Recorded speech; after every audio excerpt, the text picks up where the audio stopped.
of the most important things that the SC has said is who is going to protect these children? Are all these so-called animal lovers, will they be able to bring back those children who have given up their lives?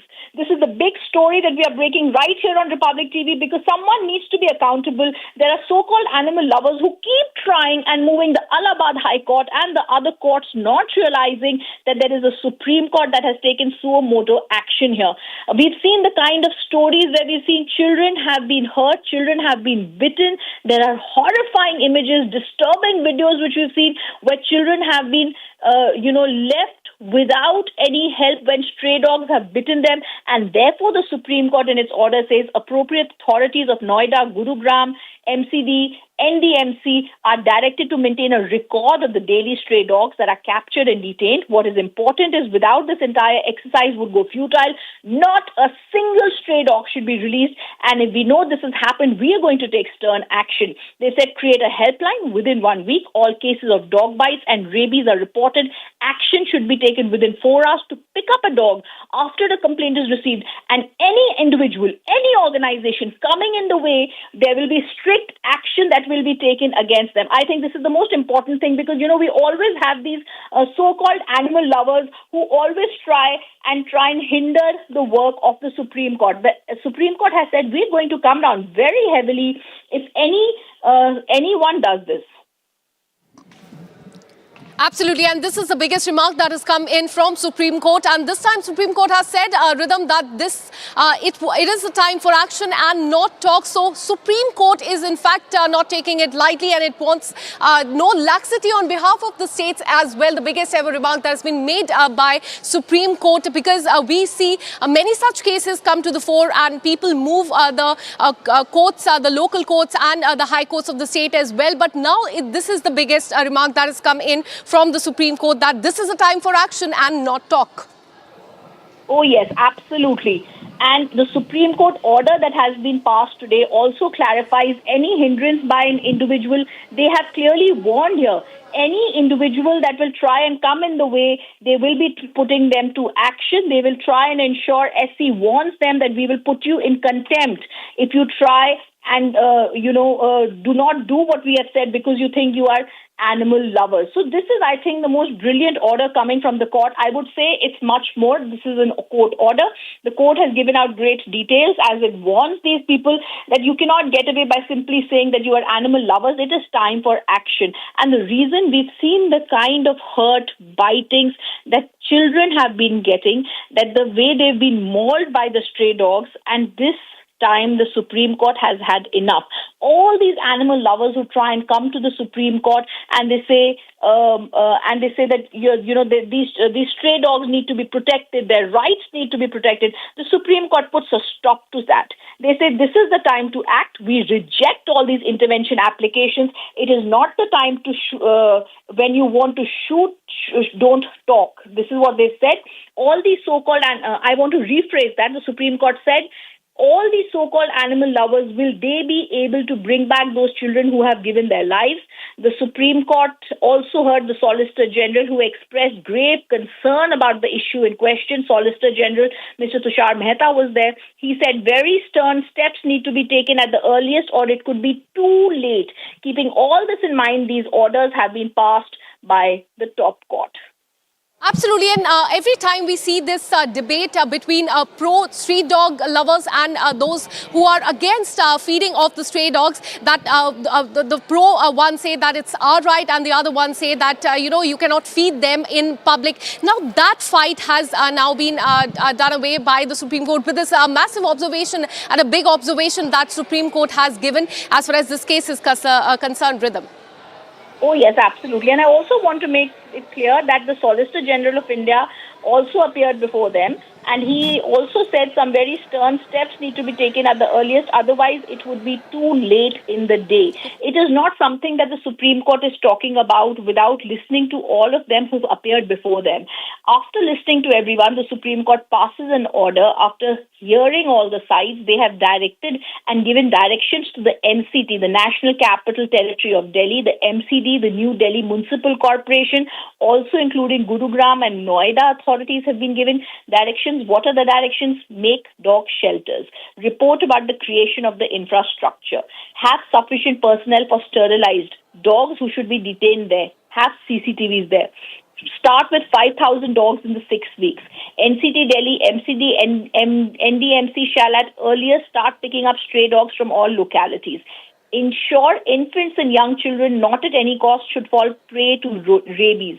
This has to inspire confidence. Should be allowed, the infants and young children should be allowed to move freely without fear of being bitten by stray dogs. The MCD and NDMC and appropriate authorities of Noida and Gurugram are directed to maintain a record of the daily stray dogs they have captured and they have detained. It is most important not a single stray dog should be released, and they have warned, if we know that any stray dog has been released, we will take stern action. 3 times in this order, they have said if there is any hindrance by an individual or an organization, because we do know certain organizations try and hinder the court's work, they said we will view this as contempt of the court, which is the highest words the Supreme Court can say against any organization that wants to go against them. They said create a helpline within 1 week so that all cases of dog bites and rabies are reported. Action has to be taken within 4 hours to pick up the dog. And any organization coming in the way will have stern action taken against them. Availability of vaccine is a major concern. Authorities should be putting out detailed information of vaccines that are available. Absolutely. And if you look at the data, in fact, Rhythm, over 37 lakh dog bite cases were reported just in 2024, in fact, and that's a huge number. 37 lakh dog bites with 54 deaths which were caused due to rabies. So for those who are just joining in, could you once again tell us the remarks, the observations that were given by the Supreme Court today as far as the street dog menace is concerned? Rhythm? Let's first clarify that this is not the Supreme Court only just passing just passing remarks or oral observations. The Supreme Court took cognizance of a suo motu case, after which it has passed an order. So this is not a Supreme Court observes. We need to say SC order. We need to change that and say SC order. The Supreme Court hears the suo motu case on the stray dog attacks in New Delhi. Then the Supreme Court has ordered. Everything I'm saying is an order of the Supreme Court, which has more legal ramifications and seriousness than just observations. It is not Supreme Court strong observations only, it's Supreme Court's strong order coming down heavily on authorities. We need to explain to our viewers this is not just SC observe, this is SC order. Safety of infants is important. If the court is ordering this, that contempt of court action will be taken against anyone who tries to hamper the work of the Supreme Court. So the Supreme Court has made 5-fold orders that the Supreme Court has said after hearing the Solicitor General also that it would be late in the day if we do not take stern actions, and the Supreme Court has said, they also said, in fact, Justice Pardiwala, have you seen the classic good, bad and the ugly? When you want to shoot, don't talk. It's not the time to talk, but act. All these so-called animal lovers, it is time to stop this and to act. So this is very strong order from the Supreme Court that is coming in. SC orders and SC comes down heavily. The Supreme Court, Justice Pardiwala says, have you seen the classic good, bad and ugly? It's time to shoot, don't talk. I think this is a marvelous order from the Supreme Court, which they have now just passed this. A suo motu case on the stray dog attacks on children came down heavily on the authorities as well. Thanks so much, Rhythm Bharadwaj, for all the details. We'll keep coming back to you for more on this. Now shifting our focus to UP, where the tensions are high. In fact, as far as the...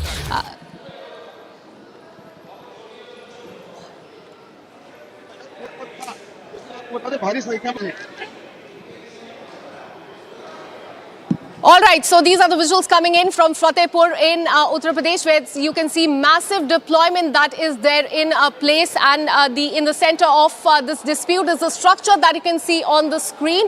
Now there's massive There's massive, in fact, tension that is there in the area. The Hindu side is saying that this area belongs, this structure that you can see on the screen belongs to the Hindu organization. It is a temple, it is a Thakurji temple, while on the other hand, the Muslim side says that it is in fact a maqbara, and they have the land records to substantiate the same. And these are the visuals coming in from Fatehpur, not too far from the capital city of Lucknow. And there on the right hand side, you can see how the entire area has been barricaded by the police, and they're trying to make the Hindu organization members understand that they need permission to enter inside the premises of this old structure that we are showing to you. But earlier today, there was ruckus on the ground in Fatehpur city.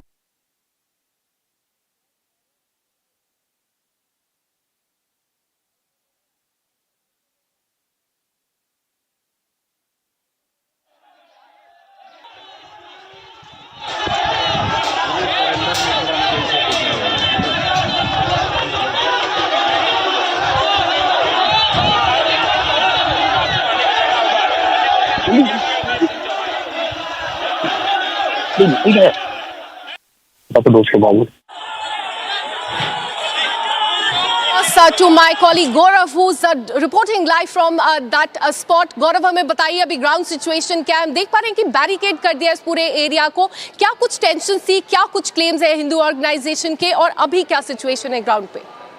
बिल्कुल, आपको बता दें स्थिति अभी सामान्य है. मैं अपनी अगर दाईं तरफ तस्वीरें आपको दिखाऊं तो देखिए, जो मकबरा है वो ये है. यहाँ पर ही पूरी भीड़ जो थी वो सुबह से इकट्ठा हुई थी, जिसके बाद जो माहौल है उसको खराब करने का जो प्रयास है वो किया गया था. लेकिन फिलहाल पुलिस ने जो भीड़ थी उसको एकत्रित करके और उसको गांव से बाहर निकालने का जो प्रयास है वो कर लिया. और फिर भी अभी तमाम ऐसे लोग हैं जिनको पुलिस ने बराबर जो गांव के बाहर एग्जिट पॉइंट है वहां पर रोक रखा है, मकबरे से दूरी पर किया हुआ है. चूंकि तमाम ऐसे जो हिंदुवादी संगठन थे जो सुबह मकबरे पर पहुंच गए थे, जिसके बाद से जो विवाद की स्थिति है वो उत्पन्न हुई थी, और उसको चलते ही जो पुलिस प्रशासन है उसने तमाम लोगों को समझा बुझाकर यहाँ से भेजने का प्रयास किया. फिलहाल आपको बता दें, इस वक्त हमने जब एसपी फतेहपुर जो है अनूप सिंह, उनसे बात की तो उनका साफ तौर पर कहना है कि ड्रोन के जरिए तमाम लोगों की वीडियोग्राफी की गई, उनको पहचाना गया जिन्होंने जो माहौल है उसको खराब करने का प्रयास किया था, जिसके चलते उनको पहचान कर उनके ऊपर जो कार्रवाई है वो सख्त जो की जाएगी. उसके बाद ही आपको बता दें कुछ लोग ऐसे भी थे जिन्होंने झंडा जो है वो फहराया था, जिसके बाद जो कार्रवाई है वो यहाँ पर अब कुछ ही देर में देखने को मिलेगी. चूंकि प्रशासन का साफ तौर पे कहना है कि ऐसे लोगों को बख्शा नहीं जाएगा जिन्होंने भी जो माहौल है उसको खराब करने का प्रयास किया था. तमाम नारेबाजी हमने देखी, किस तरह से जो पुलिस से भिड़ंत थी वो भी देखने को मिली. और मैं अपने अगर पीछे विजुअल दिखाऊं तो देखिए साफ तौर पर भारी भीड़ अभी भी यहाँ पर इकट्ठा है, लेकिन जो मकबरा है उससे काफी दूरी पर है ये लोग, और पुलिस ने इनको यहीं पर रोक रखा है. इससे आगे जाने की इनको अनुमति नहीं है. फिलहाल सुबह से ही जिस तरह से देख रहे थे, हिंदुवादी संगठन ने एक तरह का आह्वान किया था कि सुबह जो मकबरा है वहां पर पहुंचने का, भारी संख्या में लोग यहाँ पर पहुंचे थे, जिसके बाद लगातार जो पुलिस प्रशासन था उसने लोगों को रोकने का प्रयास किया. तमाम लोगों को समझा बुझाकर यहाँ से जो वापस है वो भेजा गया है. लेकिन आपको बता दें अभी भी इस पूरे मामले में कुछ लोगों को चिन्हित किया गया है पुलिस के द्वारा, जिन पर सख्त कार्रवाई की बात कही जा रही, जिन्होंने इस पूरे मामले में, चूंकि प्रशासन सुबह से यहाँ पर बैरिकेडिंग लगाकर इस रास्ते को रोका गया था, लेकिन उसके बाद भी पुलिस की बैरिकेडिंग को तोड़ते हुए तमाम लोग ऐसे थे जो कि मकबरे तक पहुंच गए थे. और उसके बाद ही जो दूसरे समुदाय के लोग थे वो भी यहाँ पर एकत्र हो गए, जिसके बाद जो स्थिति थी वो तनावपूर्ण हो गई, जिसके चलते पुलिस ने और प्रशासन ने दोनों को समझा बुझाकर यहाँ पर शांत रहने का और यहाँ से जाने का जो आगाह है वो किया था. और उसके बाद तस्वीरें दिखा रहा हूँ जिस तरह से आप देखिए कि अभी भी लोग ऐसे हैं जो कि आगे जाने का प्रयास करें, लेकिन जो प्रशासन है वो इनको यहीं पर उनको रोका हुआ है, उनको मना किया गया है कि आगे ना जाए, और साफ तौर पर करके शुल्क का भुगतान करने से परहेज किया.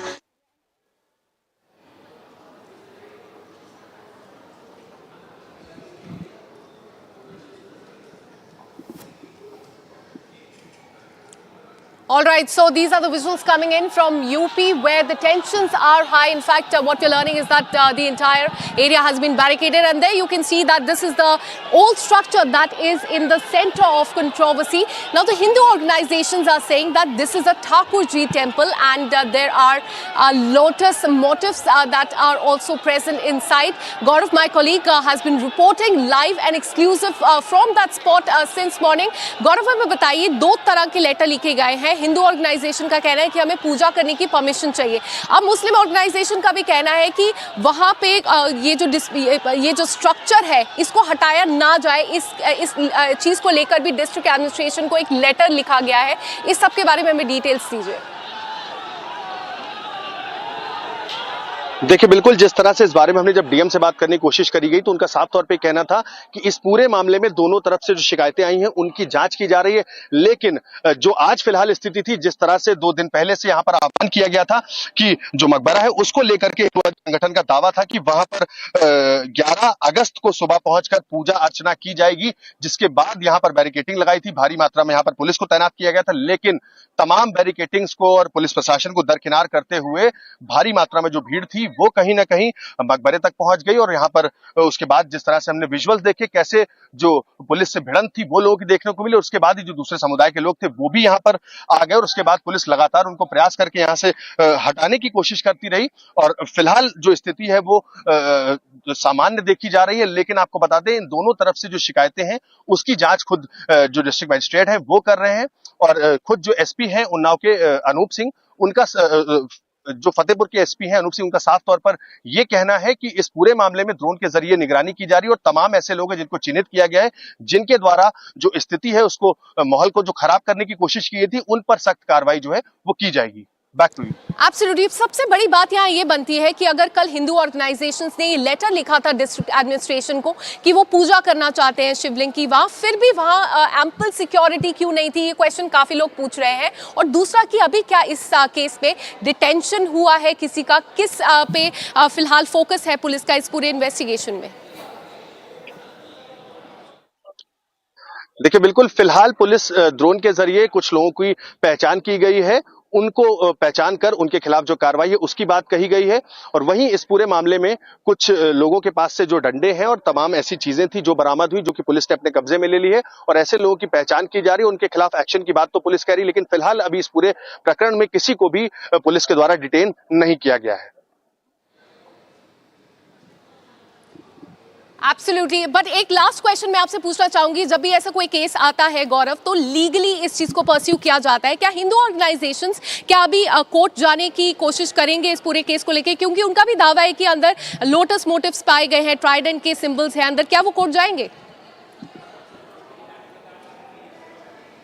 देखिए बिल्कुल, इस पूरे मामले में एक बड़ा सवाल है आपका। इस पूरे मामले में अगर बात कही जाए तो पहले जिस तरह से 11 अगस्त को यहाँ मकबरे पर पहुंचकर आह्वान की बात की जा रही थी, इसको लेकर के पुलिस प्रशासन को पहले ही उनसे एक समन्वय बना के बात करनी चाहिए। लेकिन कहीं ना कहीं वो समन्वय उनका स्थापित नहीं हुआ, जिसके चलते आज जो तस्वीरें हैं वो देखने को मिली। हिंदुवादी संगठन जिस तरह से सुबह पहुंचा और बैरिकेटिंग्स के बाद भी वो अंदर आ गया, कहीं ना कहीं जो आपसी समन्वय था वो नहीं स्थापित हुआ, जिसके चलते इस तरह की विवादित स्थिति जो है वो देखने को मिली। फिलहाल इस पूरे मामले में जिलाधिकारी के पास दोनों के पत्र आ चुके हैं, और दोनों ही जो पत्र हैं उनकी जांच की जा रही है। इस पूरे मामले में जांच करने के बाद जो डिस्ट्रिक्ट मजिस्ट्रेट का आदेश होगा वो इस पर आएगा। लेकिन उसके आदेश आने के पहले ही जिस तरह से 11 अगस्त को आह्वान के साथ ही आज भारी मात्रा में लोग यहाँ पर पहुंच गए और अफरा तफरी का माहौल मच गया, नारेबाजी होती रही, जिसके चलते भारी पुलिस बल को यहाँ पर तैनात किया गया, और उसके बाद ही लोगों को यहाँ से हटाने की जो प्रक्रिया है वो की गई। तमाम लोगों को समझा बुझाकर यहाँ से वापस भेजा गया। अभी भी अगर मैं आपको तस्वीरें दिखाऊं तो मेरे पीछे देखिए,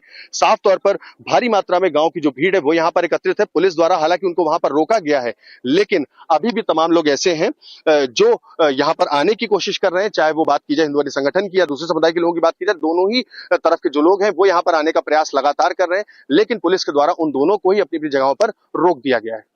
Gaurav, keep tracking those details. In fact, this tomb versus temple dispute has escalated in the state of Uttar Pradesh. Continue to track that story. And with this, we're taking a very short break. We'll be right back with much more updates. We'll tell you about the protest that is underway in the national capital. 300 MPs from 25 opposition parties are marching from Parliament to the Election Commission headquarters. And also on the other side, another huge face-off. India and Pakistan to hold separate naval drills in Arabian Sea on August 11th and 12th. This and much more on the other side. Stay with us.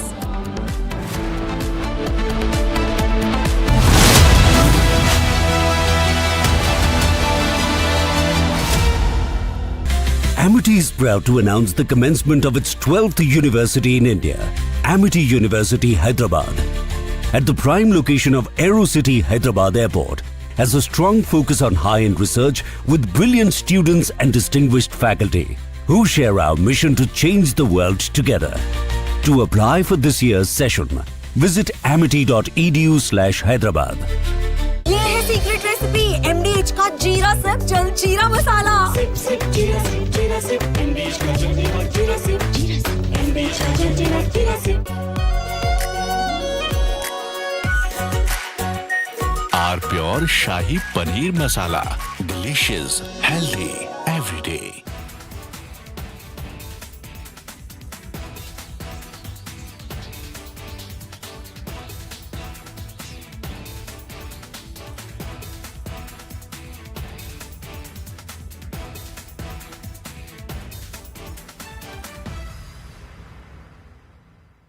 Well, we'll determine that later, but right now they're paying a 50% tariff.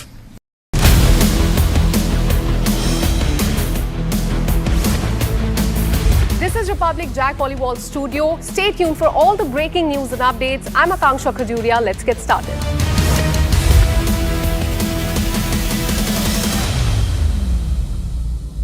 आधे bowl दही में 4 चम्मच MDH चटनी पुदीना मसाला डाला, stir करो, पुदीना चटनी तैयार। MDH चटनी पुदीना मसाला।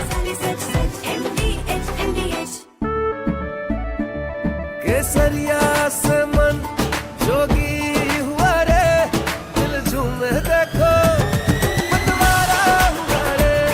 केसरिया से मन जोगी हुआ। हर पल मनाओ केसरी त्योहार। विमल, बोलो जुबान केसरी। आर प्योर सूजी पास्ता उबालो, मिलाओ और खाओ, 8 मिनट में तैयार। क्या टेस्ट है सबका राजा आर प्योर मसाला। और अगर हमारा एक्सपोर्ट बढ़ेगा, इकोनॉमी और ग्रोथ रेट बढ़ेगा, तो मुझे नहीं लगता कि हमें किसी के पास जाना पड़ेगा। आज जो दादागिरी करते इसलिए कर रहे कि वो आर्थिक दृष्टि से संपन्न है। दादागिरी इसलिए करते हैं कि उनके पास टेक्नोलॉजी है।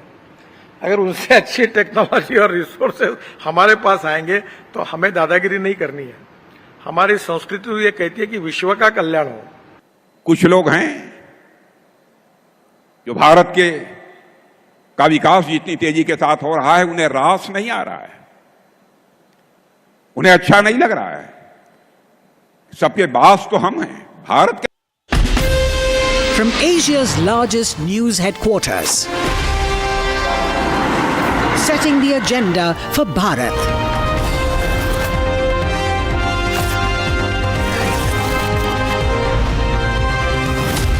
You're watching Republic.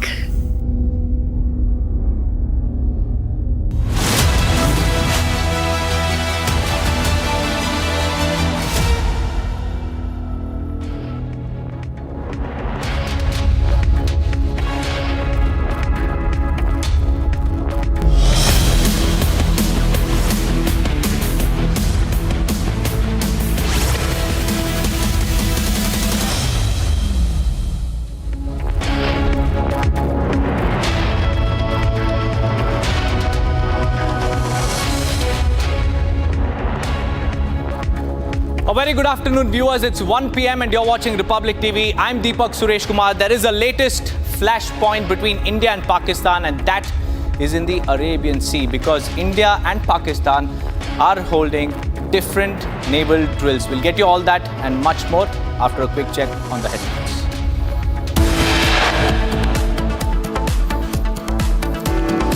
Clashes in Fatehpur over a disputed tomb. Heavy police deployed as stone pelting and violence takes center stage. कब से लोकतंत्र में लोगों का विश्वास हो गया, इनके मुंह से ये शब्द शोभा नहीं देते हैं।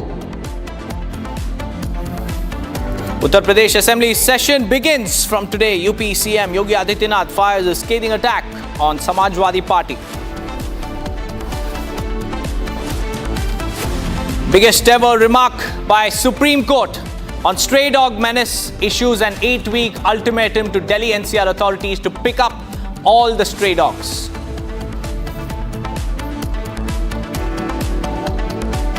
"300 MPs from 25 opposition parties marched from Parliament to EC headquarters over SIR and vote theft charge.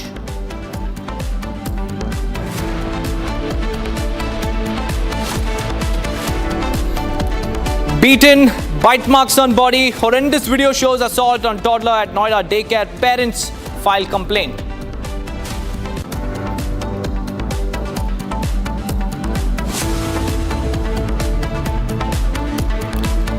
Economy और ग्रोथ रेट बढ़ेगा, तो मुझे नहीं लगता कि हमें किसी के पास जाना पड़ेगा। आज जो दादागिरी करते इसलिए कर रहे हैं कि वो आर्थिक दृष्टि से संपन्न है। दादागिरी इसलिए करते हैं कि उनके पास टेक्नोलॉजी है। After Rajnath Singh, Union Minister Nitin Gadkari fires Dadagiri jibe at Donald Trump amid tariff tensions with Washington.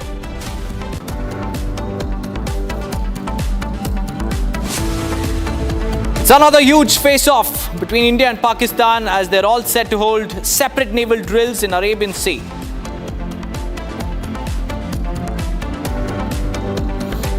Asim Munir threatens from US soil addressing American audience. Munir says he will destroy half the world if threatened.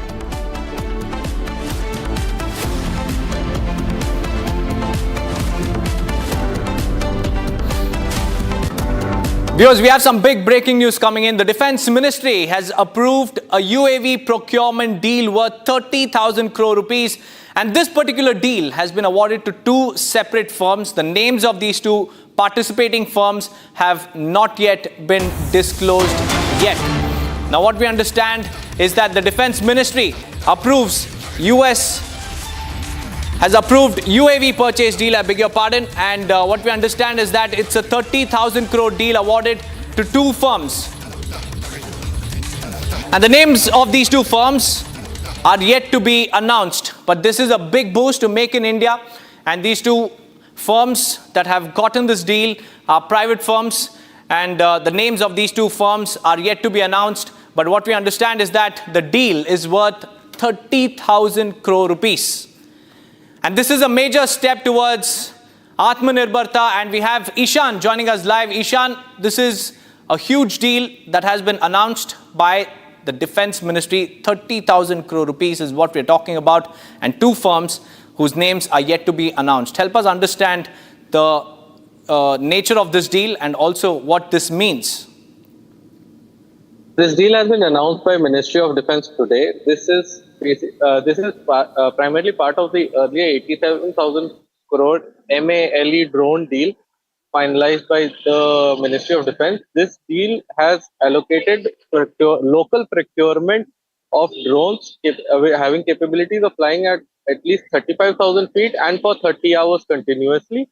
This will give the primary condition for this deal is that it will the drones need to be manufactured locally within India.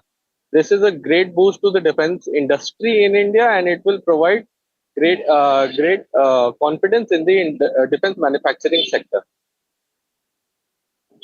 This is a big boost to self-reliance. We have more breaking news updates, but thank you, Ishan, for joining me with those details.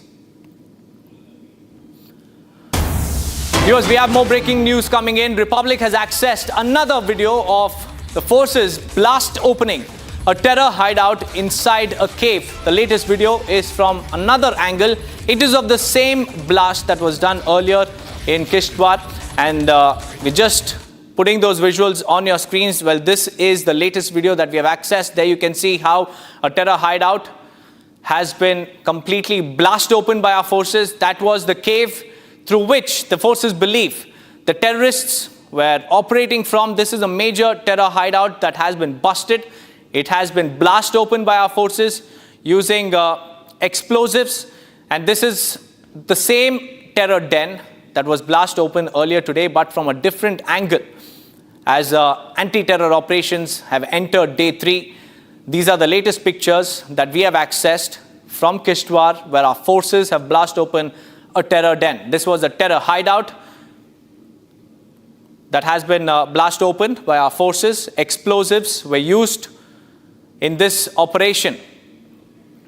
And this was earlier in the day, viewers, when this was reported from Kishtwar, and this is the latest video that we have accessed from another angle. Gursimran is joining us live. Gursimran, give us the latest updates as far as the anti-terror operations are concerned. It has entered day 3, and we have also accessed another video from another angle of our forces blast opening a terror den.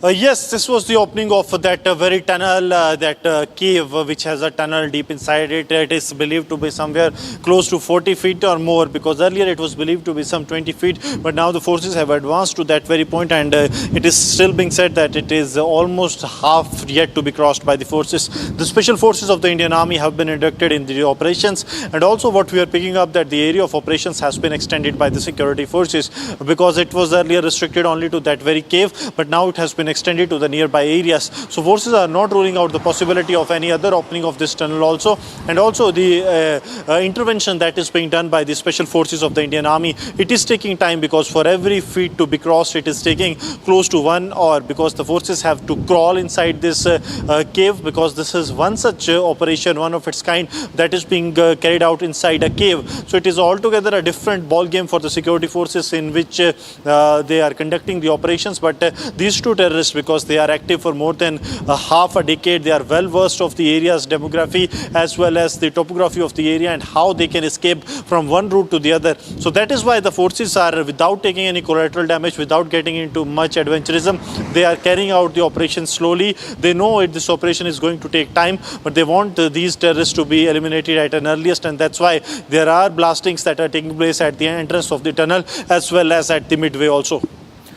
Right, Gursimran, thank you for joining me with those details. Well, this is another challenging operation for our forces, as another tunnel inside a cave has been discovered after blast opening it. Now, moving on, viewers, yet another harrowing incident of a human-animal conflict has surfaced online. An elephant at the Bandipur Tiger Reserve in Karnataka charged at a tourist in this particular region. Here's the complete report on what exactly happened. It was a narrow escape for a tourist visiting the Bandipura Tiger Reserve in Karnataka. This after a wild elephant suddenly charged at him. The elephant knocked the tourist to the ground and pinned him under the foot. Thankfully, the man sustained only minor injuries. The terrifying incident was captured and circulated online. The forest officials are investigating the incident. Eyewitnesses say the man had stepped a little too close to the elephant while trying to click photographs. Bandipura is a home to over 1,500 elephants, making it one of India's largest elephant habitats. In recent years, cases of human-animal conflict have risen sharply in wildlife corridors as expanding human activity pushes deeper into animal territory. Forest officials also stress that such encounters can be avoided if tourists respect the boundaries of wildlife and avoid risky behavior. Shifting our focus to the dispute over a tomb located in Abhunagar area of Sadar Kotwali in Fatehpur district of Uttar Pradesh has started increasing, and it was a war of versions that escalated into a full-blown violent episode. There were reports of people of the Hindu community climbing the tomb and allegedly vandalized it. People of the minority community have also started pelting stones. Well, this is the high drama, the showdown that was witnessed earlier in the day. And even as we speak, the situation remains very, very grim because there's heavy police deployment, and this particular structure, which has been at the center of the dispute, has been completely barricaded. But despite that, you can see people breaching the barricades and also installing a saffron flag. The police have tried to appeal for calm, but to their dismay, the warring factions continue to escalate the violence. Earlier in the day, viewers, this is the very structure at which the Hindu side had sought permission to perform puja and parikrama, as they claimed that back in the past, there was a Thakurji temple, a Shiva temple. But on the other hand, the Muslim community members have said that this is indeed a tomb that belonged to their community. And what we understand is that the war of words escalated into stone pelting, lathi charging, and violence. Heavy security has been deployed. वो साफ तौर पर तस्वीरें आपको दिखा रहे हैं। भारी पुलिस बल यहाँ पर तैनात है बैरिकेडिंग्स लगा रखी हैं और आसपास लोग जो आए थे उनको यहाँ से हटा दिया गया है। किसी भी तरह के लोगों को, चाहे हिंदूवादी संगठन हो या दूसरे समुदाय के लोग हों, उनको यहाँ पर जो आने की अनुमति है वो नहीं दी गई है। बराबर जो लोग यहाँ पर थे उनको यहाँ से खदेड़ कर हटा दिया गया है। भारी पुलिस बल का लगातार जो फ्लैग मार्च है वो गांव में जारी है। जो भी भीड़ एकत्रित हो रही है उनको तुरंत यहाँ से हटाने का जो आदेश है वो दिया गया है। और देखिए, मैं आपको विजुअली दिखाऊं अगर, तो भारी पुलिस फोर्स जो है वो फ्लैग मार्च गांव के अंदर ही कर रही है। और बिल्कुल जो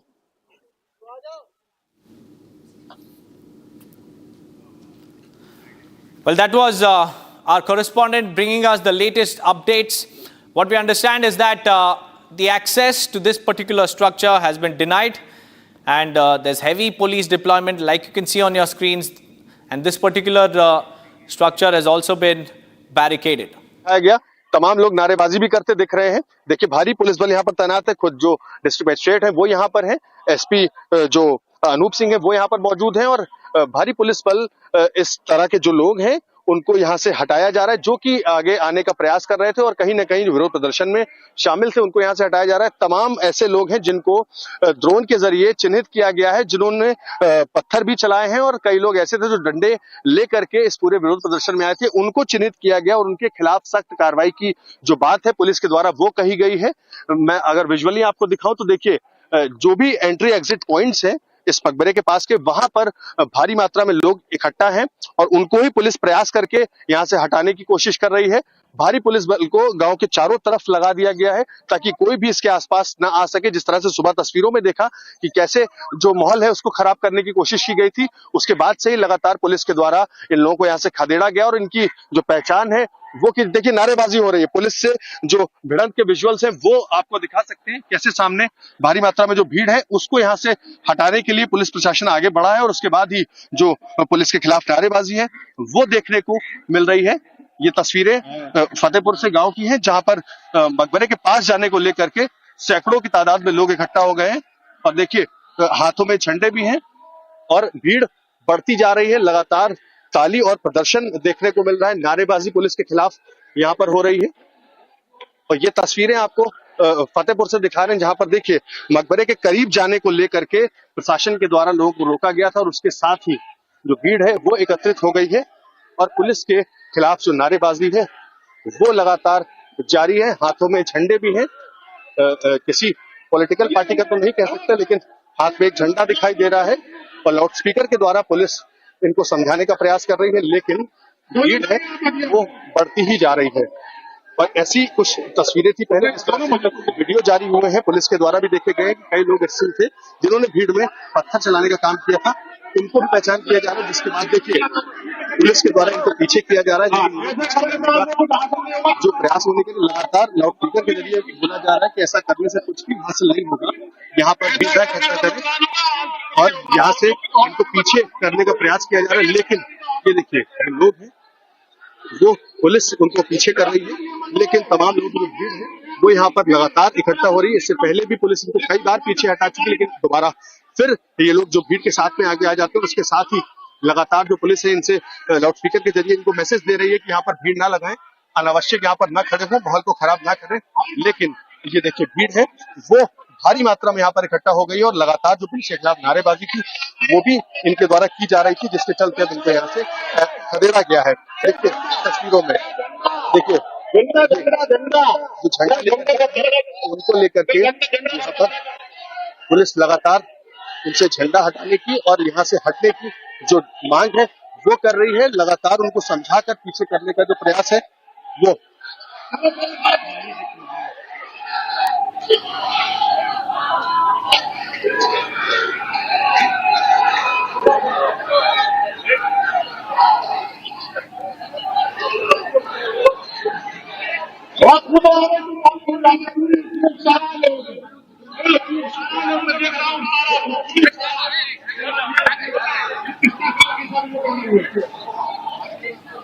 Well, there you can see the police pushing back the warring factions, and they've also made public announcements appealing for peace and calm. And despite their appeals, the two sides are refusing to leave this particular site. And this is the disputed structure that we're talking about, which has landed in a major dispute between two communities. One community claims that there was a temple back in the past here, but the other community claims that this is a tomb that belonged to the Muslim community members. And just 24 hours back, the Hindu community had sought permission from the district administration regarding performing rituals here, parikrama, and also a puja here. And despite the appeal and despite them seeking permission, the situation has now gone out of control. The police there have arrived in huge number in their riot gear. There you can see vests and lathis with helmets. So this clearly describes the intensity of the situation. And also clashes were reported earlier in the day, stone pelting, and also groups charging at each other with sticks and batons were also reported just a couple of hours back. And what we understand from our correspondent Gaurav is that the police there on your screens making announcements, appealing both the factions to return to their homes and to avoid taking law into their own hands.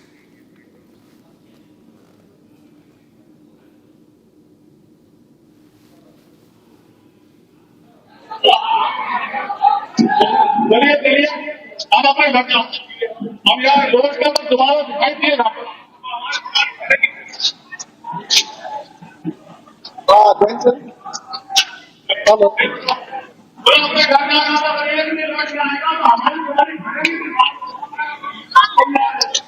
The police have also deployed drones, eyes in the skies, to identify all those miscreants who were involved in stone pelting, who were involved in disturbing the peace of this particular locality. All of these miscreants are being identified and action will be taken against them. The SP has also arrived at the scene to take stock of the situation. The police here have mobilized in large numbers. Barricades have been put up near the disputed structure, restricting entry to both the sides, saying that the matter must be settled legally. So if this now goes to the court, then we might possibly be looking at an देखिए बिल्कुल survey. जो भारी police बल को गांव में तैनात किया गया था, यहाँ पर जो भीड़ उमड़ी थी उसको यहाँ से शांतिपूर्ण तरीके से जो पुलिस के द्वारा हटा दिया गया है। लेकिन अभी भी लगातार जो पुलिस का फ्लैग मार्च है वो गांव में जारी है। तमाम ऐसे लोग हैं जो कि भीड़ को लेकर के एकत्रित हो रहे हैं, उनको लेकर के जो लोग हैं उनको यहाँ से हटाया जा रहा है। तस्वीरें आपको दिखा रहे हैं, इसमें देखिए साफ तौर पर जो भीड़ है उसको यहाँ से खदेड़ करके पीछे किया गया है, चूंकि जिस तरह से वो लोग आगे आ रहे थे कहीं ना कहीं जो विवाद की स्थिति उत्पन्न हो रही थी, जिसके चलते लगातार उनको समझा बुझाकर यहाँ से वापस भेजा गया है। गांव में भारी मात्रा में जो पुलिस है उसको तैनात कर दिया गया है। हालांकि ये तस्वीरें सुबह से ही लगातार देखने को मिल रही थी, किस तरह से जो लोग थे उनको यहाँ से समझाया जा रहा था कि यहाँ पर भीड़ ना इकट्ठा हो। लेकिन जिस तरह से हिंदू संगठन का एक आह्वान था और सुबह भीड़ इकट्ठा हुई थी और उसके बाद से ही लगातार जो गांव में भी दूसरे समुदाय के लोग थे वो इकट्ठा हो जाते हैं और उसके बाद जो स्थिति थी वो तनावपूर्ण देखने को लगी। नारेबाजी देखने को मिली, पुलिस के खिलाफ भी नारेबाजी लगातार चल रही थी, लेकिन अब इन लोगों को यहाँ पे शांत करा के हटा दिया गया है। ये फतेहपुर से, जहाँ देखिए आपको अगर तस्वीरों में दिखाएं तो देखिए यही वो मकबरा है जिसको लेकर के जो विवाद है वो सुबह से देखने को मिल रहा था। तमाम जो ऐसे लोग थे जो कि एक आह्वान करने के साथ ही यहाँ पर पूजा अर्चना करने के लिए सुबह सुबह आ गए थे। हालांकि पुलिस द्वारा उनको रोका गया, लेकिन कुछ लोग ऐसे थे जो कि मौके पर पहुंच गए और उसके बाद यहाँ पर जिस तरह से सुबह से तस्वीरें दिख रही, पुलिस से भिड़ंत की तस्वीरें दिखी, झड़प की तस्वीरें दिखी, इस तरह की तस्वीरें लगातार सामने आ रही थी। भारी पुलिस बल को मकबरे में भी तैनात कर दिया गया। देखिए पुलिस की मौजूदगी है वो साफ तौर पर यहाँ पर देखने को मिल रही है। ऊपर भी पुलिस कर्मियों को तैनात कर दिया गया है और गाँव से लगातार जो तस्वीरें आ रही वो हमने आपको दिखाई, कैसे जो नारेबाजी है पुलिस के खिलाफ वो चल रही है। हालांकि पुलिस का फ्लैग मार्च जो है वो लगातार जारी है और स्थिति को सामान्य पुलिस बता रही है, लेकिन अभी भी कहीं ना कहीं जो पुलिस के खिलाफ नारेबाजी है वो देखने को मिल रही। लोगों का जो आक्रोश है वो भी नजर आ रहा है। गांव के अंदर की हमने आपको तस्वीरें दिखाई, किस तरह से जो भारी पुलिस बल है उसको यहाँ पर तैनात किया गया था और उसके बाद ही लोगों को समझा बुझाकर यहाँ से वापस भेजने की कोशिश की गई। लेकिन अभी भी कुछ लोग ऐसे हैं जो कि भारी मात्रा में यहाँ पर एकत्रित होते हुए दिख रहे हैं। Well, that was Gaurav bringing us the latest updates. Let me just give you a quick recap of what has happened since morning. The Hindu side claimed that there were symbols that proved that there was indeed a temple here, but the Muslim side claims that this stone belonged to their community. Moving on to some shocking visuals coming in from a Noida daycare, and this has sparked massive outrage because a 15-month-old toddler was brutally assaulted by a caretaker, and it was all caught on CCTV. The toddler was slapped, bitten, thrown to the ground, and the horror unfolded inside what was meant to be a safe space. The accused has been arrested, but serious questions remain about the safety of children at such daycare centers.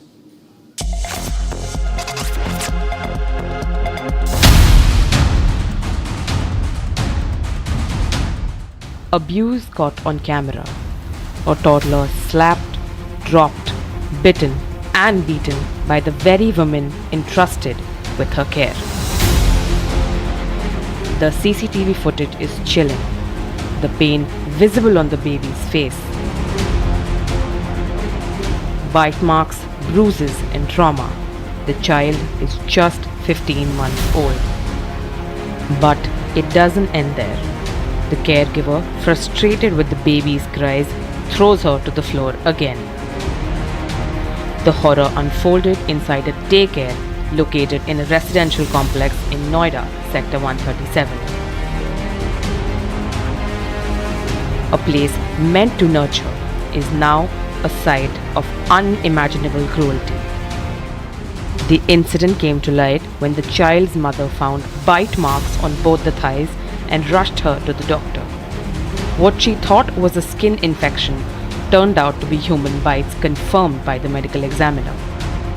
Acting on the complaint, Noida police arrested the 16-year-old nanny, who is a resident of Shadara in Sector 142.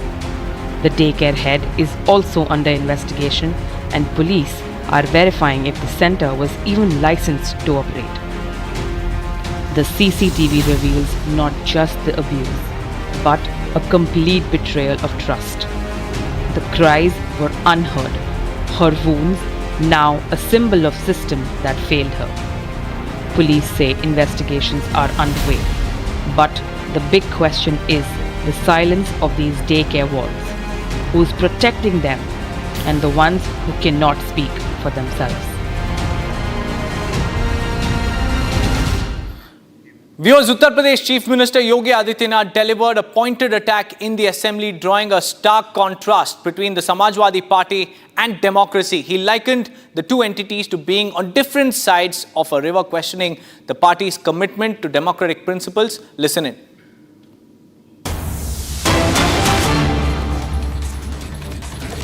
Well, this is Yogi Adityanath's scathing attack on SP in the Uttar Pradesh Assembly, which commenced from today, saying that SP and democracy are not on the same side. They are on the different sides.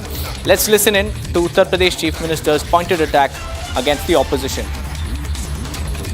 Samajwadi party और लोकतंत्र ये नदी के दो अलग-अलग छोर हैं। इनका अरे सुनिए ना, कब से विश्वास हो गया है, कब से लोकतंत्र में लोगों का विश्वास हो गया, इनके मुंह से ये शब्द शोभा नहीं देते हैं।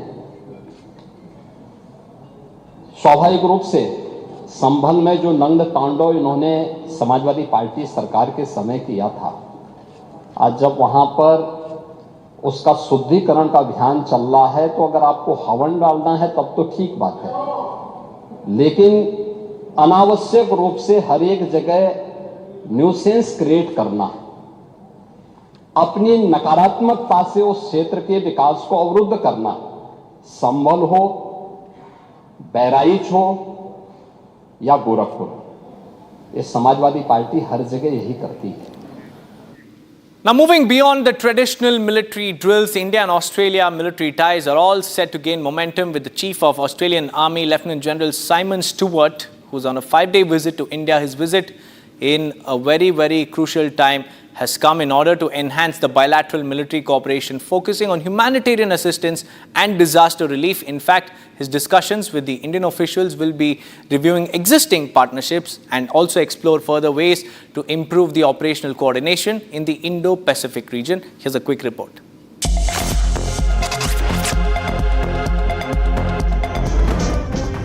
The Australian Army Chief Lieutenant General Simon Stewart is on a 4-day strategic visit to India, strengthening the military ties between the two nations.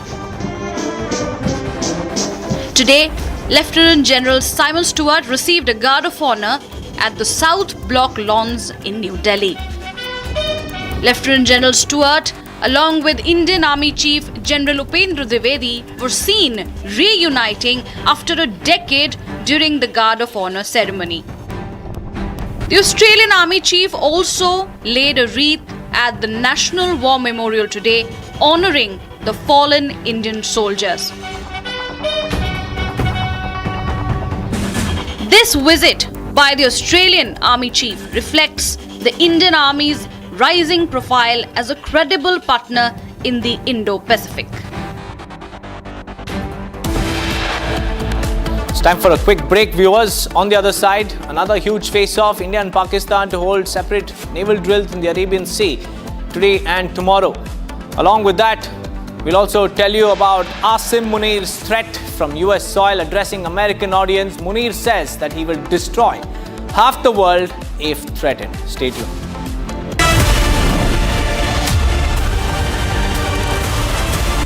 Amity is proud to announce the commencement of its 12th university in India, Amity University, Hyderabad. At the prime location of AeroCity Hyderabad Airport, has a strong focus on high-end research with brilliant students and distinguished faculty who share our mission to change the world together. To apply for this year's session, visit amity.edu/Hyderabad.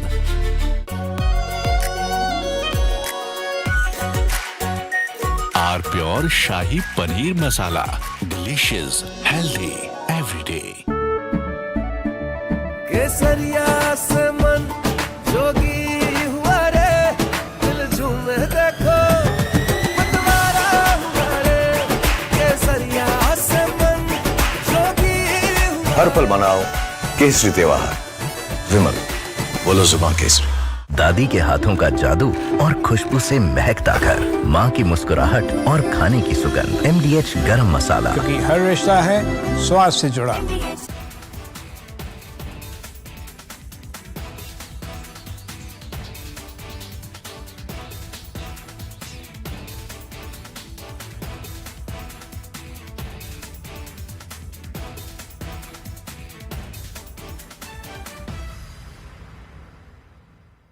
Well, we'll determine that later, but right now they're paying a 50% tariff.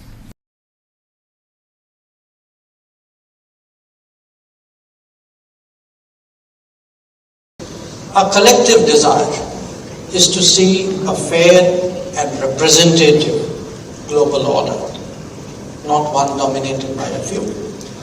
That quest is often articulated as political.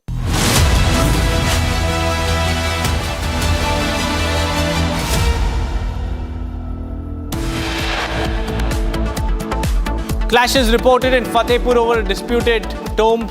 Heavy police deployed.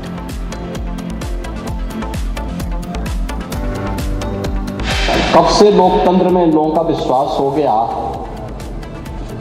इनके मुंह से ये शब्द शोभा नहीं देते हैं. Uttar Pradesh Assembly session begins from today. UP Chief Minister Yogi Adityanath fires a scathing attack on SP. Supreme Court passes an order on stray dog menaces. Pick up all stray dogs within 8 weeks or face action. 300 MPs from 25 opposition parties marched from Parliament to EC headquarters over SIR and vote theft charge.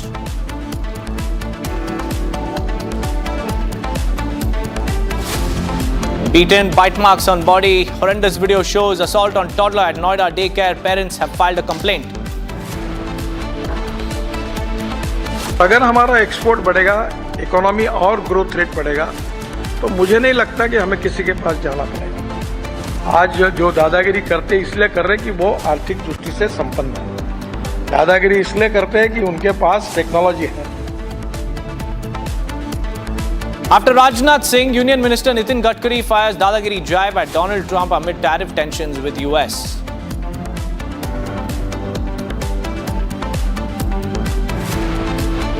Fresh face-off between India and Pakistan as both of them are set to hold separate naval drills in Arabian Sea today and tomorrow.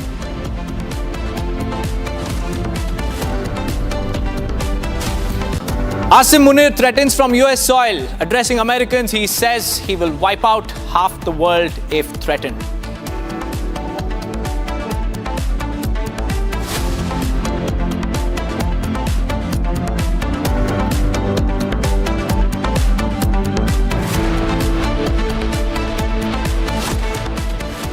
Ladies and gentlemen, today is a very important day as after Operation Sindoor, after India struck Pakistan, India and Pakistan, both of them will be holding naval drills. They are all set to display the naval might today at the Arabian Sea, and at the same time, remember, Pakistan Navy has also issued a NOTAM announcing its own exercises in its territorial waters. The overlapping schedule points to heightened military activity in the strategically significant Arabian Sea, a key route for maritime trade and crucial to regional security. The exercises, ladies and gentlemen, are positioned approximately 60 nautical miles from each other. Indian Navy is all set to display its naval might today at the Arabian Sea. As per the NOTAM that has been issued, the Indian Navy will conduct its maritime drills off the coast of Porbandar and Okha in Gujarat.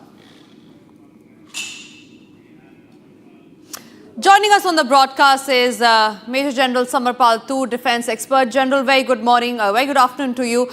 This is the first time after Operation Sindoor that India and Pakistan will be in close proximity to each other, and that too at a time where both of them will be displaying their naval exercises, their naval might. And it is unsaid that when it comes to India and Pakistan, when it comes to comparing their naval exercises, their naval drills, India certainly has the edge. Yes, definitely. But you see, the thing which is worrying is basically the time and the dates selected for this exercise, number one. Number two, 60 nautical miles is equivalent to just 110 kilometers. So you see, the distance is not much. And the weapons that are going to be used are, they're going to be few different type of missiles. And especially from the Pakistan side, they're using the Exocet missiles. They have the Babar missiles. So, these are the missiles which could actually overshoot the NOTAM area and could land into the Indian waters where the Indian Navy is carrying out these drills. So it is very, it is very surprising how Pakistan has actually selected the exact same date and almost the same area which lies in the trajectory of the Indian Navy's presence.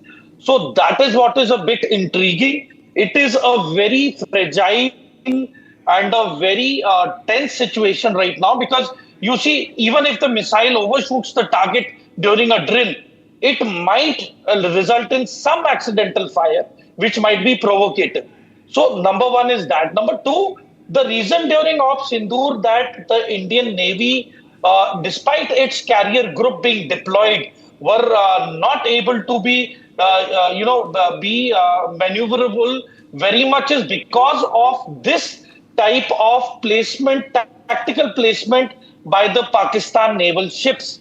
So this again is a place which has been selected by Pakistan, which makes all the trading ships detour, which would take more time and more fuel consumption to reach India or Bombay. So you see, it is a bit of hindrance. And to counter this, it is basically a strategic move or a message by Pakistan by issuing the NOTAM and occupying the area in which it is carrying out the naval exercise. So yes, the implications are basically that they are trying to project the show of force. And to our horror, you see, if the Pakistan Navy gets permission to deploy in Chittagong or Bangladesh, that is definitely going to be very worrying for the Indian naval forces, because it is within the proximity of our vital naval installations. Absolutely. And then we have China in the Coco Islands dominating the Malacca Strait. So it is high time that, the Indian Navy gets a mega boost. I'm not even saying boost, but a mega boost, and a lot of infrastructural enhancement needs to be done for the Navy, and Right, new Major. weapon systems need to be immediately brought in for the Indian Navy to counter both these nations' navies, because I am telling you this today on record that it is just a matter of time when both these countries will get at India sooner or later. And we have to be prepared from today itself and also read between the lines in terms of their NOTAMs and their exercise areas and deployments. Right. Major Tour, I request you to stay with us because in the due course of time, what we're also going to do, Major Tour, and I will come back to you on that, is tell our viewers about the kind of venom that Asim Munir, the Pakistan Army chief, spewed yesterday. And not just that, he went on to express the fault lines that are there in his own country, that is Pakistan. Pakistan Army Chief Asim Munir has issued a chilling nuclear threat, not just to India, but to half of the world. This alarming statement comes during his second visit to the United States in less than 2 months. For the first time ever, a foreign military leader has used the United States soil to threaten a third country with nuclear consequences. Clearly, Donald Trump has given a pat on the back for the Pakistan Army Chief. Here is how Asim Munir spewed venom against India and the world yesterday. Months after India's heroic victory over terror state Pakistan, its army chief issued nuclear threat to India and even extended the threat to half the world. This time, the threat was issued from American soil. While he was hosted to a private lunch at the White House by US President Donald Trump during his first visit, on his second visit, Munir issued the nuclear threat. This is the first ever nuclear threat known to have been delivered from the soil of the United States against a third country. Munir, who came out of the shadows amid soaring tensions between India and Pakistan, further raked up the Indus Water Treaty issue.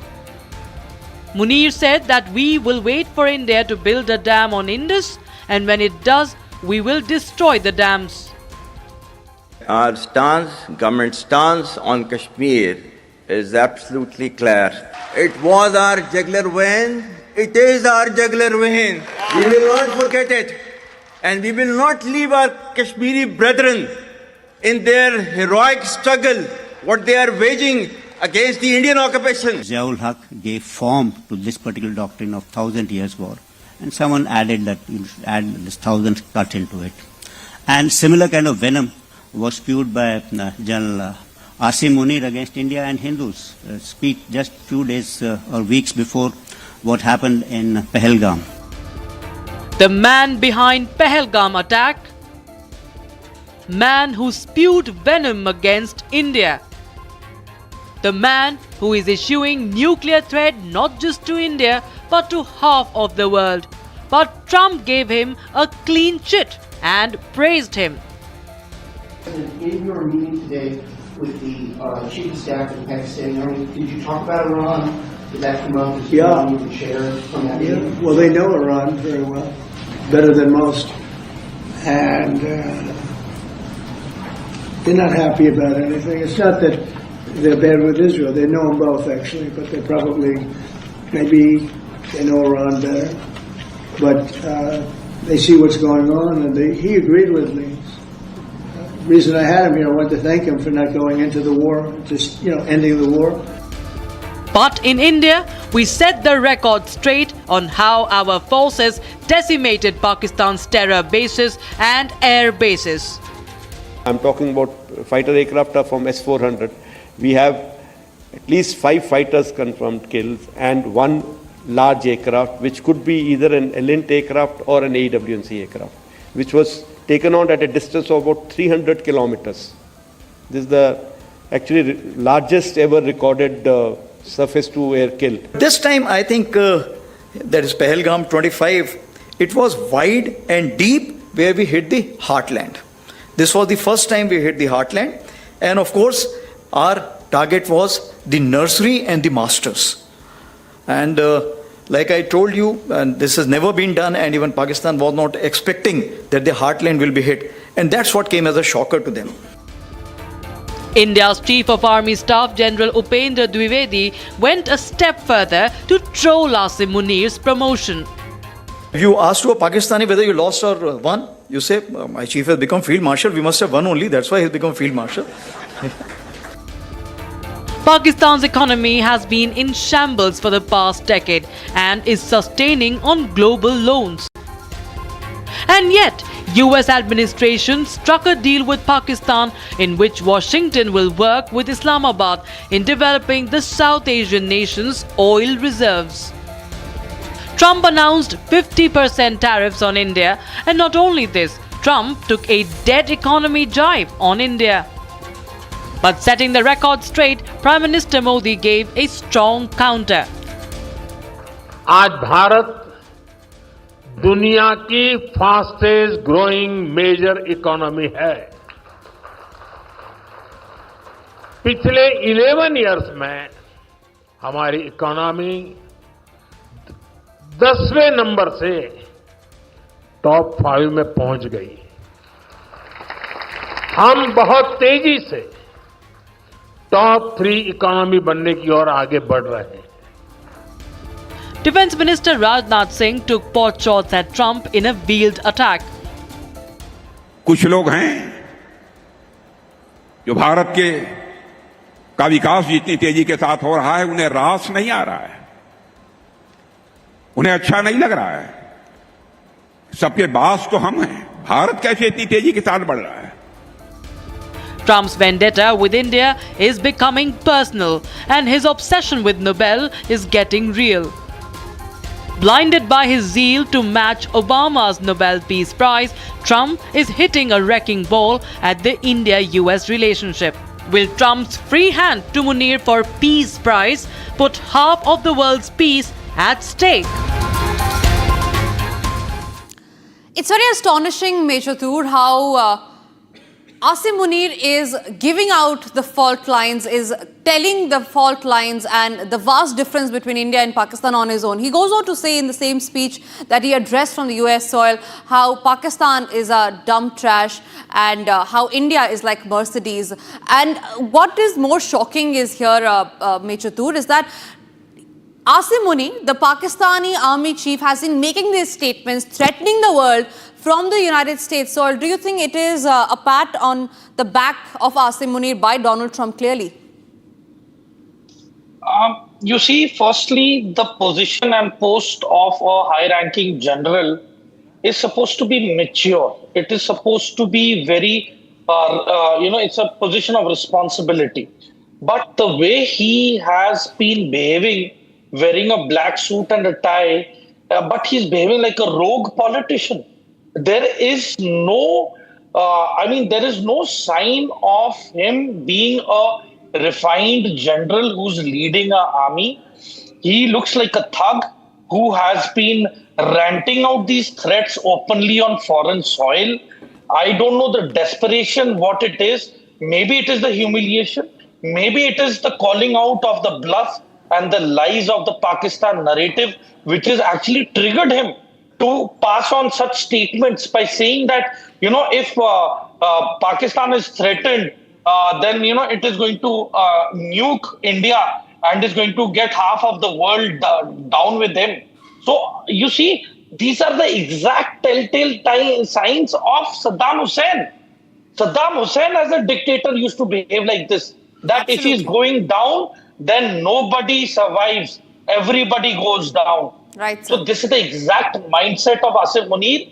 These are the exact blueprints of what Saddam Hussein had. And the difference and the bigger danger is that this general possesses a nuclear bomb. He has the power to press that button of a nuclear bomb on the largest democracy of the world. So he is a lunatic. He is a clear and present danger to all the sane democracies of the world.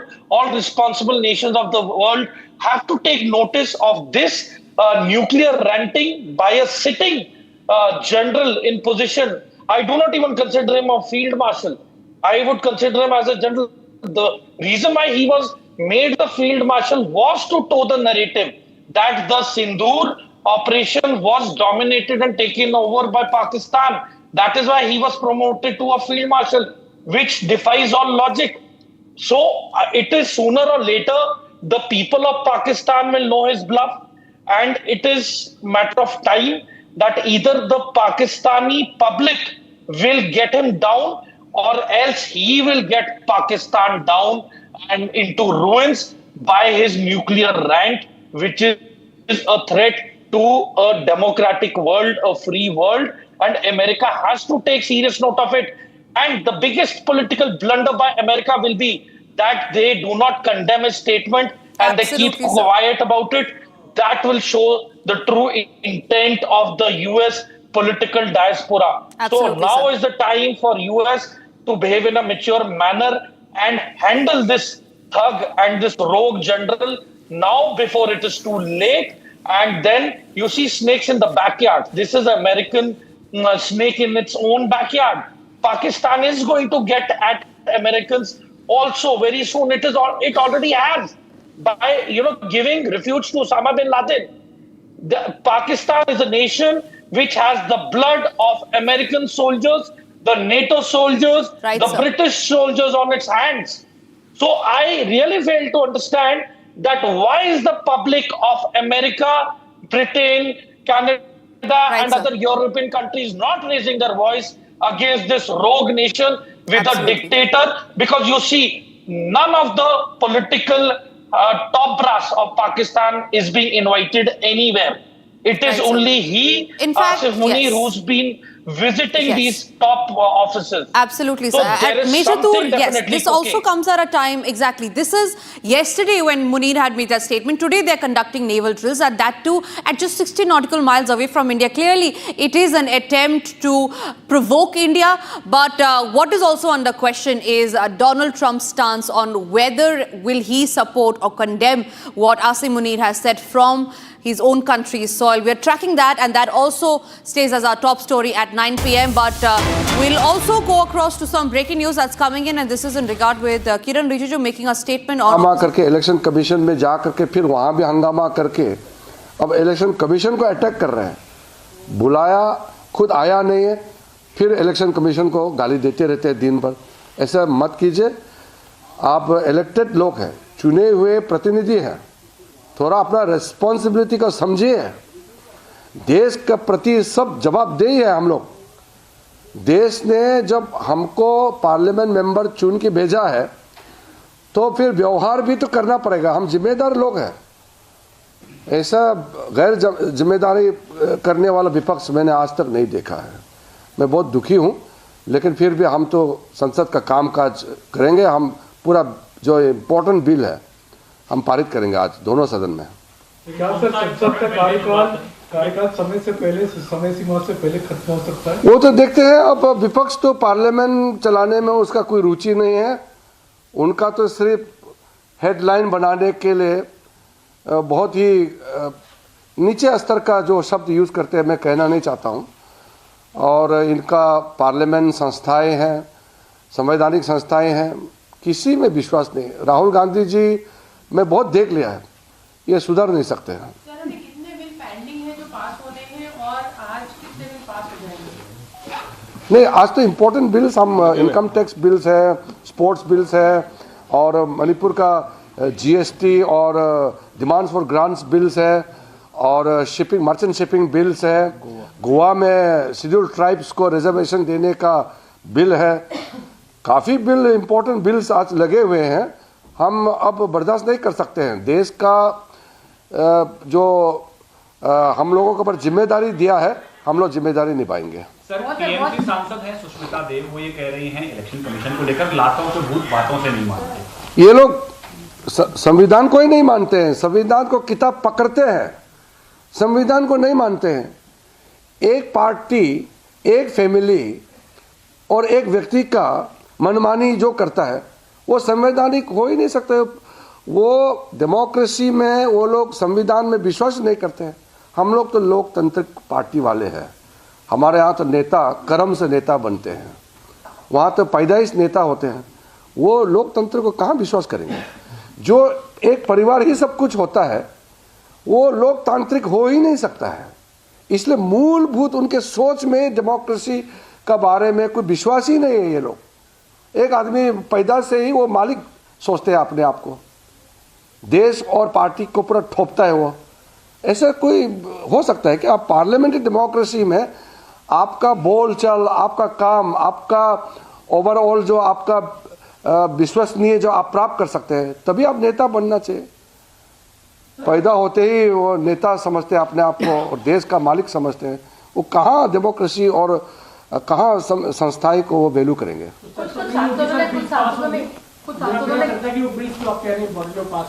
हम लोग चर्चा करेंगे, वो आए न आए हमारे लोग बोलेंगे। कुछ सांसद जो विपक्ष के हैं उन्होंने भी सहमति जताई थी कि स्पोर्ट्स बिल एक इम्पोर्टेंट बिल है, उस पर डिस्कशन होना चाहिए। बिल्कुल, क्या आप उनसे दोबारा अप्रोच? बिल्कुल, हमने कहा है कि इम्पोर्टेंट बिल्स सार्थक चर्चा होना चाहिए, लंबा बहस होना चाहिए। 2-2 दिन आप सोचिए, स्पोर्ट्स गवर्नेंस बिल और एंटी डोपिंग बिल के लिए 2 दिन लोकसभा में, 2 दिन राज्यसभा में हम लोग ने टाइम तय किया। फिर इनकम टैक्स अमेंडमेंट बिल और टैक्सेशन बिल को 2 दिन लोकसभा, 2 दिन राज्यसभा, इतना लंबा टाइम दिया है, टाइम तय कर चुके हैं बीएससी में, फिर भी आकर के हंगामा करते रहते हैं। हमारे लोग, एनडीए के लोग तो पूरा भरपूर हम लोग बोलेंगे, सारे एमपीज बोलेंगे, मंत्री जवाब देंगे। हम अपोजिशन वाला को रिक्वेस्ट करते हैं, आप भी अपना बात रख सकते हैं, आप चर्चा में भाग लीजिए और चर्चा से भाग करके फिर बोलेंगे कि बोलने नहीं देते, ये मत कीजिए। Thank you. पिछले हफ्ते उनको बोला था कि अगर ये पॉसिबल नहीं होगा तो हाउस जल्दी एडजर्न हो जाएगा, क्या हाउस जल्दी एडजर्न? वो अभी हम नहीं बोलेंगे। सर, आज कौन-कौन से बिल?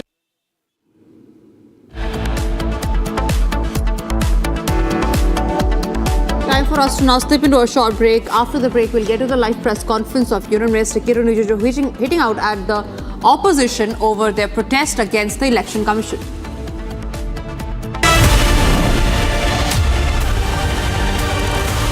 थोड़े में ज्यादा स्वाद, यही तो है इसकी खास बात। वाओ मामा, क्या स्वाद है? अरे मेरे राजा,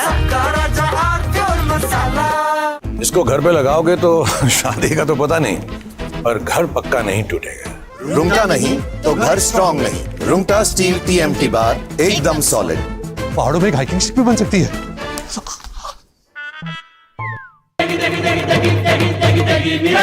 MDH की देगी मिर्च, देगी मिर्च का तड़का, अंग अंग फड़का। MDH की देगी मिर्च। और अगर हमारा एक्सपोर्ट बढ़ेगा, इकोनॉमी और ग्रोथ रेट बढ़ेगा, तो मुझे नहीं लगता कि हमें किसी के पास जाना पड़ेगा। आज जो दादागिरी करते इसलिए कर रहे कि वो आर्थिक दृष्टि से संपन्न है। दादागिरी इसलिए करते हैं कि उनके पास टेक्नोलॉजी है। अगर उनसे अच्छी टेक्नोलॉजी और रिसोर्सेज हमारे पास आएंगे तो हमें दादागिरी नहीं करनी है।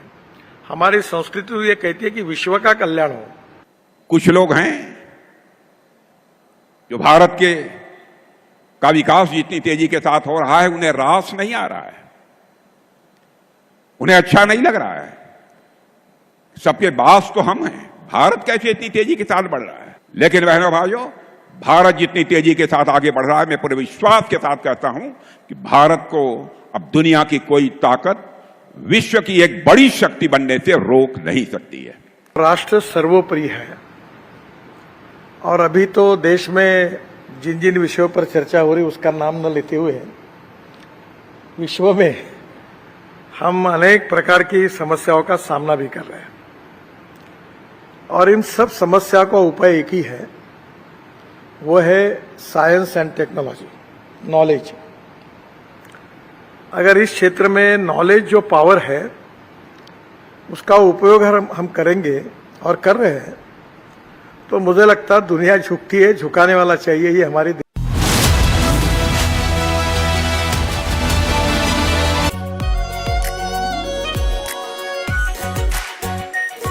Pure shahi paneer masala, delicious, healthy, everyday. अब छोलिया हो या लोबिया, सफेद चने या काले चने, सब कुछ मजेदार बने। आर प्योर सूजी पास्ता, उबालो, मिलाओ और खाओ, 8 मिनट में तैयार। क्या टेस्ट है, सबका राजा are pure masala.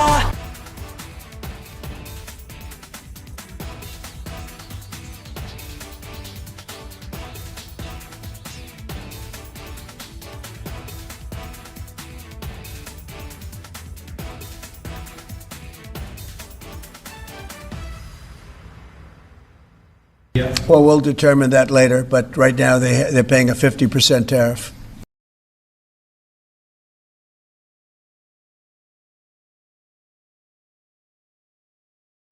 Our collective desire is to see a fair and representative global order, not one dominated by a few.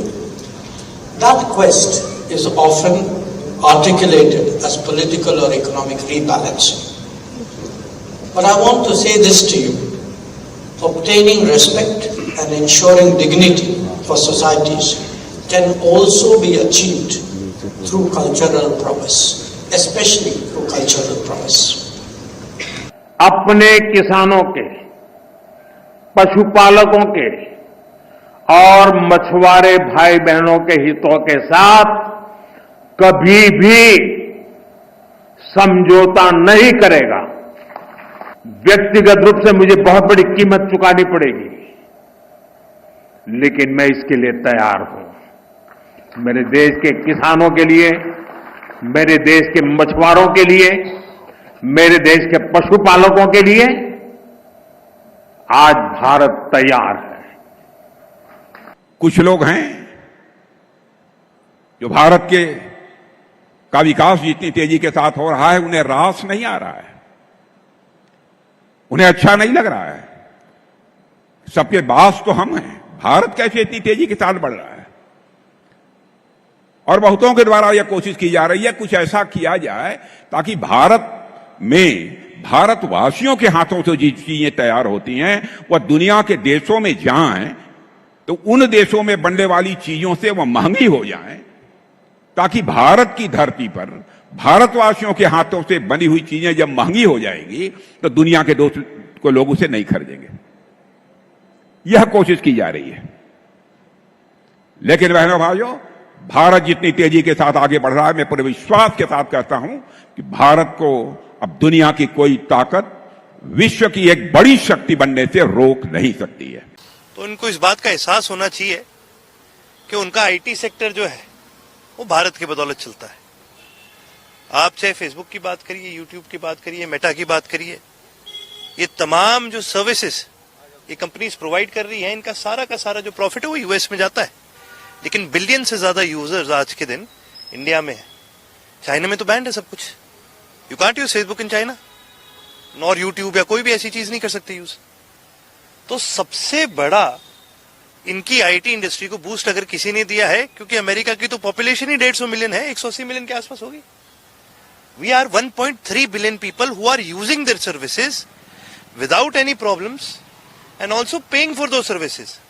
Netflix rates बढ़ाता है तो हम बढ़वाते हैं, जब यूट्यूब प्रीमियम आता है तो हम परचेज करते हैं। हम वो हर तमाम सर्विसेज यूज करते हैं जो ये लोग देते हैं, और हमने कभी कंप्लेन नहीं करी इस बात की, क्योंकि trade is give and take. लेकिन कहीं ना कहीं डोनाल्ड ट्रंप जी अपने ही गुरूर के अंदर इतना बढ़ चुके हैं कि शायद उनको एहसास नहीं है कि अकेले आपसे ना दुनिया चलेगी, ना अकेले आपसे आपका खुद का देश चलेगा। और अगर हमारा एक्सपोर्ट बढ़ेगा, इकोनॉमी और ग्रोथ रेट बढ़ेगा, तो मुझे नहीं लगता कि हमें किसी के पास जाना पड़ेगा। आज जो दादागिरी करते इसलिए कर रहे कि वो आर्थिक दृष्टि से संपन्न है। दादागिरी इसलिए करते हैं कि उनके पास टेक्नोलॉजी है। अगर उनसे अच्छी टेक्नोलॉजी और रिसोर्सेज हमारे पास आएंगे तो हमें दादागिरी नहीं करनी है। हमारी संस्कृति ये कहती है कि विश्व का कल्याण हो। कुछ लोग हैं जो भारत का विकास जितनी तेजी के साथ हो रहा है उन्हें रास नहीं आ रहा है, उन्हें अच्छा नहीं लग रहा है। सबके बास तो हम हैं, भारत कैसे इतनी तेजी के साथ बढ़ रहा है। लेकिन बहनों भाइयों, भारत जितनी तेजी के साथ आगे बढ़ रहा है, मैं पूरे विश्वास के साथ कहता हूं कि भारत को अब दुनिया की कोई ताकत विश्व की एक बड़ी शक्ति बनने से रोक नहीं सकती है। राष्ट्र सर्वोपरि है। From Asia's largest news headquarters, setting the agenda for Bharat.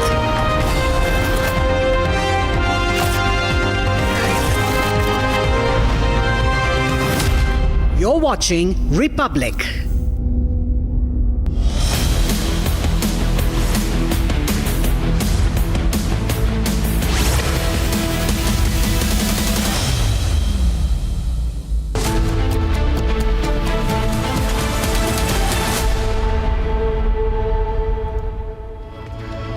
welcome. You're watching live and breaking at 2 p.m. I am Tanisha Avasti. Ladies and gentlemen, there is a huge face-off that is brewing between the Election Commission and the opposition.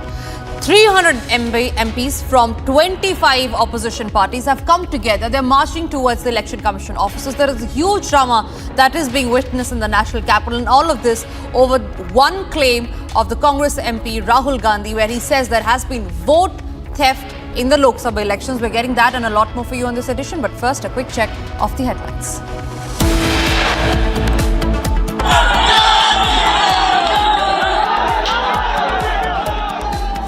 Clashes in Fatehpur over a disputed mosque structure. Heavy police deployment on spot.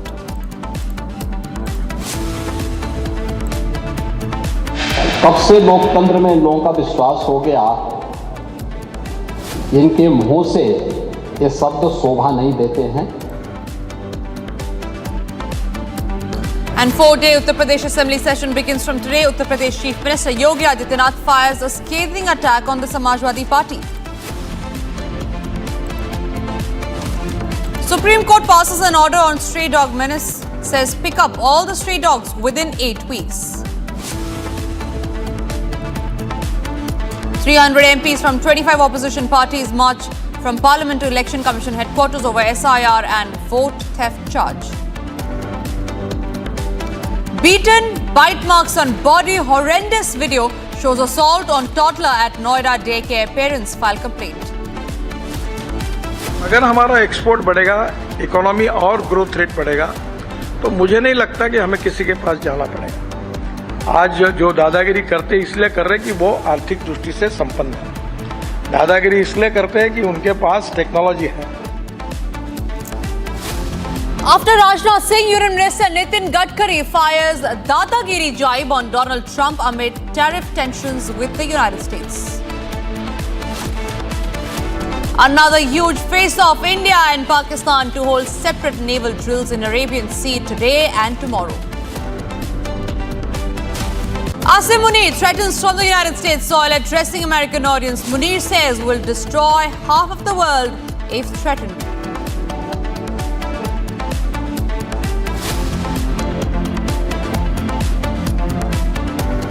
Starting this edition with the top focus story, and this one is from the state of Uttar Pradesh, where the dispute over a tomb located in Abu Nagar area of Sardar Kotwali in Fatehpur district of Uttar Pradesh has started increasing. Ladies and gentlemen, there were reports of people of Hindu community climbing on the tomb and starting to vandalize it. People of the Muslim community have started pelting stones as well. This dispute, remember, goes back to the time when the Hindu community alleges that there was a temple, a Shiva temple, a Thakurji temple, where the mosque has been built, refuting to the claims of the Hindu side is the Muslim community, saying that if anybody tries to touch the mosque, they will not bow down. That's the recent flashpoint between two communities there. Live visuals on your screen are from Fatehpur in Uttar Pradesh, where there has been heavy police deployment. Tension in Fatehpur. Is it a mosque? Is it a temple? The claims are yet to be substantiated. But what is being witnessed is how Fatehpur is on the verge of a communal clash right now. Akanksha is joining me live on the broadcast on that note. Akanksha, before I come to you, let's also play that soundbite of the district magistrate who has given a statement on the recent clashes that has happened in Fatehpur in Uttar Pradesh. Let's first listen to that and then I come across to Akanksha.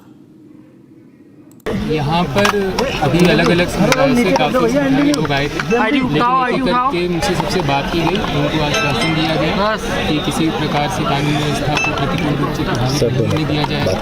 सब लोग आश्वासन को सुनकर धीरे धीरे करके चलेगा। अभी हमारी प्राथमिकता ये है सबसे पहले कि शांति व्यवस्था बनी रहे और लोगों में कॉन्फिडेंस रहे प्रशासन के प्रति, तो इसलिए हम लोगों से बातचीत भी कर रहे हैं और सभी यहाँ पर। देखिए, अभी इस तरह का ऐसा कुछ नहीं आया है। कुछ लोग लाठी डंडा और पत्थर उठा रहे थे, लेकिन इस तरह के कोई हथियार की ऐसी कोई बात नहीं है। ड्रोन के जरिए किस लोगों की पहचान की गई है? हाँ, हम लोग लगातार वीडियोग्राफी भी इसकी हुई है और ड्रोन से भी देखा गया है, और जो भी लोग इसमें जिम्मेदार हैं उनके ऊपर कार्रवाई की। फिलहाल अभी की क्या स्थिति है? अभी आप खुद देख रहे हैं कि अभी सभी लोग यहाँ से जा चुके हैं। सिर्फ फोर्स का पुलिस बल यहाँ पे उपलब्ध है और मजिस्ट्रेट है, और बाकी लोग यहाँ पे शांति है। सर मजार भी कुछ तोड़ी गई है क्या? नहीं, ऐसा कुछ अभी हम लोग उधर देखे नहीं और उधर अभी इन लोगों को समझाने में ही लगे रहे। क्या उपद्रव करने वालों पे कार्रवाई भी होगी? नहीं, जैसा कि मैंने बताया कि इन सभी लोगों पे जो भी उन्होंने कानून को हाथ में लिया उस पर कार्रवाई की जाए। सर कुछ लोगों द्वारा मजार पर चढ़कर झंडा लगाया गया था। देखिए, ऐसा हमारे संज्ञान में आया है, लेकिन अभी फिलहाल जो है कोई झंडा नहीं है, उसको हटवा दिया गया है और ये उनकी डिमांड भी थी मुस्लिम पक्ष की और उसके बाद वो लोग चले गए। All right, Akanksha is joining us live from the newsroom. Akanksha, this is a dispute that's happened over a mosque. The Hindu side claims it's a temple. The Muslim side claims it's a mosque. Heavy police deployment is on spot. What is the situation currently in Fatehpur, where it was on the verge of communal clashes breaking out? Well, you see, Tanisha, as far as the situation on the ground is concerned, it's currently peaceful because we've been showing our viewers the visuals of the barricades that have been now put up. But definitely the temple versus tomb controversy has erupted in Fatehpur, and this is not too far from the capital city of Lucknow in Uttar Pradesh is what we are learning. What happened today is that the members of the Hindu organization, they tried to barge into this disputed structure, and this old structure is in the center of the controversy that we are showing the visuals on the screen. In fact, the Hindu side is saying that it is a temple, it's a Shiva temple. There's a shivling inside this particular structure, and they wanted to go and worship that particular shivling is the claim that has come in from the Hindu side. On the other side, the Muslim side says that it is not a disputed structure, and the district administration should not allow any destruction of this structure as well. And they have said that they have land records to show that it is in fact a mosque. But now we're saying, in fact, earlier today we saw there were tensions in that specific area. In fact, what we're learning is that the situation is currently peaceful, and the district administration, the police there is trying to crack down and focus on the people who try to barge into this old structure. So the investigation has started. There are several people, Tanisha, who've been detained, but no arrests have been made as far as this case is concerned so far. Right, Akanksha, thank you very much for joining us on the broadcast and sharing those insights, details on the story. For now, we move on to some other stories that we are tracking. And ladies and gentlemen, this one is from the national capital, where after continued menace of the stray dogs in Delhi NCR region, it is now the Supreme Court, ladies and gentlemen, that has taken a very, very strong comment, that has passed a very strong comment on the stray dog menace in the national capital region. And this covers from Delhi to NCR to even localities from Gurugram. Now, going into detail on what the Supreme Court has said, the Supreme Court, remember, has passed a slew of directions to Delhi NCR states, the MCD and the NDMC to deal with menace of stray dogs and orders creation of dog shelters across cities.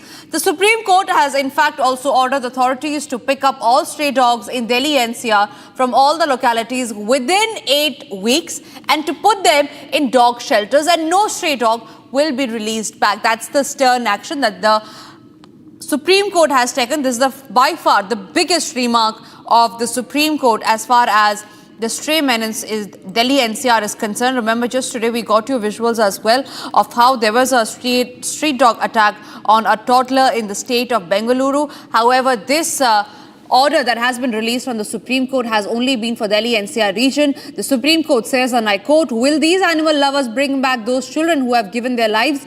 The Supreme Court has also made another very strong observation where they've said that stray dogs should be moved to shelter within 8 weeks. The Supreme Court has also directed the authorities that they should start picking up 5,000 dogs in next 6 weeks, and that infants should not fall prey of rabies. In fact, in other big observation by the Supreme Court has also said, and I quote, "Take stern actions even if a single stray dog is released. Create helpline within 1 week of all dog bites and rabies case." And on that note, I'm also being joined by Priyanka Ganguly. She is an animal welfare worker. Priyanka, thank you very much for speaking to Republic. Today, what we have observed is the biggest remark made by the Supreme Court as far as the stray dog menace is concerned. They have given a deadline to NDMC saying that the dogs should be picked up within 6 to 8 weeks. Your first comments on the observation by the Supreme Court today? Ma'am, I don't think this drastic move given by Supreme Court has been adhered based on the circumstances which we are facing today, because asking every community dog to be picked up. Within 8 weeks, first of all, do we have those ample amount of shelters in place? Do we have shelters at all? Do we have, what are the condition of those shelters? Because, ma'am, we have to understand, first and foremost, these are all community dogs. These are animals which have lived out of a particular area. They have been living there. So as expecting in 8 weeks, all the community dogs are picked up and put behind a shelter without a consistent plan in place, in action in place, I don't think this is the right decision. From Supreme Court, this decision coming is very astonishing, very shocking. As an animal lover, as an animal worker, not a lover, I would say, as an animal worker, because what has the MCD, what has the society, what has the animal welfare, has there been enough measures taken when it comes to vaccination? Right. Then, Priyanka, on that note, I would want to ask you, what are the measures that you think as an animal welfare activist should be taken to control this menace? Because first of all, I'm not an activist. I have 2 pets at home. So I'm an animal lover. I don't believe in this right word of activist. I definitely don't. I condemn these bite cases. I'm condemning these things which is gone beyond our hands. A child being attacked, residents being attacked. But believe me, ma'am, there has to be a plan in place. And the only way to control, we have taken examples of a particular city in Kerala. We have taken example of cities in Mizoram where they have been able to control the dog population increase by ensuring a sterilization and a vaccination drive which was done without any kind of negligence in place. So until unless we come to a sterilization drive, ma'am, and I don't... If we come to take action, we cannot take action. They're not in such large numbers. Today, you can rope in as many NGOs who are working with animal welfare, as many NGOs you want, you can rope them in and go on a mass level sterilization drive. Because if they do not increase in number, they will anyways, their life is only 7 to 10 years. Right. So if they are vaccinated, they are sterilized, they don't grow in number, and they are taken care of, they will actually naturally die their natural death in next 8 to 10 Absolutely, ma'am. Point noted, Priyanka. Thank you very much for sharing your opinion on that. Appreciate you joining here. And with that, we move across to some other stories. This one again is from the national capital, specifically from Noida. Now, there are shocking visuals from a Noida daycare that have sparked massive outrage. A horrendous video where a 15-month-old baby was brutally assaulted by a caretaker. The monster nanny has been caught on camera. She was slapped, the 15-month-old was slapped, she was bitten and she was thrown on the ground. The horror unfolded inside what was meant to be a safe space for kids. The accused has been arrested, but the serious question remains about the safety of children in such centers.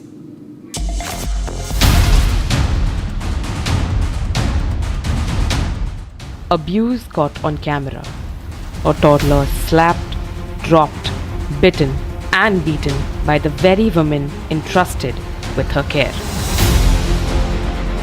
The CCTV footage is chilling. The pain visible on the baby's face. Bite marks, bruises and trauma. The child is just 15 months old. But it doesn't end there. The caregiver, frustrated with the baby's cries, throws her to the floor again. The horror unfolded inside a daycare located in a residential complex in Noida, Sector 137. A place meant to nurture is now a site of unimaginable cruelty.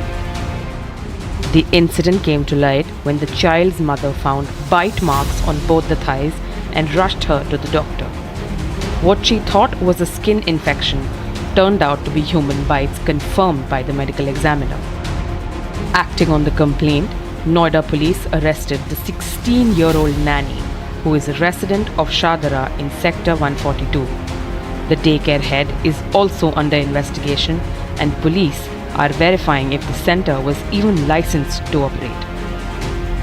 The CCTV reveals not just the abuse, but a complete betrayal of trust. The cries were unheard, her wounds now a symbol of system that failed her. Police say investigations are underway, but the big question is the silence of these daycare walls. Who's protecting them and the ones who cannot speak for themselves?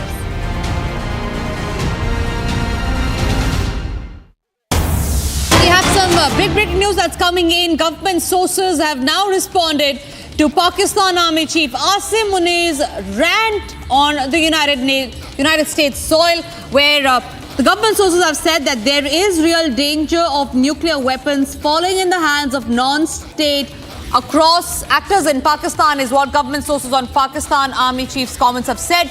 Pakistan Army Chief's statement is a part of pattern. Whenever the United States supports Pakistan military, they always show their true colors, is what again the government sources have said. The government sources have also said on Asim Munir's comment that it is a symptom that democracy does not exist in Pakistan, that it is their military which controls. Big breaking news, government sources going all out against Pakistan, saying and responding to the nuclear threat that Asim Munir, the Pakistan Army Chief, yesterday had issued while on the United States soil. In fact, there are more details of the government sources, what they have said. They've said that nuclear rattling is not new and that Pakistan indulged in it during Operation Sindoor as well. Senior Executive Editor Abhishek Kapoor joining us on the phone line on that. Abhishek, all right, he's live from the newsroom on that note. Abhishek, a very strong worded statement from government sources on Asim Munir's rant that he had to do on the United States soil. Yes, this is not as yet an official reaction. It was just that we were trying to elicit a response, and we spoke to some contacts, and they said, the senior level contacts, and they said that, see, we are watching. And it is for the Americans to see what's happening from their soil. It is for them to take note and respond and hold Pakistan to account. There is almost a pattern that whenever we look at through history, whenever the Pakistanis get this kind of American backing and indulgence, they carry out this kind of nuclear saber rattling. They indulge in irresponsible conduct. And the fact that it is Pakistan Army Chief for talking about this, it is clear evidence, and for the rest of the world to see that it is the Pakistan military which has its finger on the nuclear button in Pakistan, and not the civilian leadership, which is essentially the principle of control of a nuclear arsenal. So I think in this sense, it's been a giveaway on the part of Asim Munir with his very irresponsible rant that he has indulged in against India from American soil while addressing the Pakistani diaspora. And we are awaiting an American response to this, because it is only after the kind of pampering, so to say, we are seeing from the Trump administration of not just Pakistan generally, but Field Marshal Asim Munir specifically, that we have seen him emboldened. There is a concern in the Indian establishment that, like we saw his rant last time in the month of April, turning or translating into the Pahalgam terror attack, whether this also is going to be a dog whistle for the terrorists that Pakistan cultivates to carry out another attack in India, anywhere, or possibly in Jammu and Kashmir. So we are closely watching. The security establishment is in a state of alert. And of course, as I said, on the side of our diplomacy, we are hoping that the Americans take note of the kind of absolutely irresponsible comments made by the Pakistani general. Absolutely, Abhishek. Also, the audacity of Pakistan's army chiefs to say all of this against India, against the world, threatening the world of a nuclear threat. All of this is being done on the United States soil. Do you think there is a pat on the back by Donald Trump on Asim Munir's shoulder, because of which Asim Munir had the audacity to say all of this on the world stage, that too from the United States soil? You are absolutely right, and that's exactly the reading insofar as New Delhi is concerned, that this is not the first time. We are seeing there is a sense of deja vu, and which is that every time the Americans really indulge with the Pakistani general from the time of Ayub Khan to Yahya Khan to General Pervez Musharraf, and now in the case of Asim Munir, they just get emboldened and carry out their anti-India agenda right there in full public view. And so for Asim Munir to be talking about, launching missiles to destroy Indian dams within Indian territory, for Asim Munir to be talking about destroying half the world in case there is a war next time with India, I think there is an element of American backing. Remember, this is the second time in less than 2 months that Munir is on American soil. He's participated in the farewell of General Kurilla, who had called Pakistan a fantastic partner, and also he has been there at the time of handing over ceremony of the Central Command Chief. So I think this is clearly a case of American indulgence, and that really does no favors to the larger India-United States partnership, and hopefully somebody in the White House would take note of this. Absolutely. Also, Major General G.D. Bakshi joins us on the broadcast. Major General, very good afternoon to you. A very strong worded statement coming in from the Government of India sources on Asim Munir's rant that he had to speak out on the United States soil. Clearly a free hand being given by Donald Trump to Asim Munir. This is insane. It's gone to his head. 2 visits to, United States, and he's on cloud 9. He's lost his moorings. He threatened to nuke India and take half the world with him. Does that half the world include the United States? Number one. Number two, he's threatened to fire 10 missiles at any dam that India builds. May I remind Mullah Munir that, in Operation Sindoor, he had fired 1,000 drones, over 1,100 to 1,200 drones at India. Over 90% were shot down by our integrated air defense. They had fired 3 missiles, 1 Shaheen, 2 Fateh, tactical ballistic missiles towards Delhi and Amritsar, respectively. All 3, that is 100%, were shot down. In the third nuclear age, Field Marshal Munir, I hope you realize that the efficacy and lethality of modern defenses can prevent a country with a small nuclear arsenal like Pakistan from doing any damage whatsoever. Absolutely, His sir. stupid arsenal of 170 bombs, most of it are sub-kiloton. Absolutely, He has already been neutered. We not only have defensive means, our S-400s, our Barricades, we also have offensive means. And we have shown a bit of that to Pakistan. At Noor Khan, their nuclear command and control post was hit. All their computer servers were fried up. Their SATCOMs were gone. We had taken out their communications. Without communications, what will you fire, sir? This man needs to be psychologically examined. He's too dangerous to be holding that post. Absolutely, He's sir. too dangerous to be holding that post. Yes, absolutely. This man has gone absolutely nuts. He's gone bonkers. Absolutely, Major General. Yes. G.D. Bakshi, thank you very much for sharing your insight. I'm also being joined by Ambassador Deepak Vora, former diplomat. Thank you very much, Ambassador Vora, for joining and speaking to us. And like we're just having a conversation with Major General G.D. Bakshi, Asim Munir has done nothing but to just embarrass Pakistan and himself on the global stage, and that too from the soil of the United States. In a sentence, he also goes on to compliment India and say that India is like Mercedes and then Pakistan is like that of a dump trash truck.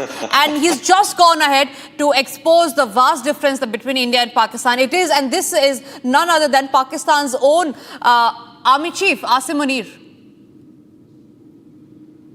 Okay, ma'am, let me thank you very much for giving me this opportunity. Whenever I'm on Republic, it's like I've come home. Thank you. I just said what she said was brilliant. Now, let me put it to you like this. Had I been in the room in Florida, Tampa, Florida, where I've been many times, where this joker was speaking, when he said that if we are going down, we'll take half the world with us. Do you recall that, ma'am?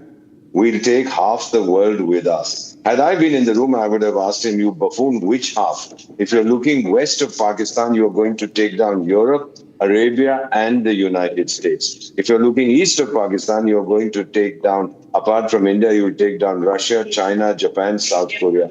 Are you an idiot? Of course the man is an idiot. He's autistic. He's demented. I would have asked him this question, which half of the world will you take down with you? Second thing, ma'am, he has no idea of hydrology or hydrographics. When you build a dam on the river flows downstream. So you build it somewhere and the water begins to gather upstream. Now, Pakistan is downstream of Bharat on the Sindhu. If we build a dam there and he blasts it, which he's an idiot, he can never do it, then the water will flood Pakistan. Somebody ought to take this guy to a psychiatrist and get him treated and say, just shut up and don't open your mouth. Plus, he has embarrassed his host. It's never done that you threaten a third country in the territory of your host. That is not permitted. But who will say so? And then who is he to take the decision? Just look, he's made it very clear that there is some badmash who calls himself Sharif sitting in Islamabad who says he's the Prime Minister. This fellow says, I don't care. I take the decision. Who is this chap? He doesn't even call him for the retirement. There's some general gorilla or something is that fellow's name. And he's gone there and is saying all kinds of things. And then you might recall, ma'am, in May, he got blasted by the Americans. And I'll tell you why. The same gorilla said, you are talking about building ballistic missiles with a range of 6,000 kilometers. Who's your enemy? You say Bharat is your only enemy. You don't need a ballistic missile with a range of 6,000 kilometers to hit Bharat. All you need is 3, 4, 5, 600 kilometers. The man is an ass. I do hope, and ma'am, I do hope that this doesn't happen for his sake, but I'm old enough, 52 years in diplomacy, to know that inconvenient people. There used to be a character called Zia-ul Haq in Pakistan who grew too big for his boots. We know what happened to his aircraft. I rest my case. Absolutely. Ambassador Vora, also the fact that how Donald Trump has now been completely exposed. On one hand, while he calls India and Prime Minister Modi his friend, on the other hand, he goes on to impose a tariff on us and gives a free stage to Pakistan. And in just a month, this is the second time when Asim Munir has met Donald Trump, has been in the United States and just spewed. And the last time when he did this, it resulted in Pahalgam attack when he talked about jugular vein. Today, when he's doing it, do you think it is another provocation that he's throwing out on India? No, not at all. He's scared to death because we have said that Operation Sindoor has only been paused. It has not been ended. And any other terror attack on India will be considered an act of war. He knows he can't deal with us. In one of his speeches to the Pakistani diaspora, he was saying Bharat has so many more weapons and tanks and planes, but yet they can't do anything because inshallah, we will fight them and inshallah, our weapons will come from Allah. He'll bring them down to us. The man is a clown.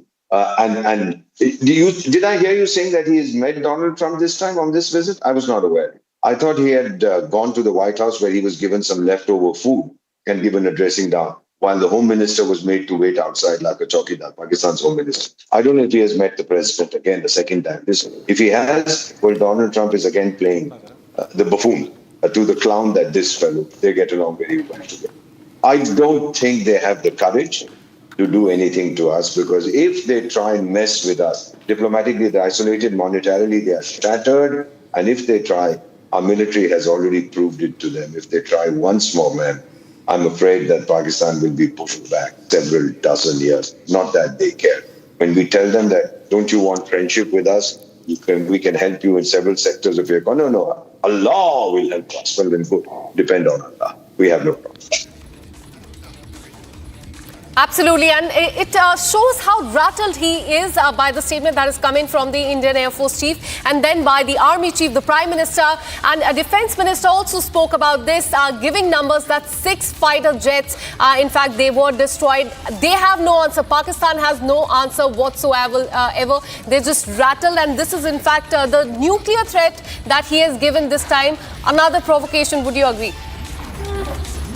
Oh, absolutely, ma'am. They won't dare do it. Take my word for it, ma'am. I'm old enough to understand these games that these jokers play. Had it been some political leader in that country, perhaps one would have said, "Ki bhai, dekho kya baat kar raha hai." But एक army chief और वो भी full marshal अपने आप को self promote कर लिया, वो दम नहीं है, ma'am. I'll tell you what is going to happen. Iran is already pissed off with Pakistan. That's why the Iranian president is there. Afghanistan is on the war. कुछ किया भारत के साथ ये सब तरफ से ठुकेगा. और फिर ये नहीं मैं कह रहा that Pakistan is going to break up. No country ever, its territory never disappears unless question of Sudan, South Sudan, where something, or Ethiopia, Eritrea, where this is. But I see that Balochistan, I see Khyber Pakhtunkhwa, and I see Hindustan emerging in the near future as independent or semi-independent entities. Let me tell you one more thing, man. And this is the first time I'm sharing this on any television because I trust you and your channel. We used to say that 80% of the Sindhu water has been flowing into Pakistan, 20% was with us. Then we suspended the treaty and we started some work. Lots of people have been saying, "Kitna time lagaoge," etc. Man, take it from me. I've spoken to all the knowledgeable people. I'm sure advisor in Leh. I'm going there in a few days. Of the 80% that Sindhu total water, Sindhu and its tributaries, Pakistan's share now is down to 60%, 60, which means we are getting active, or somebody is getting active. And they have contracted to import 2 million tons of wheat. I don't know who give them the money because their crop is supposed to suffer bad. And the season is now. So they're going to have major issues. But of course, Allah will feed them. Good luck to you. Absolutely. And not just this, he's also given threat on the Indus Water Treaty. Remember how Prime Minister said that blood and water cannot flow together. And now Asim Munir has said that let India build dams and we will destroy it using 10 missiles. Big threat that has been given by him. Their country approached the United States nation. They did not get any support globally. And now let me tell you something. You know, the river flows downstream from top to high. So Pakistan is the lower riparian, where the upper. When a dam is built, the water gathers on our side, not on the lower side, the upper side. If you blast the dam, the water will quickly flow to your side and flood your country. The man is a fool. I hope I'm sure he hasn't asked a hydrologist or an engineer that what happens if I blast a dam. During the Second World War, they were trying to blast dams in Germany. There was a very famous, I forget the name of the thing. They said if we can blast this dam, then we are going to be very happy because it's going to flood this place and that place. Now this has been used, but this guy doesn't understand. You blow up a dam and your own country suffers. If this is not masochism, if this is not auto-destruct, this guy should be on suicide. Maybe the Americans will put him in a lunatic asylum in their country and look after him. I don't really know. But I mean, I've stopped caring. The man is a buffoon. He's incapable of rational act. Absolutely, sir. In fact, stay on with us. I'm also joined by retired Major General Sanjay Meston. Thank you so much, sir, for speaking to Republic TV. Now, this big statement that has come in from Asim Munir, he has given nuclear threat.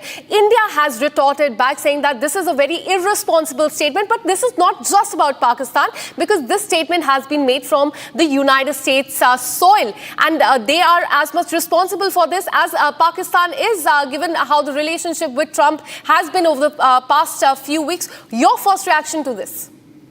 My first reaction is, firstly, as India, we should not even be worried about his such callous and stupid statements. The fact of the matter is he's making these statements only on one pretext, that is because of the President Trump support. And I'm quite surprised why President Trump called him for that so-called lunch. And now the central CENTCOM, the chief was retiring, and therefore he was called for the farewell party. Now, this is what is happening, that he is pleasing the Americans, and Munir and Pakistan does not realize that the Americans cannot be trusted. They are not any trusted friends of anyone. In Afghanistan, they were fighting together with the NATO and all allied 52 nations. Today, the same Americans, President Trump says, I'll put so much tariffs on Canada. Yeah, you know what all has happened. So he can ditch allies. So Pakistan is definitely no ally of any kind. They are just being used. And this is actually, a pressure tactics on India, basically, by President Trump. He wants to use Munir by making these statements so that, the government of India will bow down. That's never going to happen. India is the most responsible and the most honorable nation. And we will not, bow down to President Trump's wishes and desires. And he's using just this Munir as a trump card against India. That is what his policy is. And Munir should realize, as the ambassador was also explaining, I've served extensively in J&K and Punjab areas. Any water which is, even if he tries to blow up, it's just going to devastate Pakistan. Devastate, I'm using the word. It will be totally flooded. So this is the whole issue. He does not realize. He's just making callous statements to earn cheap popularity amongst his people and some of his so-called, followers. So this is an irresponsible, callous statement, and India, I think, should not even react. And they know what the Indian capabilities are. This time we have conveyed what we did in this Kirana hill. We have got the capabilities to even sort out his nuclear. So let him not call this nuclear. Absolutely, sir. In fact, this is why India has retorted back, saying that these are very irresponsible statements that has been given by the Army Chief of Pakistan.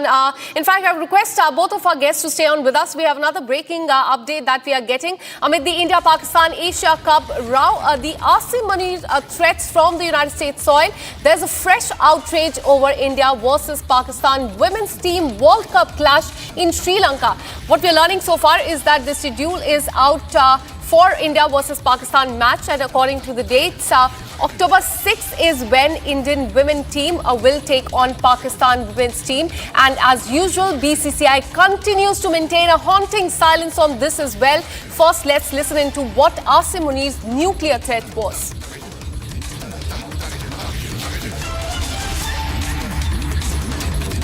All right, so as we know that on September 14th, there's going to be a match between India and Pakistan as far as Asia Cup is concerned. Now, what we're learning is that there's going to be another match which is between India and Pakistan.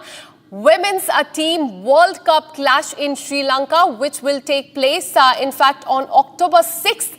That is when Indian women team will take on the Pakistani team. So, firstly, on September 14th, and then on October 6th. But the point remains is that BCCI is completely silent on this. There was a massive outrage, remember, when the dates for India and Pakistan Asia Cup match were announced. And people of the country, in fact, were asking questions and questioning the silence of the BCCI and the government as well.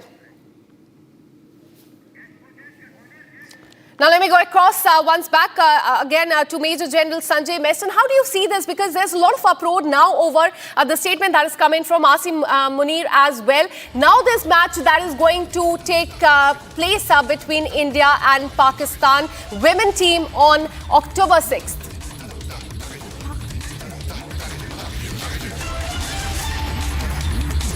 But before we go back to our panelists there, this is a big breaking news that we are getting in. As far as the official response of India is concerned, as far as that big statement by Asim Munir is concerned, and our attention has been drawn to remarks made by Pakistani Chief of Army while on a visit to the United States. And this is what the official spokesperson has said.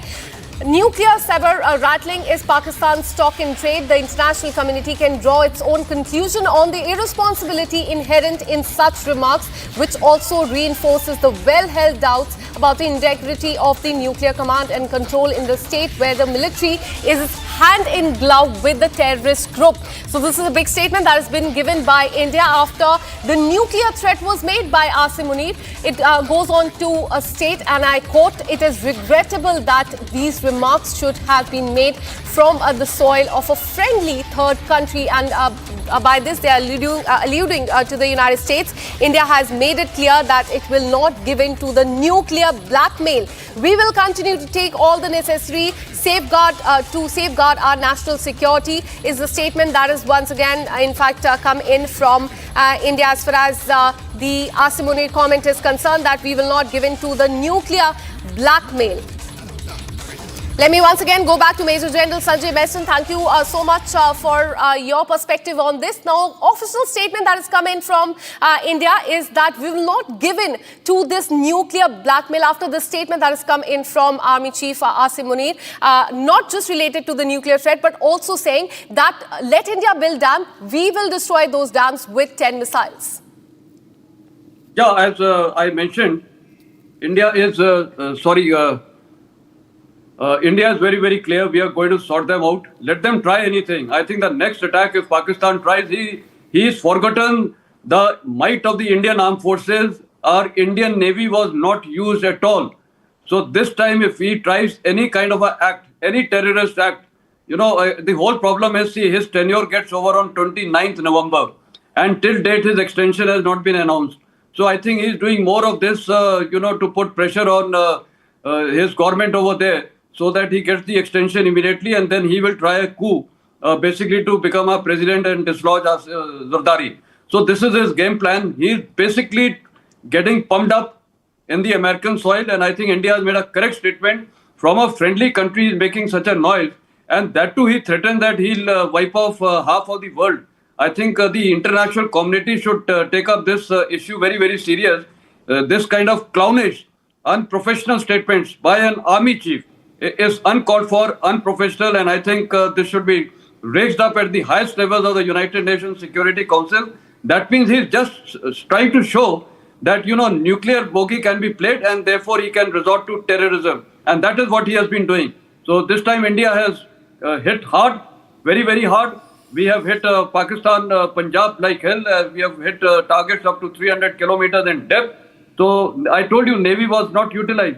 So he does not know what is the devastating potential of the Indian armed forces and the entire might of the Indian nation, the whole of nation approach. So Pakistan is just making noise under this gentleman. He can't control his own armed forces. There is rebellion against in his own armed forces. The morale is very low. So he's just making the statement just to remain in the prime importance that yes, people should know there is something known as Munir. I think we should not even care to hoot for it. As regards the cricket match is concerned, if the Prime Minister of India is very clear, terror and talks will not go together. At least the pulse of the nation is also very clear. We should not engage in any play, whether it is any kind of a match with Pakistan.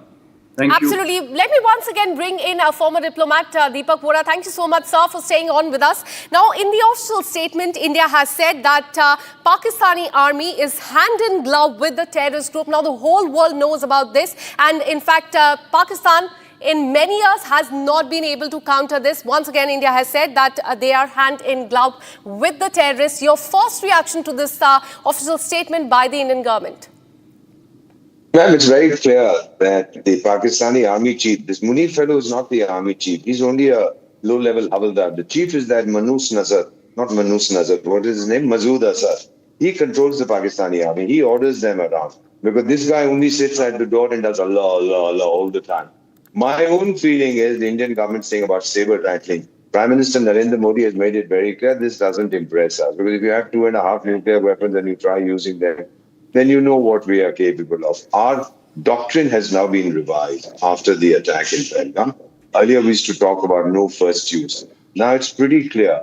There is an ambiguity, but my own feeling, and after speaking to several outstanding sons of India, soldiers like General Sanjay Meston, who was with us a moment ago, now the feeling is they launch, we launch.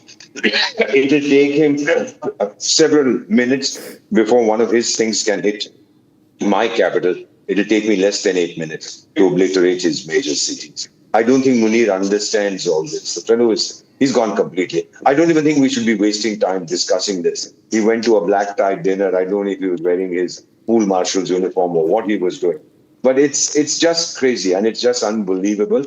And of course, nobody, not even his friend. I think even the Turks would have told him, "Ye kya bakwas kar rahe tu?" And of course, Azerbaijan doesn't matter. So I have a feeling that he's damaged his country. Whatever little money might have come in by way of investment, he's damaged that much more than he can realize. Ma'am, the spoken word, and I'm trained in diplomacy, is like a fired bullet. It doesn't come back. He can deny it, he can say, I've been misquoted, etc. But there were lots of people present at the dinner. I have spoken to some of the people who were given first-hand information. Yes, he said all this. Now he's going to be in trouble. I don't even know if he's going to go back to his country. There might be demonstrations on the streets of there. I hope this guy is relegated to where he belongs. He belongs to a lunatic asylum. Absolutely, but do you think this is a newly found friendship between United States and Pakistan? Because this is the second time that Asim Munir has gone to United States in the last 2 months, second visit there. And the last time he went, he had nominated US President Donald Trump for the Peace Prize. And this time he has made this inflammatory speech from United States. So it's not just about Pakistan, it's also about the place from which, where he had made this statement. And that is United States. Definitely India has said that why did he make this statement from the third friendly third country? But the point remains is how and why did he do it specifically from the United States is the question many are asking. Many Americans would have asked him the same question. Why did you do it from my territory? It's not done. In diplomacy, we don't do this. We don't go to the territory of country A and threaten country B from that territory. No.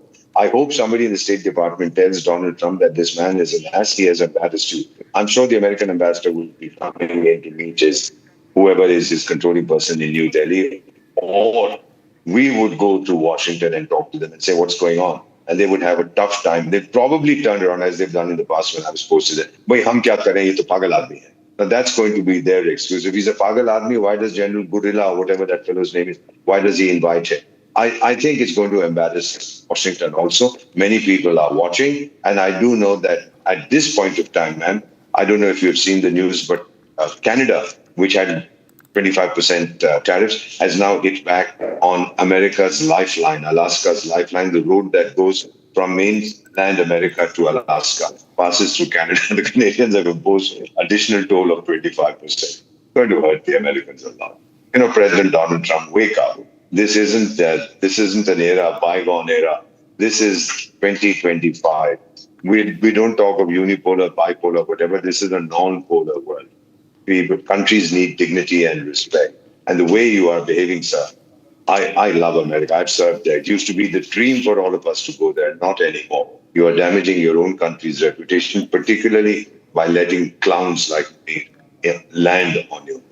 Throw him out, sir. Absolutely. Coming to you now, Major General Sanjay Beston. Now, the last time Asim Munir made such statement, there was Pahalgam terror attack. So many people lost their life. And once again, he has given such an inflammatory speech, and that too from the United States this time around. Do you think this is a sort of provocation of some sort this time as well? Yeah, definitely it is a provocation. See, his 16th April speech, we all know what he stated. And this is exactly this time he has stated from a foreign soil. And this time he's used the nuclear threat, wiping off the, half of the world. So this person, why is he making these statements firstly from American soil is because of the patronage by President Trump. And why President Trump is giving him this kind of, patronage, it is just because he wants to put pressure on the Indian Prime Minister. That is the whole thing. Because President Trump's, he wants buttering, which the Indian government has never done till date. And this is what is actually hurting him, unlike some nations.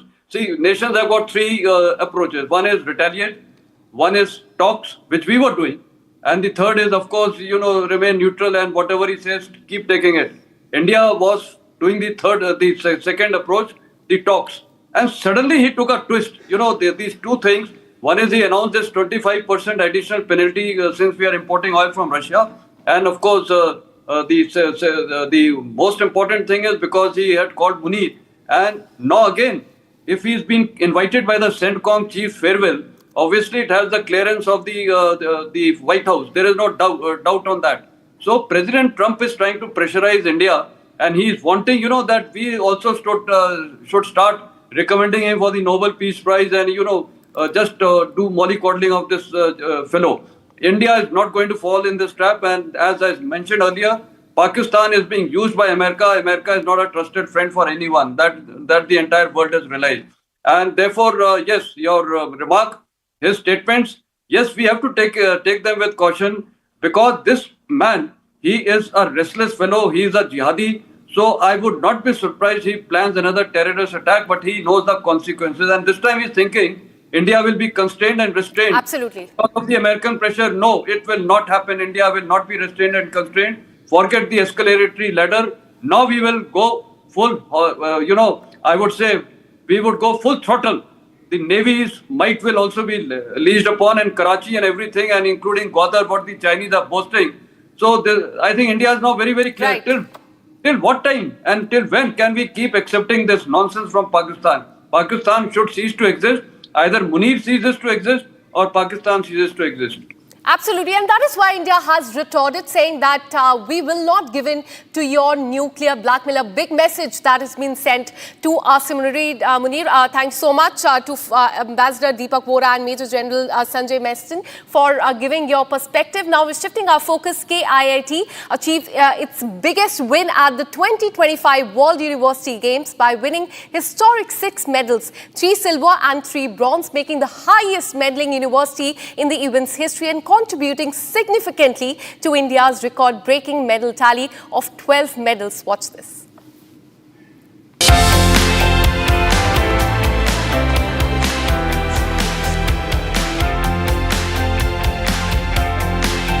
Students honoring their champions on campus as the KIT University scripts history at the World University Games in Germany.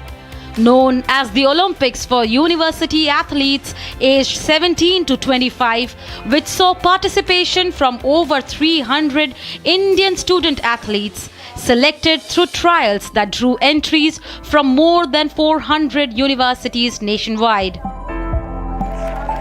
Not only did KIT contribute significantly to India's record-breaking medal tally, but it also set a new benchmark for university sports in the country. With 6 medals, 3 silver and 3 bronze, KIT emerged as the highest medaling university from India, accounting for half of the nation's total of 12 medals. KIT University Bhubaneswar 40 बच्चे participate किए थे, जो कि only university with highest number of participation in world university games. उससे ज़्यादा खुशी का बात है, इंडिया को जो 12 मेडल मिला है वर्ल्ड यूनिवर्सिटी गेम्स में, उसमें से 50% मेडल 6 मेडल KIT यूनिवर्सिटी का छात्र छात्री को मिला है, 6 मेडल मिला है। 40 out of 42 athletes from Odisha in the Indian contingent were from KIT, highlighting the institution's role as a national sports powerhouse. KIT also had the highest representation by a single Indian university in any edition of the Games, held from July 16th to 27th across different cities of Germany. KIT has now become the first Indian university in 65 years to win the highest number of medals in a single edition of the World University Games. No small feat for an institution that has quietly built its sporting infrastructure over the years.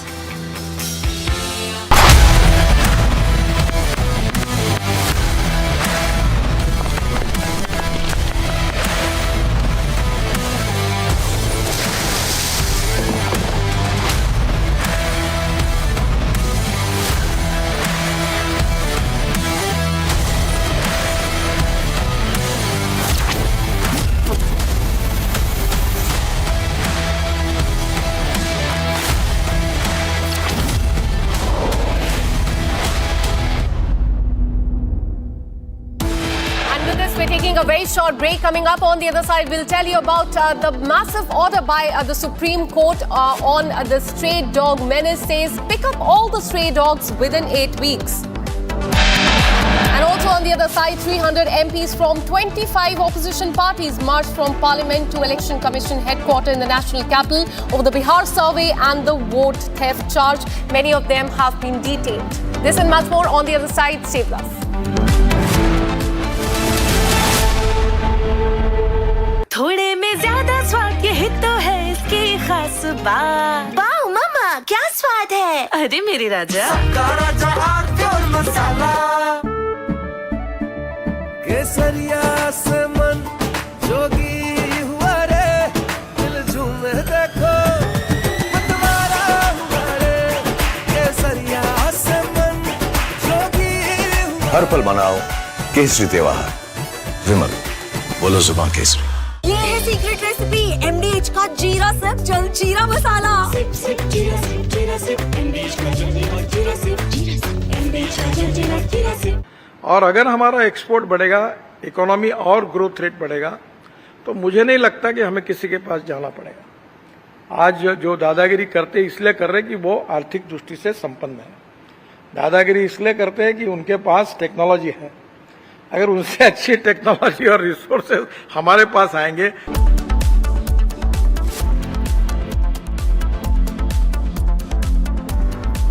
आधे bowl दही में 4 चम्मच MDH चटनी पुदीना मसाला डाला, stir करो, पुदीना चटनी तैयार। MDH चटनी पुदीना मसाला। केसरिया से मन जोगी हुआ रे, दिल झूमे देखो मतवारा हुआ रे, केसरिया से मन जोगी हुआ। हर पल मनाओ केसरी त्योहार। विमल, बोलो जुबान Kesari.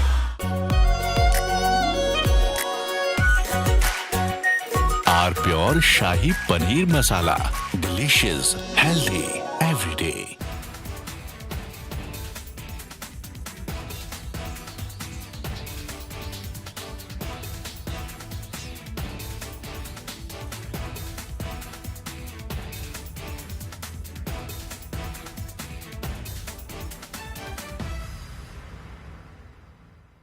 Well, we'll determine that later, but right now they're paying a 50% tariff.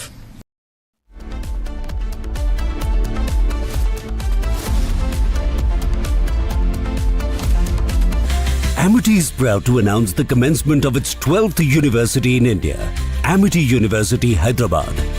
At the prime location of AeroCity Hyderabad Airport, has a strong focus on high-end research with brilliant students and distinguished faculty who share our mission to change the world together. To apply for this year's session, visit amity.edu/Hyderabad. अब छोलिया हो या लोबिया, सफेद चने या काले चने, सब कुछ मजेदार बने। थोड़े में ज्यादा स्वाद, यही तो है इसकी खास बात। वाओ मामा, क्या स्वाद है। अरे मेरे राजा, और अगर हमारा एक्सपोर्ट बढ़ेगा, इकोनॉमी और ग्रोथ रेट बढ़ेगा, तो मुझे नहीं लगता कि हमें किसी के पास जाना पड़ेगा। आज जो दादागिरी करते इसलिए कर रहे हैं कि वो आर्थिक दृष्टि से संपन्न है। दादागिरी इसलिए करते हैं कि उनके पास टेक्नोलॉजी है।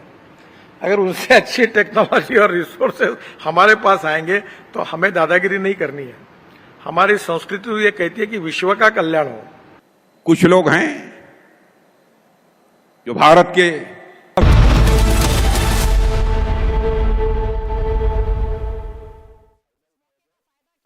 प्योर सूजी पास्ता उबालो, मिलाओ और खाओ, 8 मिनट में तैयार। क्या टेस्ट है, सबका राजा आर प्योर मसाला। MDH की हल्दी मिर्ची धनिया करे कमाल, ये रंग दे, ये खुशबू दे, ये तीखा, ये कम पड़े, क्या निराला MDH मसाला। थोड़े में ज्यादा स्वाद, यही तो है इसकी खास बात। वाओ मामा, क्या स्वाद है। अरे मेरे राजा, सबका राजा are pure masala.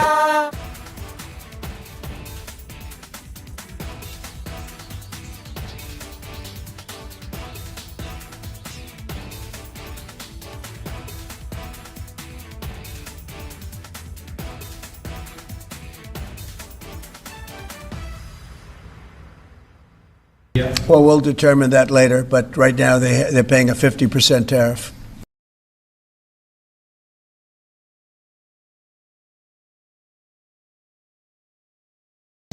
Our collective desire is to see a fair and representative global order, not one dominated by a few. That quest is often articulated as political or economic rebalancing. But I want to say this to you: obtaining respect and ensuring dignity for societies can also be achieved through cultural prowess, especially through cultural prowess. अपने किसानों के, पशुपालकों के और मछुआरे भाई बहनों के हितों के साथ कभी भी समझौता नहीं करेगा। व्यक्तिगत रूप से मुझे बहुत बड़ी कीमत चुकानी पड़ेगी, लेकिन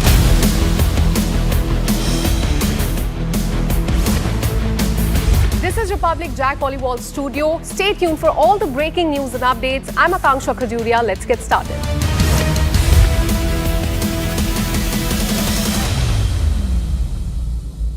दादी के हाथों का जादू और खुशबू से महकता घर, माँ की मुस्कुराहट और खाने की सुगंध। MDH गरम मसाला, क्योंकि हर रिश्ता है स्वाद से जुड़ा। केसरिया से मन जोगी हुआ रे, दिल झूमे देखो मतवारा हुआ रे। केसरिया से मन जोगी हुआ। हर पल मनाओ केसरी त्योहार। विमल, बोलो जुबान केसरी। आर प्योर सूजी पास्ता, उबालो मिलाओ और खाओ, 8 मिनट में तैयार। क्या टेस्ट है, सबका राजा आर प्योर मसाला। और अगर हमारा एक्सपोर्ट बढ़ेगा, इकोनॉमी और ग्रोथ रेट बढ़ेगा, तो मुझे नहीं लगता कि हमें किसी के पास जाना पड़ेगा। आज जो दादागिरी करते इसलिए कर रहे कि वो आर्थिक दृष्टि से संपन्न है। दादागिरी इसलिए करते हैं कि उनके पास टेक्नोलॉजी है। अगर उनसे अच्छी टेक्नोलॉजी और रिसोर्सेज हमारे पास आएंगे तो हमें दादागिरी नहीं करनी है। हमारी संस्कृति ये कहती है कि विश्व का कल्याण हो। कुछ लोग हैं जो भारत के From Asia's largest news headquarters, setting the agenda for Bharat.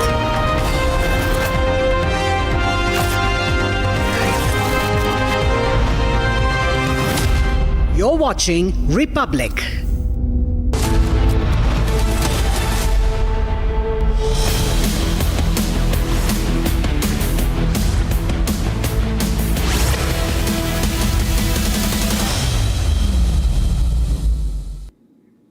A very good afternoon, viewers. It's 3 p.m. and you're watching Republic TV. I'm Deepak Sureshkumar. Supreme Court has made its strongest remarks on the stray dog menace. It has issued an 8-week ultimatum to the authorities in Delhi NCR region to cleanse this particular region of stray dog menace. We'll get you all that and much more after a quick check on the headlines. India issues strong response to Munir's nuke threats. MEA says Pak's saber rattling is their stock in trade.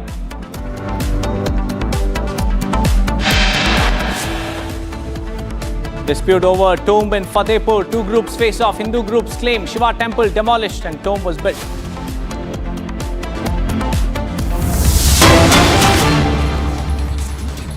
We have some big breaking news coming in, viewers. KN Rajana, Siddaramaya's close aide and top Karnataka minister, has quit after questioning Rahul. The High Command has expressed its outrage. It was furious over Rajana's comment on blaming Congress party for voter revision, and Motamouth KN Rajana had made absurd comments on voter revision even while entire Congress was out there to prove the 2024 Lok Sabha elections were invalid. Rajana is the close aide of Chief Minister Siddaramaiah, and this is the vote chori fallout in Karnataka after KN Rajana admitted that the Congress was also involved in irregularities. It had sparked major backlash. The High Command has come down heavily on KN Rajana, which has forced the top Karnataka minister to call it quits. He has quit as a minister after facing backlash from the High Command. This is a big breaking news that we are tracking at the moment. KN Rajana, a top Karnataka minister, top aide of Karnataka Chief Minister Siddaramaiah, has quit as a minister. And this after facing backlash over his admission that Congress was also involved in irregularities. It's a dramatic shift.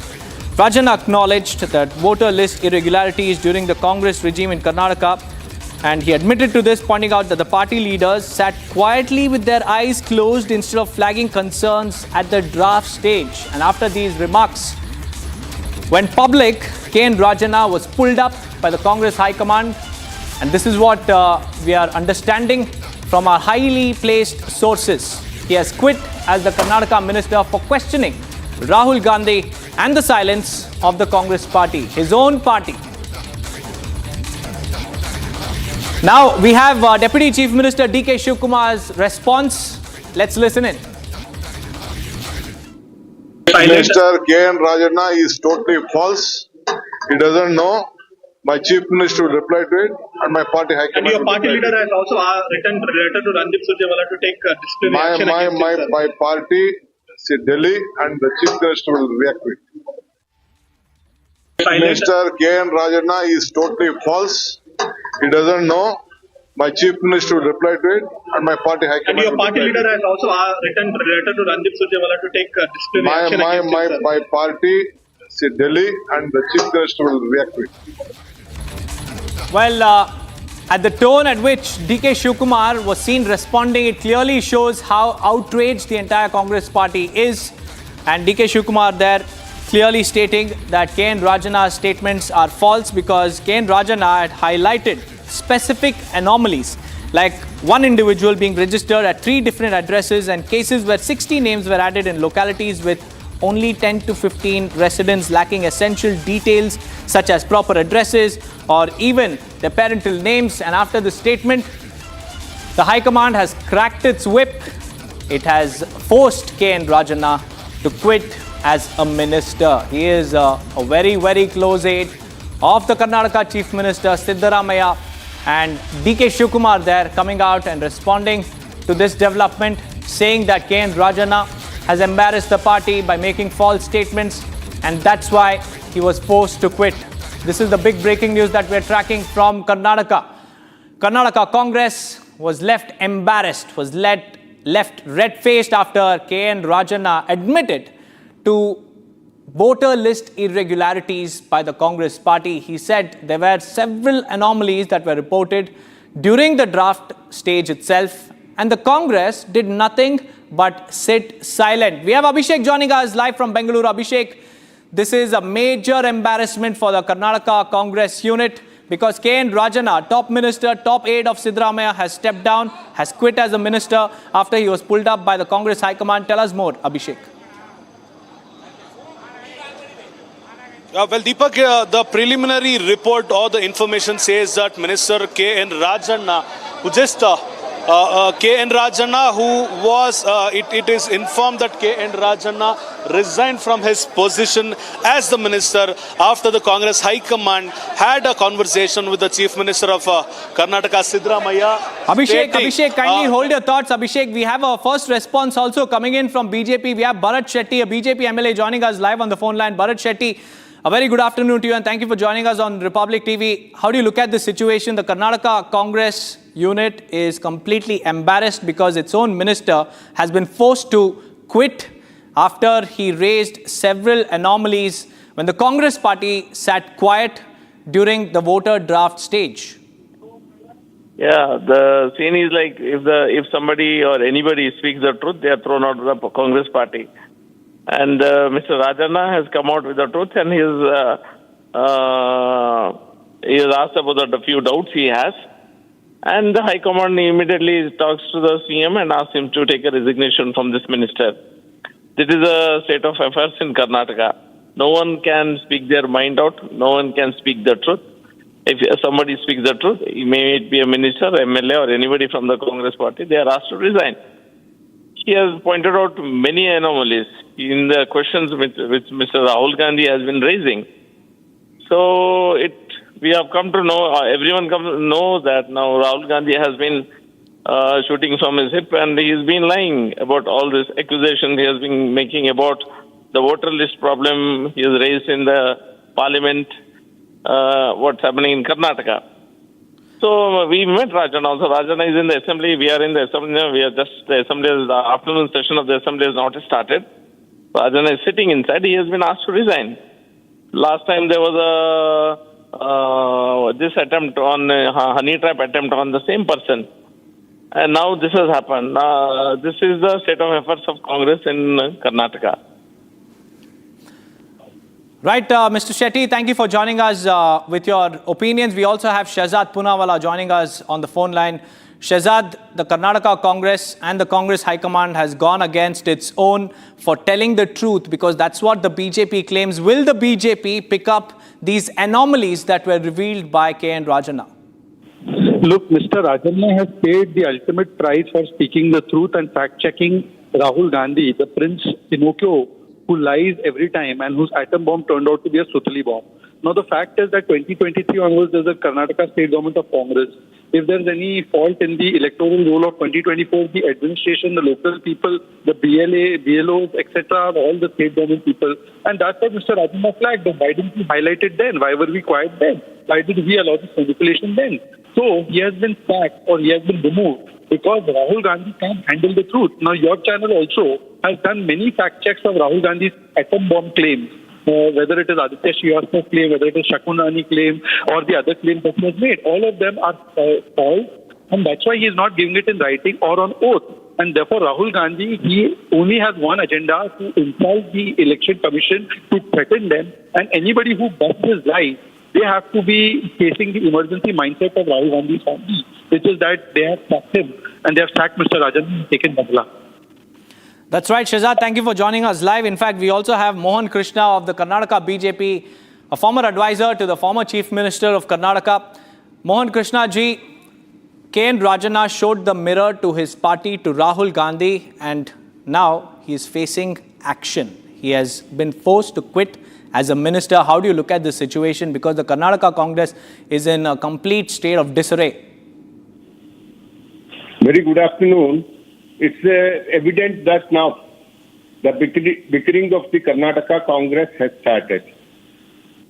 It's the first wicket KN Rajana when honey trap issue came, when he spoke, and the SIT was formed and given a clean sheet to him, and clean sheet to the persons who were accused also. Now coming back to this issue, Mr. Rajana is a very veteran Congress leader in the side of the Siddaramaiah. So there are possibilities now that, the government will start bickering from one by one.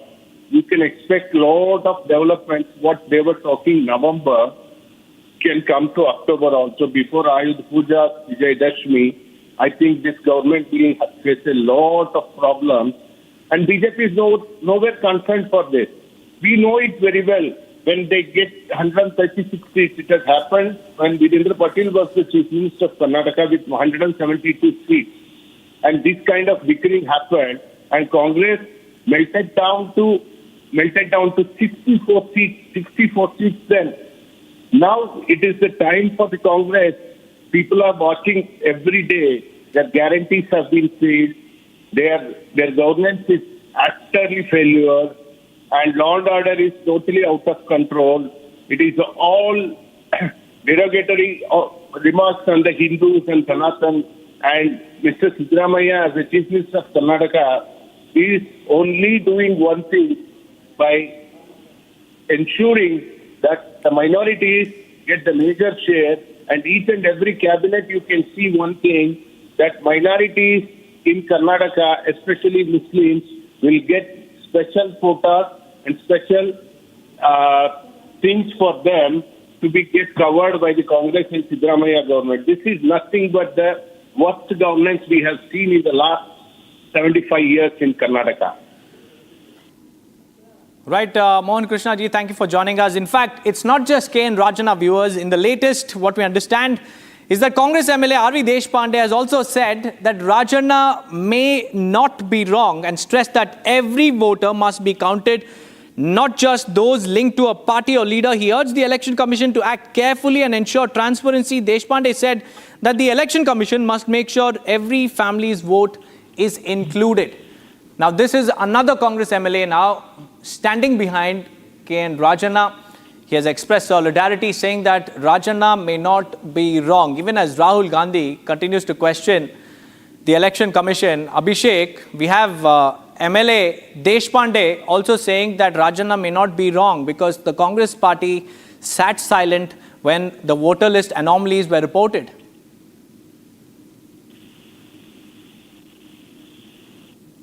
Abhishek. Deepak, for a fact, KN Rajana, who is always outspoken with respect to whichever party it is, he usually speaks the facts, despite it might be against his own party. At this point of time, when Rahul Gandhi was in Bengaluru to talk about the vote chori or the theft of votes, which was directed at the BJP or Prime Minister Narendra Modi, this was when KN Rajana, the minister, usually and very clearly informed that even his government was at fault and even the party was at fault at that point of time. And this is one of the reasons as to why the High Command felt that KN Rajana is continuously speaking against the party.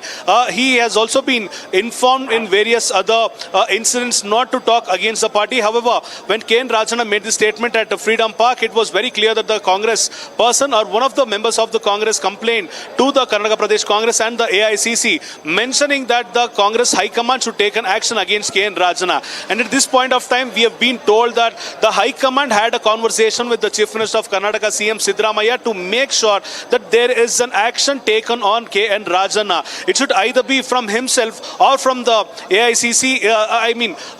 CM Siddaramaiah was directed that he should be taking action against KN Rajana, or AICC will be forced to take an action against Rajana. And this information was conveyed to KN Rajana by Siddaramaiah in the morning itself, and it is like probably 1 hour to 1.5 hours prior that we've been informed that KN Rajana met CM Siddaramaiah to convey that he will be resigning from his post, and also he was informed that if at all he didn't take this step, he might also be taken out by the Congress party from the very grassroots level. And this is one of the primary reasons as to why KN Rajana might have given his resignation, is what we've been informed now. However, but we are still awaiting the final response or the official response from KN Rajana. When we tried to confront him unofficially, even without the camera, he told that he will be having a conversation with CM Siddaramaiah, and then he will have to decide how this may go ahead. On the other hand, we've been informed by the Chief Minister's sources that CM Siddaramaiah will try harder to make sure that KN Rajana will not be removed from the cabinet because of his experience and the knowledge he has in various other sectors. So we will have to wait for at least 1 to 1.5 hours to see what the official statement of CM Siddaramaiah or KN Rajana might be. Deepak. Right, Abhishek, this is a major political twist because the Congress High Command has moved to dismiss Minister KN Rajana from the state cabinet after his controversial remarks blaming his own government for voter list revisions. Party leaders Rahul Gandhi and Mallikarjun Kharge are said to be very, very furious as the comment came while the Congress was united in challenging the validity of the 2024 Lok Sabha elections. And Rajana, Abhishek, considered a close aide of Chief Minister Siddaramaiah, reportedly drew a direct call from the High Command to the Chief Minister instructing him to drop the minister. Abhishek. Deepak, not only that, but also we shouldn't forget the fact that KN Rajana is the person from the cabinet who mentioned that there will be a major change in the cabinet in the month of September. Till date, he would go by his word, stating that there will be a change of government or a major change in the government in the month of September or October. On various other occasions, we've tried to question him in various other ways, to which he has always stuck on a point, stating that the government will see major changes in the month of September, and he will stand by his words, is what he has informed the media as of now. On the other hand, we have started seeing various other developments in Vidhan Sauda.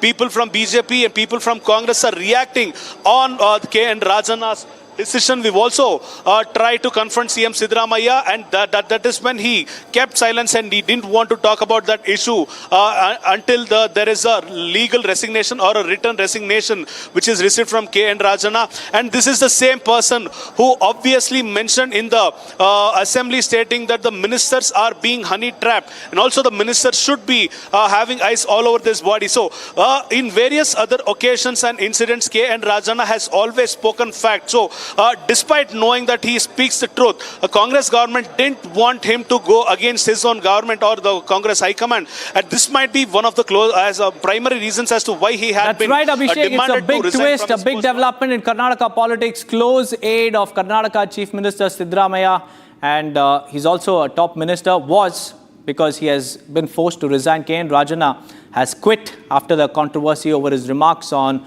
vote chori, because the High Command was very furious. Abhishek, we also have reports suggesting that he drew a direct call from the High Command. Siddaramaiah was also not contacted, but it was KN Rajana who received the direct call. And all eyes will be on Siddaramaiah's reaction also, Abhishek, given the fact that KN Rajana is his very, very close aide. Deepak, we just information which I'll have to share even before I go to the point. Rajanna's son Rajendra has come to the Vidhana Saudha's assembly to have a conversation with his father about the resignation. So getting back to the point about the relationship between CM Siddaramaiah and KN Rajana, it is with very clear information that one can, who reports politics can report or can say that KN Rajana has a very good contact with CM Siddaramaiah because they've almost been of the same age, and whenever CM Siddaramaiah or whenever Siddaramaiah became the Chief Minister of the Karnataka, he would obviously want KN Rajana within his cabinet because the cabinet obviously wanted some people who had good knowledge on various other sectors, and KN Rajana is one such minister. He is one of the supreme leader in the field of cooperation, is what various other congressmen and also various other political leaders have claimed as of now.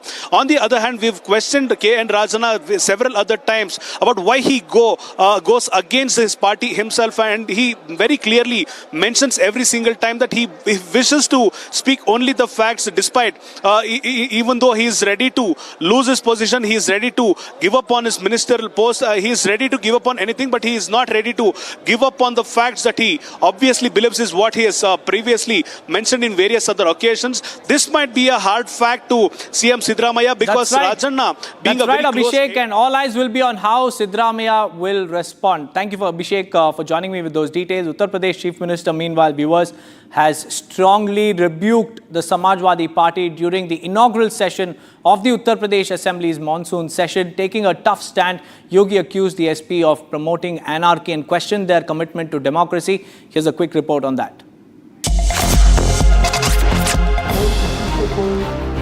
The UP Assembly's monsoon session opened with high drama.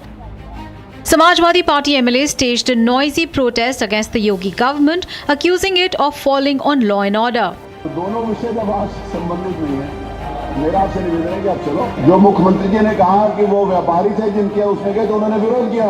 Chief Minister Yogi Adityanath hit back, sharply criticizing the SP. He accused them of believing in anarchy rather than democratic values. Samajwadi party और लोकतंत्र ये नदी के दो अलग-अलग। He also accused the SP regime of imposing a gunda tax on traders. Samajwadi party और लोकतंत्र ये नदी के दो अलग-अलग छोर हैं। इनका अरे सुनिए ना, कब से विश्वास हो गया है, कब से लोकतंत्र में लोगों का विश्वास हो गया, इनके मुंह से ये शब्द शोभा नहीं देते हैं। स्वाभाविक रूप से संभल में जो नंद तांडव इन्होंने समाजवादी पार्टी सरकार के समय किया था, आज जब वहां पर उसका शुद्धिकरण का अभियान चल रहा है, तो अगर आपको हवन डालना है तब तो ठीक बात है, लेकिन अनावश्यक रूप से हर एक जगह न्यूसेंस क्रिएट करना, अपनी नकारात्मकता से उस क्षेत्र के विकास को अवरुद्ध करना, संभल हो, बहराइच हो या गोरखपुर, ये समाजवादी पार्टी हर जगह यही करती है। The monsoon session is also set to debate the state's vision document, a roadmap for development incorporating inputs from all parties. इसकी क्या हो सकता है? नहीं, मेरी बात। With that, viewers, it's time for a quick break. On the other side, we'll tell you about the huge face-off between India and Pakistan over separate naval drills in the Arabian Sea. And along with that, we'll tell you about India's strong response to Munir's nuke threats, hollow threats. MES says Pakistan's saber rattling is their stock in trade. Stay tuned.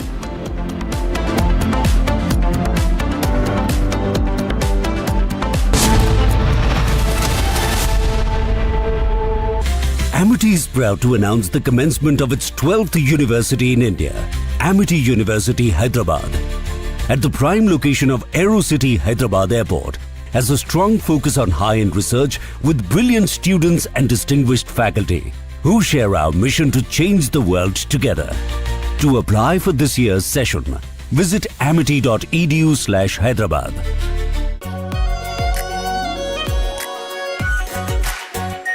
Our pure Shahi Paneer Masala. Delicious, healthy every day. MDH की देगी मीरज, देगी मिर्च का तड़का, अंग अंग फड़का। MDH की देगी Miraj.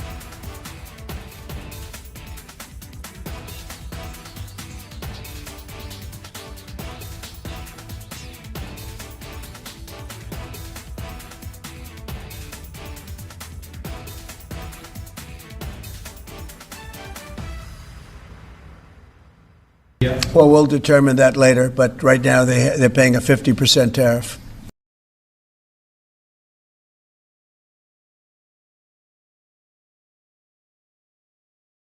Our collective desire is to see a fair and representative global order, not one dominated by a few. That quest is often articulated as political or economic rebalancing.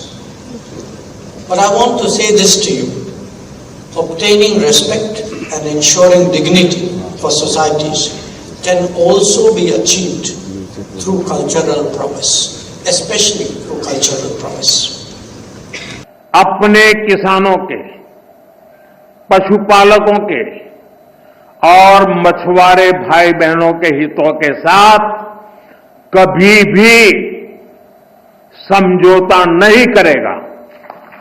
व्यक्तिगत रूप से मुझे बहुत बड़ी कीमत चुकानी पड़ेगी, लेकिन मैं इसके लिए तैयार हूं। मेरे देश के किसानों के लिए, मेरे देश के मछुआरों के लिए, मेरे देश के पशुपालकों के लिए आज भारत तैयार है। कुछ लोग हैं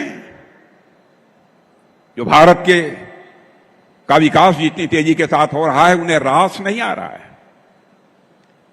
उन्हें अच्छा नहीं लग रहा है। सबके बास तो हम हैं, भारत कैसे इतनी तेजी के साथ बढ़ रहा है। और बहुतों के द्वारा यह कोशिश की जा रही है कुछ ऐसा किया जाए ताकि भारत में भारतवासियों के हाथों से जो चीजें तैयार होती हैं वह दुनिया के देशों में जाएं तो उन देशों में बनने वाली चीजों से वह महंगी हो जाएं, ताकि भारत की धरती पर भारतवासियों के हाथों से बनी हुई चीजें जब महंगी हो जाएंगी तो दुनिया के को लोग उसे नहीं खरीदेंगे। यह कोशिश की जा रही है। लेकिन बहनों भाइयों, भारत जितनी तेजी के साथ आगे बढ़ रहा है, मैं पूरे विश्वास के साथ कहता हूं कि भारत को अब दुनिया की कोई ताकत विश्व की एक बड़ी शक्ति बनने से रोक नहीं सकती है। तो उनको इस बात का एहसास होना चाहिए कि उनका आईटी सेक्टर जो है वो भारत की बदौलत चलता है। आप चाहे फेसबुक की बात करिए, यूट्यूब की बात करिए, मेटा की बात करिए, ये तमाम जो सर्विसेज ये कंपनीज प्रोवाइड कर रही हैं, इनका सारा का सारा जो प्रॉफिट है वो यूएस में जाता है। लेकिन बिलियन से ज्यादा यूजर्स आज के दिन इंडिया में है। चाइना में तो बैंड है सब कुछ। You can't use Facebook in China, nor YouTube या कोई भी ऐसी चीज नहीं कर सकते यूज। तो सबसे बड़ा इनकी आईटी इंडस्ट्री को बूस्ट अगर किसी ने दिया है, क्योंकि अमेरिका की तो पॉपुलेशन ही 150 मिलियन है, 180 मिलियन के आसपास होगी। Massive clash at Fatehpur tomb in Uttar Pradesh.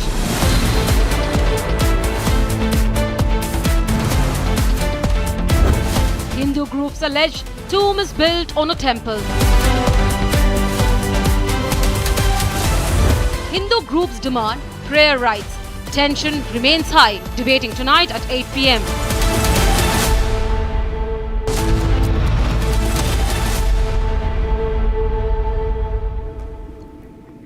A very good afternoon, viewers. It's 3:30 and you're watching Republic TV. I'm Deepak Suresh Kumar. Amid Rahul versus EC, there is Kong versus Kong, which has really not ended well for KN Rajana because the High Command has been very, very furious with his recent statements on how the Congress party was silent despite them flagging several anomalies in the voter list draft, and he has been forced to quit. We'll get you all that and much more after a quick check on the headlines. Top Karnataka Minister KN Rajana quits hours after questioning Rahul Gandhi on voter theft claims. 300 MPs from 25 opposition parties marched from Parliament to EC headquarters over SIR and vote theft charge. India issues strong response to Munir's nuke threat. MES says Pakistan's saber rattling is their stock in trade. Dispute over tomb in Fatehpur. Two groups face off. Hindu groups claim Shiva temple demolished. Supreme Court passes order on stray dog menace, says pick up all stray dogs within 8 weeks in the Delhi NCR region. Another huge face-off. India and Pakistan to hold separate naval drills in Arabian Sea today and tomorrow. ED investigates illegal betting app scam. Actor Rana Daggubati appears for questioning.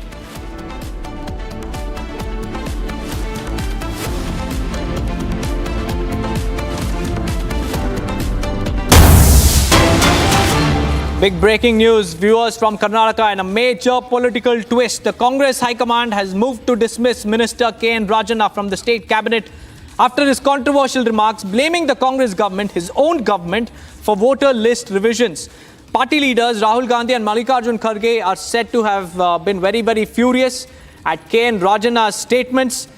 And this comment came while the Congress was united in challenging the validity of 2024 Lok Sabha elections. Rajana, who is considered a very close aide of Chief Minister Siddaramaiah, reportedly drew a direct call from the High Command to the CM instructing him to drop KN Rajana from the state cabinet. Let's now listen in to Deputy Chief Minister DK Shivkumar, who has confirmed that KN Rajana has quit as a minister. Minister KN Rajana is totally false. He doesn't know. My Chief Minister will reply to it, and my party high command. And your party leader has also written a letter to Randeep Surjewala to take disciplinary action against him, sir. My party, see Delhi, and the Chief Minister will react to it.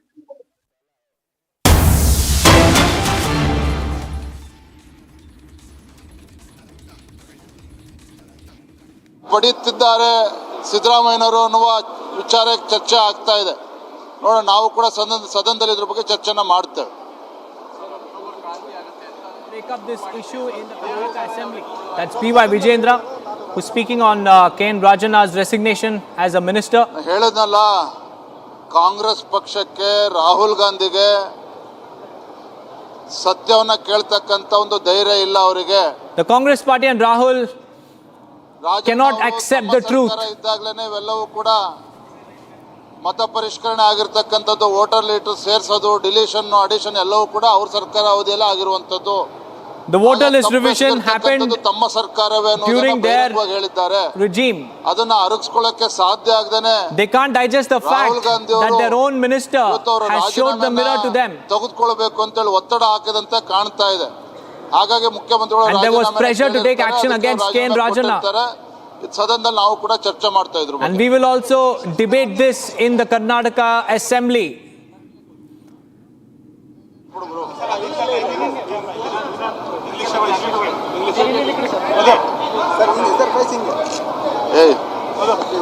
Sir, there are reports that High Command has asked KN Rajana to tender his resignation over his statement on saying that voter list was done during their government.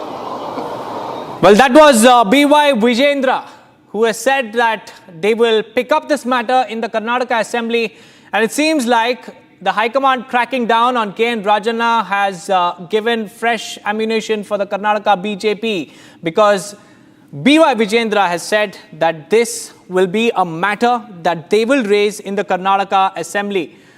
It has fueled their attack against the Congress party in Karnataka, and this is an explosive development that has rocked the Congress party, because Karnataka Minister KN Rajana has been asked to step down following his stunning admission that voter list irregularities took place under the party's rule, and he is the close aide of Chief Minister Siddaramaiah. He stirred up a political storm as he openly revealed flaws in the system, just as Rahul Gandhi was accusing the BJP of vote theft in Karnataka. In fact, this is a big breaking news that we are tracking. KN Rajana's latest reaction. He says that he will be meeting the Chief Minister now. And let me quote what he has said. I will go meet him, come back and give my reactions to the media and also comments. This is KN Rajana's first response before he speaks to the Chief Minister. The latest is that a crucial meeting is underway, a discussion is underway between KN Rajana and Karnataka Chief Minister Siddaramaiah, because KN Rajana is Siddaramaya's very close aide. And now the High Command of the Congress Party has cracked its whip. It has asked Siddaramaiah to drop KN Rajana from the Karnataka cabinet. Let's listen in to KN Rajana.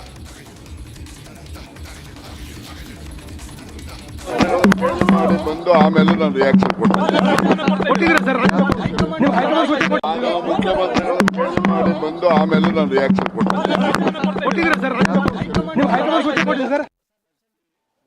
from KN Rajana. ಬಂದು ಆಮೇಲೆ ನಾನು reaction ಮುಖ್ಯಮಂತ್ರಿಗಳು ಬಂದು ಆಮೇಲೆ ನಾನು reaction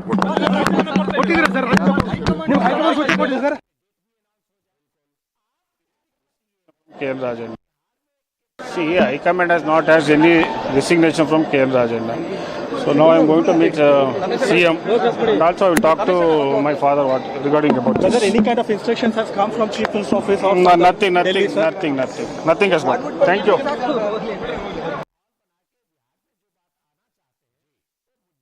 See, High Command has not had any resignation from KN Rajana. So now I am going to meet CM. And also I will talk to my father regarding about this. whether any kind of instructions has come from Chief Minister's office or No, nothing has gone. Thank you.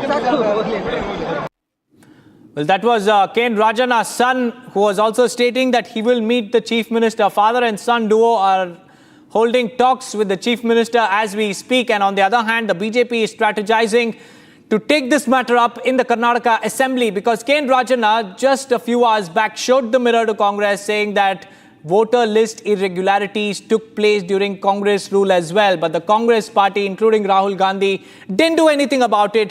It was the silence that prompted KN Rajana to come out and openly admit that there were voter list irregularities during the Congress rule as well.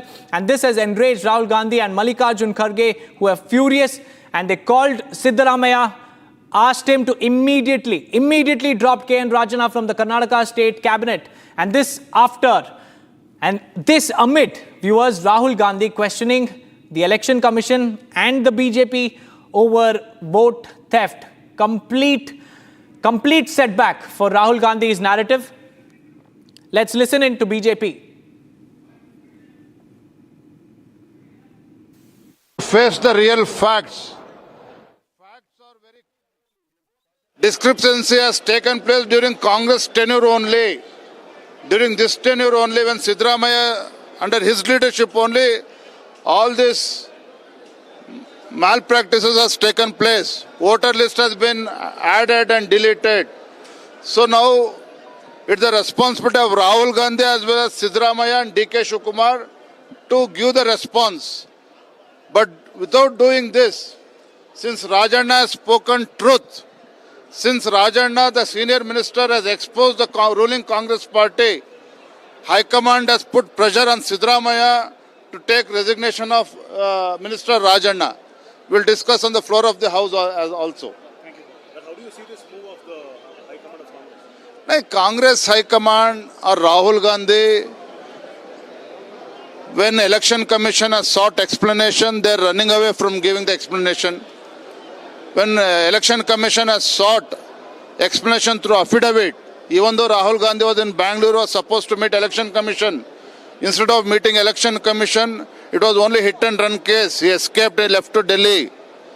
Now I demand Chief Minister as well as Rahul Gandhi not only to answer Rajana's allegation, truth has to come out, because the Rahul Gandhi and the Congress party alleging a constitutional authority election commission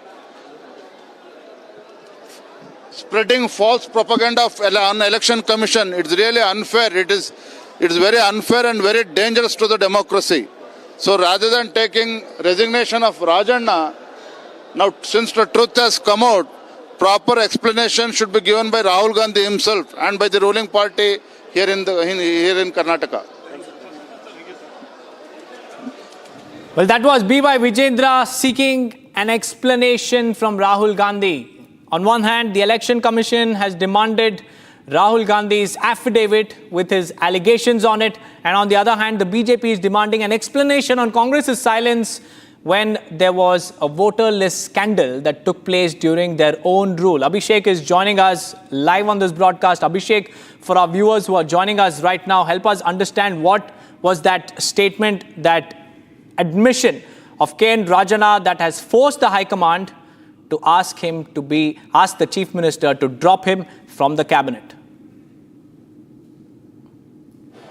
Deepak, it was 3 days ago when Rahul Gandhi had visited Bengaluru's Freedom Park to make sure that they are going against the Union government and the Election Commission of the state, mentioning that the Election Commission were playing as they were the playboys of the Union government, is what Rahul Gandhi claimed on the stage. Whereas KN Rajana, who is the Cooperation Minister of Karnataka, openly, when talking to the media, mentioned that the vote chori might have also been had in their tenure while CM Siddaramaiah was still the Chief Minister previously. That is when the addition and the deletion of the voter IDs happened. He also mentioned that we, as the politicians, we had to take care of the administrators. We had to make sure that the officials and the staff deployed to the Election Commission were actually doing their work proper. We had to look at their work. We had to make sure that they were doing their job on the right path. In fact, we were supposed to be held responsible for the addition or deletion.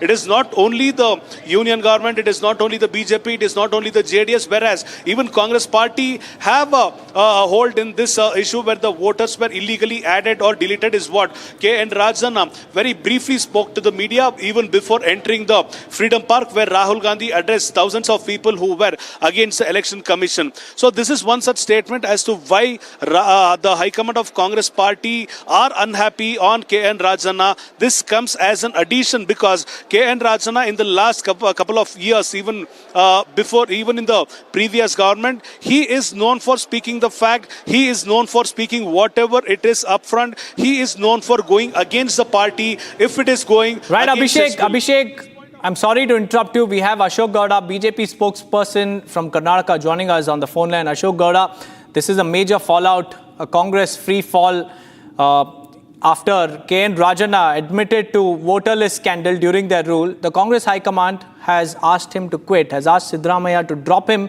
from the cabinet. All of this for showing them the mirror amid Rahul Gandhi's face-off with the EC. How do you look at this? Absolutely, yes. Whoever opposes Rahul Gandhi, they will be removed from the party and they will be sacked from the post. And that is what Congress proves. This clearly indicates that the democracy in Congress party is nothing but a joke. And just because the number of people who have gone out of Congress party, who have contributed immensely to the Congress party's growth across country, stands more than 150 in the entire country. That was stalwart leaders who were the central ministers and those people. And the small people who were the small karyakartas or the mid-sized karyakartas, they were removed or sacked from the party or they were neglected from the party, even including Manishankar Iyer. And now, KN Rajana, what wrong did he say? KN Rajana in the past has said a lot of wrong things and yet he was not removed. But this time, just because he went against the lines of the Rahul Gandhi, he's been sacked from the Congress party's cabinet, and now he stands alone. And in fact, 2 days before only, Asan district in charge was changed from KN Rajana to Krishna Bairegowda. Whatever Rahul Gandhi says, even if it is a joke, even if it is not making any sense, and they should accept it and they should speak the same length and line. Otherwise, they will be sacked. And this is what is Congress party happening from the past at least 15 to 20 years. So this is where the mockery of democracy is. This is where the mockery of constitution is. And KN Rajana has absolutely on that day spoke the absolute truth.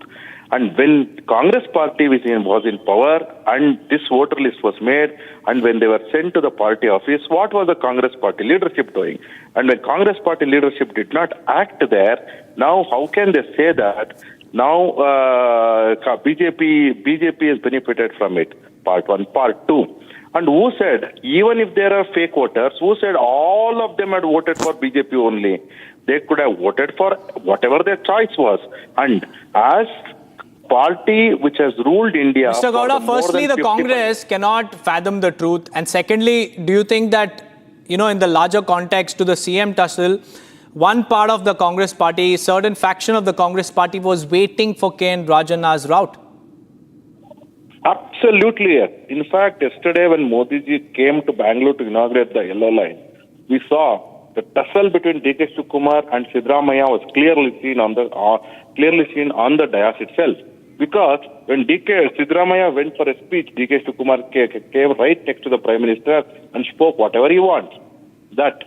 And when D.K. Shivkumar and Siddaramaiah should have presented only one gift, instead of that, D.K. Shivkumar gave a separate gift other than the government of Karnataka, who was represented by CM.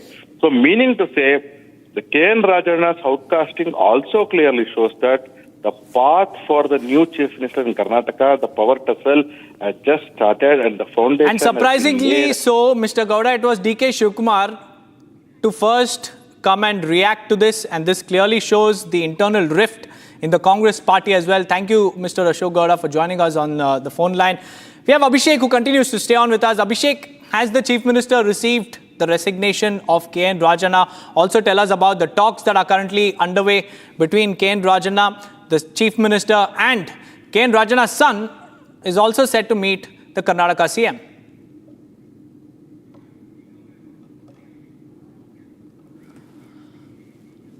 All right, before I go across to Abhishek, let's play that reaction out of Karnataka Deputy Chief Minister D.K. Shivkumar, because he was the first Congress leader to react to the Election Commission's notice to him. And also Rahul Gandhi, he said they were not schoolboys to respond to every query and insisted that Election Commission should first provide the requested information and records. He asserted that Rahul Gandhi had already addressed the matter publicly and would not take any oath or respond further. D.K. Shivkumar has asked who is ECI to question Rahul Gandhi.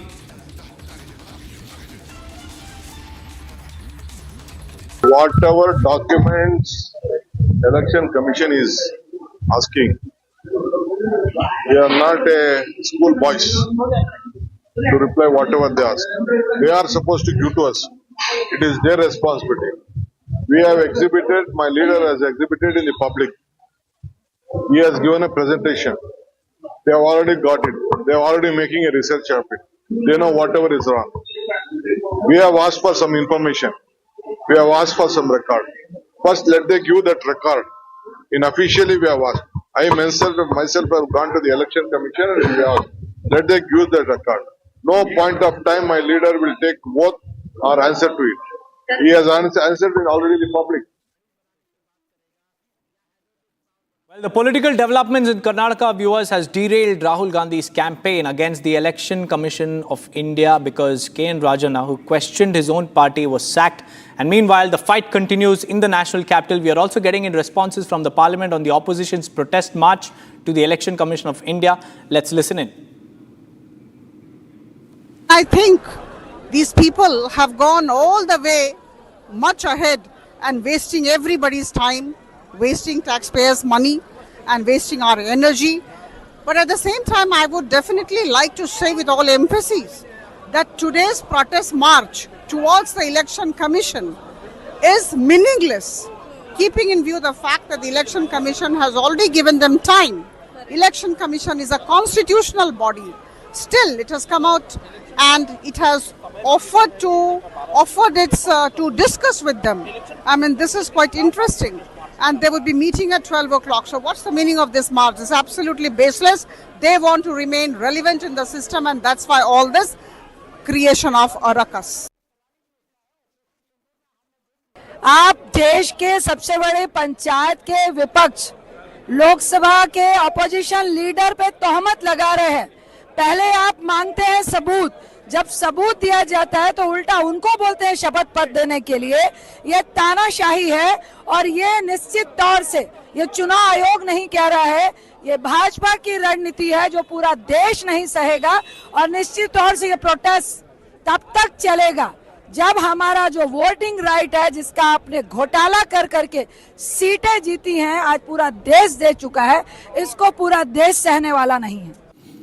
Moving on to more breaking news coming. Air India is set to suspend its flight to Washington, D.C. from 1st of September, temporarily suspending flight services between Delhi, Washington.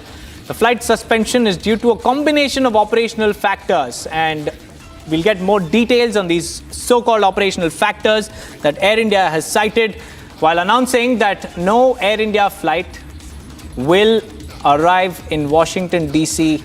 from New Delhi. Suspension due to operational factors. We're yet to get details about these operational factors as claimed by Air India, but this is the big breaking news that we are tracking at the moment. From 1st of September, no flights will take off from New Delhi to Washington, D.C. No Air India flights.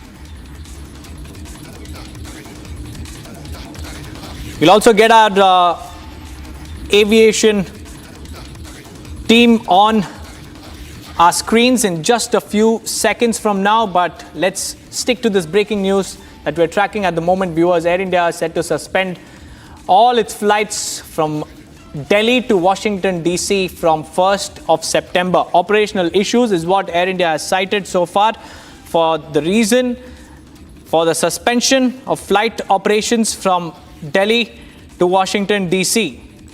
This is a major announcement that has come in from Air India. And Air India has made this announcement just now. It has announced to suspend its flight to Washington, D.C. from 1st of September, temporarily suspending its flight services between Delhi and Washington, D.C.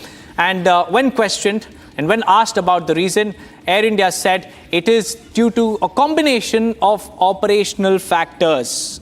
What are these operational factors? Well, Harsha will be joining us in just a few seconds to help us understand and also throw light on these operational factors that Air India is talking about. But right now, what we know is that no Air India flight will fly from Delhi to Washington, D.C. It is temporarily suspended. The flight services between New Delhi and Washington, D.C. starting from September 1st, citing a combination of operational factors as the reason behind this decision. We have Harsha joining us live. Harsha, what is the combination of operational factors that Air India has cited when it has announced the suspension of all Air India flights from Delhi to Washington, D.C.? Deepak, you're absolutely right. So Air India just released and in the letter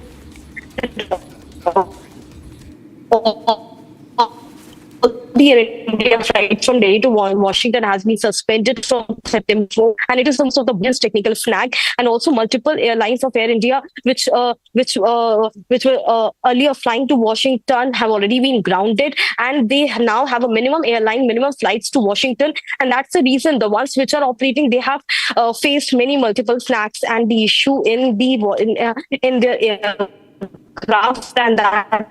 That's the reason why the flights have been suspended. These are press release where they have stated that no flights of Air India will go to Washington from September 1st. Till what time it's going to be there, we don't know about it. But yes, one thing for sure, we know that right now it has been conveyed to Ministry of Civil Aviation and DGC, also regulatory body. And earlier this decision was taken after a meeting with MOCA only. Last week, Air India CEO Campbell Wilson, he met MOCA Civil Aviation Minister Ram Mohan Naidu, and after that a meeting between regulatory body, Minister of Civil Aviation and Air India CEO Campbell Wilson was conducted, and it was decided to check all the malfunction and the technical issues in the aircraft Boeing 787 and 777, the aircraft which fly to Washington after suspecting Harsha, what about all those passengers who have already booked their flight tickets? Because these tickets are not really cheap, to say the least, and Air India's mistakes, the brunt is being borne by the passengers. What about the passengers who have already booked their tickets?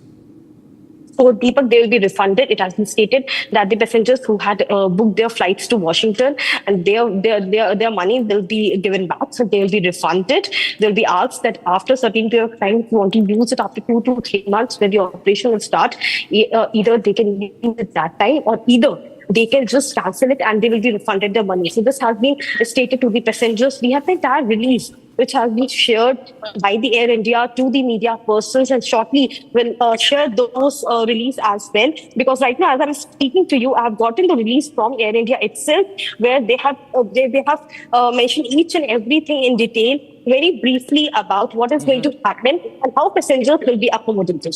That's right, Harsha. Thank you for joining us with those details, Harsha. Well, that's the big announcement coming in from Air India. No flights will fly from Delhi to Washington, D.C. starting September 1st. With that, viewers, we'll slip into a short break. But on the other side, we'll tell you about the huge face-off between India and Pakistan, as they're all set to hold separate naval drills in Arabian Sea today and tomorrow. Along with that, India has responded very strongly to Munir's hollow nuke threats. MEA has said that India will not give in to these nuke blackmails, and also called out Pakistan saber rattling as their stock in trade. Stay tuned.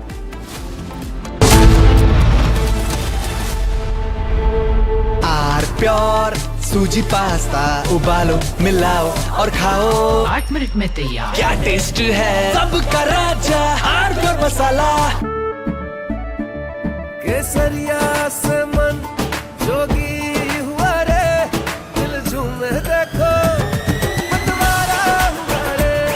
केसरिया से मन जोगी हुआ। हर पल मनाओ केसरी त्योहार। विमल, बोलो जुबान केसरी। आधे bowl दही में 4 चम्मच MDH चटनी पुदीना मसाला डाला, स्टर करो, पुदीना चटनी तैयार। MDH चटनी पुदीना मसाला। और अगर हमारा एक्सपोर्ट बढ़ेगा, इकोनॉमी और ग्रोथ रेट बढ़ेगा, तो मुझे नहीं लगता कि हमें किसी के पास जाना पड़ेगा। आज जो दादागिरी करते इसलिए कर रहे कि वो आर्थिक दृष्टि से संपन्न है।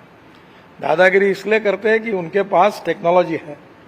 अगर उनसे अच्छी टेक्नोलॉजी और रिसोर्सेज हमारे पास आएंगे तो हमें दादागिरी नहीं करनी है। हमारी संस्कृति ये कहती है कि विश्व का कल्याण हो। कुछ लोग हैं जो भारत के का विकास जितनी तेजी के साथ हो रहा है उन्हें रास नहीं आ रहा है, उन्हें अच्छा नहीं लग रहा है। सबके बास तो हम हैं।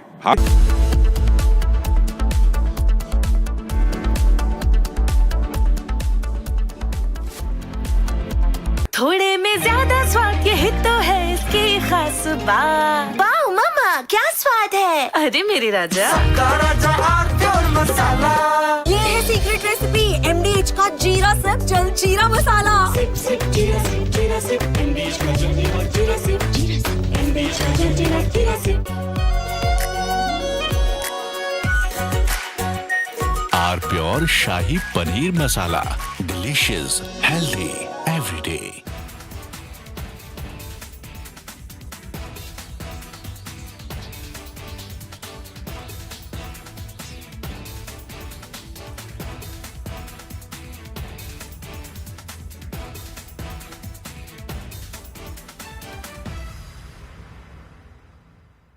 और अगर हमारा एक्सपोर्ट बढ़ेगा, इकोनॉमी और ग्रोथ रेट बढ़ेगा, तो मुझे नहीं लगता कि हमें किसी के पास जाना पड़ेगा। आज जो दादागिरी करते इसलिए कर रहे कि वो आर्थिक दृष्टि से संपन्न है। दादागिरी इसलिए करते हैं कि उनके पास टेक्नोलॉजी है। अगर उनसे अच्छी टेक्नोलॉजी और रिसोर्सेज हमारे पास आएंगे तो हमें दादागिरी नहीं करनी है। हमारी संस्कृति ये कहती है कि विश्व का कल्याण हो। कुछ लोग हैं जो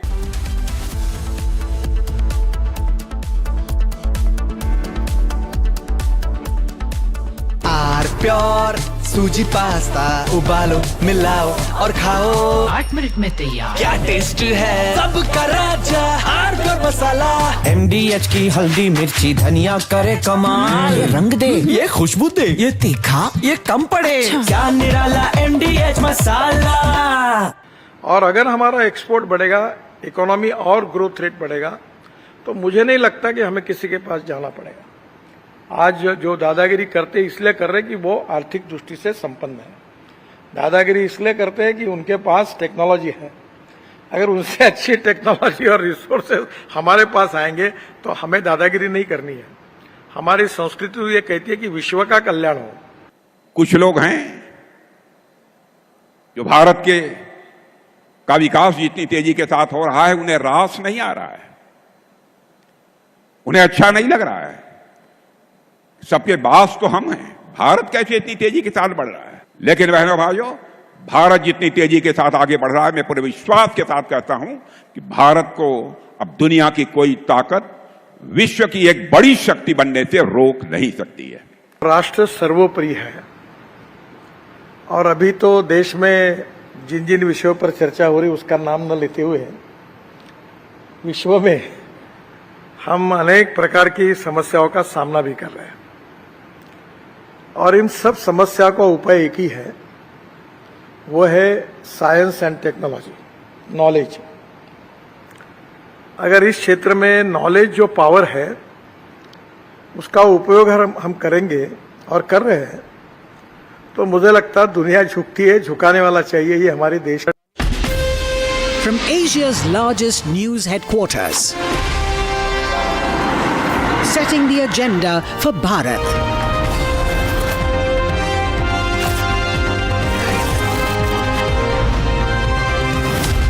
You're watching Republic.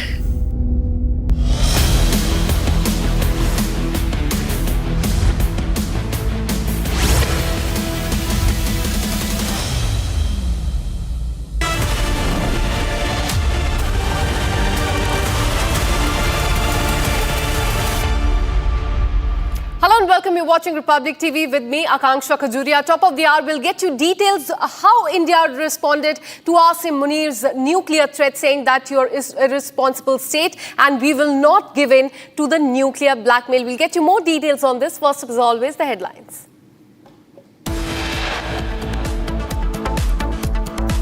Top Karnataka minister quits hours after questioning Rahul Gandhi on voter theft claims.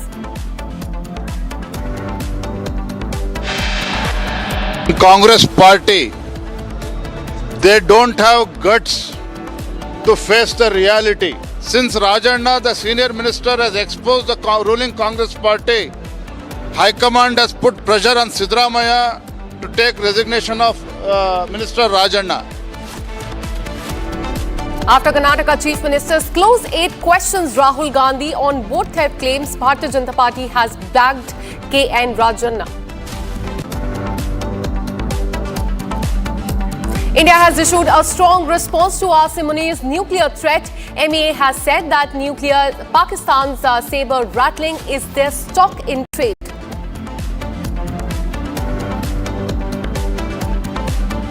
There's a dispute over tomb in Fatehpur in Uttar Pradesh. Two groups face off. Hindu groups claim Shiva temple demolished. Supreme Court has passed an order on stray dog menace, says pick up all the stray dogs within 8 weeks. Another huge face-off. India and Pakistan will be holding separate naval drills in the Arabian Sea on August 11th, that is today and tomorrow.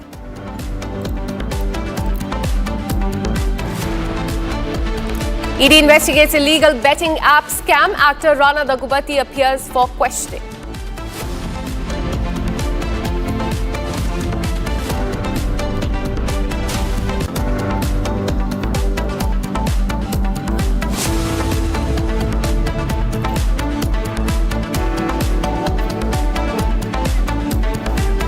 Now remember how Asim Munir from Pakistan had given a nuclear threat. He had said that he will take down not just India but half of the world as well. Now Ministry of External Affairs has issued a statement on Munir's highly irresponsible comments. MEA has said that Pakistan is a living proof of nuclear proliferation through AQ Khan network. Nuclear saber rattling is not new. Is Munir planning a coup? In fact, this is a big rebuttal that has come in from India. As far as that inflammatory statement of Asim Munir is concerned, calling Pakistan an irresponsible state with nuclear weapons, also saying that nuclear saber rattling is Pakistan's stock in trade. This is a fresh statement that has come in from India, and not just about nuclear blackmail. In fact, Asim Munir also said about the Indus Water Treaty, saying that India can make all the dam that it wants and Pakistan will destroy it. Let me go across to Brigadier Sanjay Khanna, defense analyst. Sir, a very strong statement that has come in from India as far as this very inflammatory statement by Asim Munir is concerned, going on and telling very directly to Pakistan that it will not give in to the nuclear blackmail. But the location of this threat that's been given by Asim Munir is very important, because he has said this from United States. So are we in a way seeing a new friendship between US and Pakistan, that Pakistan is so comfortable giving this threat from United States? What do you have to say on this?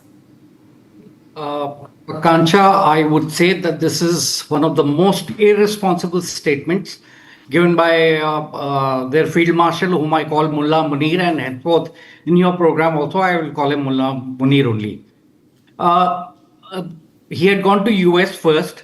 That was when the Americans wanted to strike the nuclear sites in Fordo in Iran.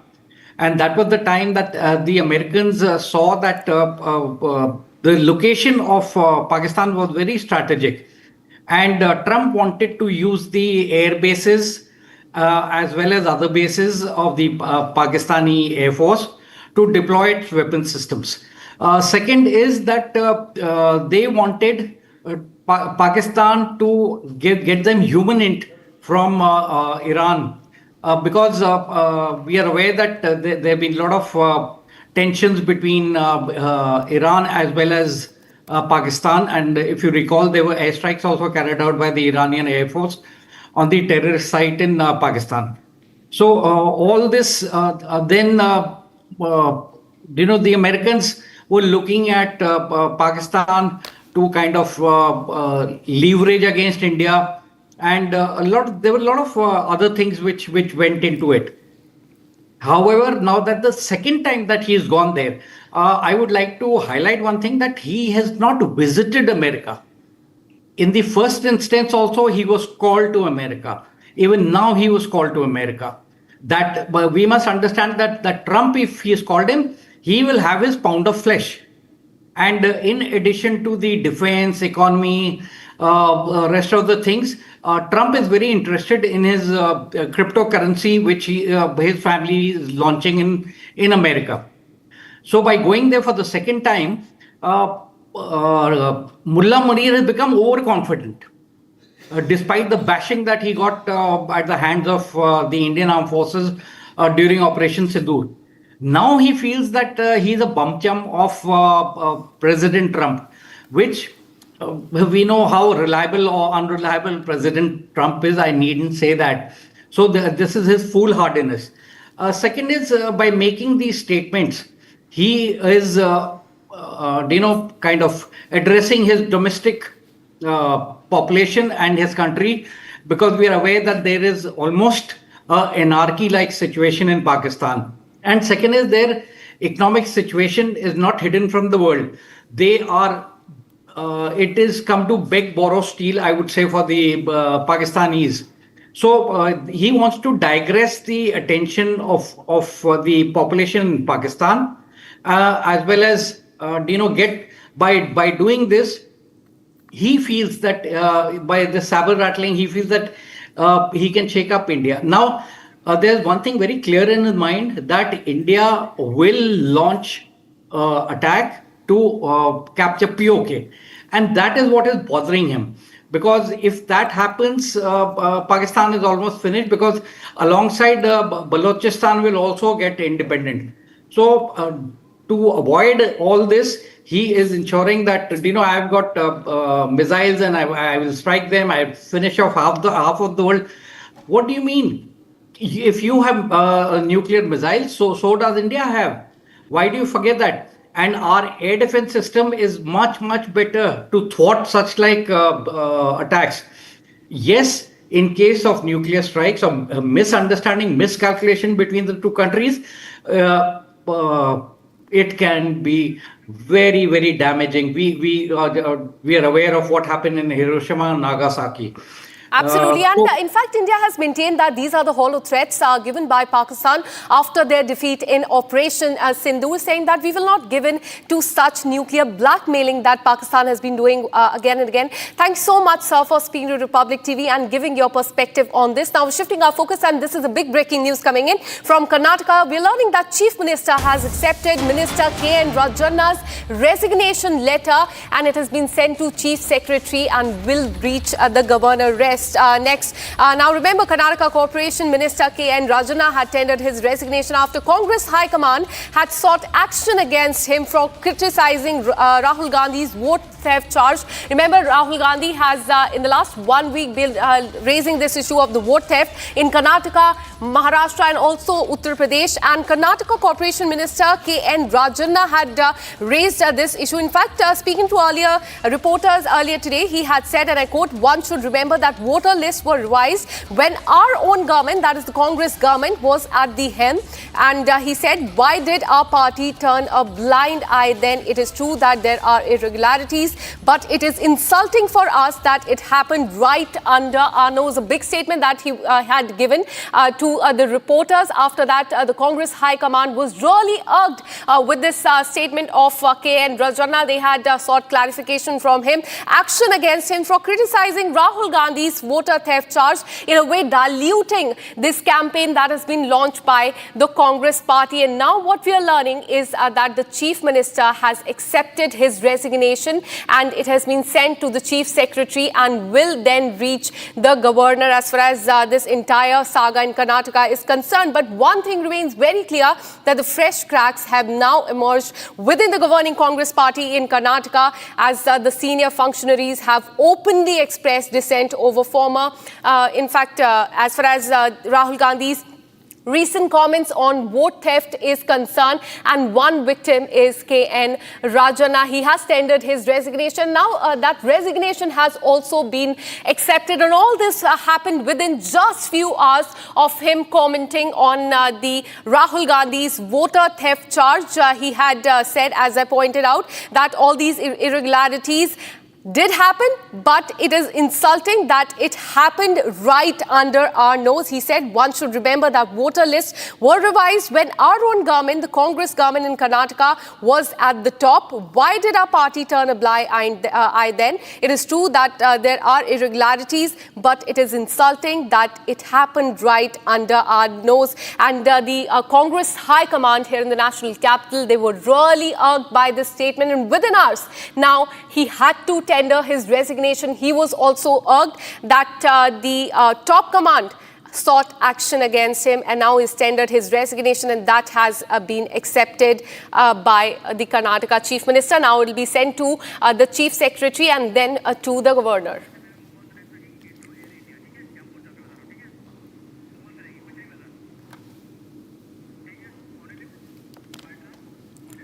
We'll continue to get you more details on that. For now, we're shifting our focus to Air India and its entire saga. Air India will be suspending its flight to Washington, D.C. from 1st of September. Is a big breaking news that we're getting for you. And this suspension will be between Delhi to Washington.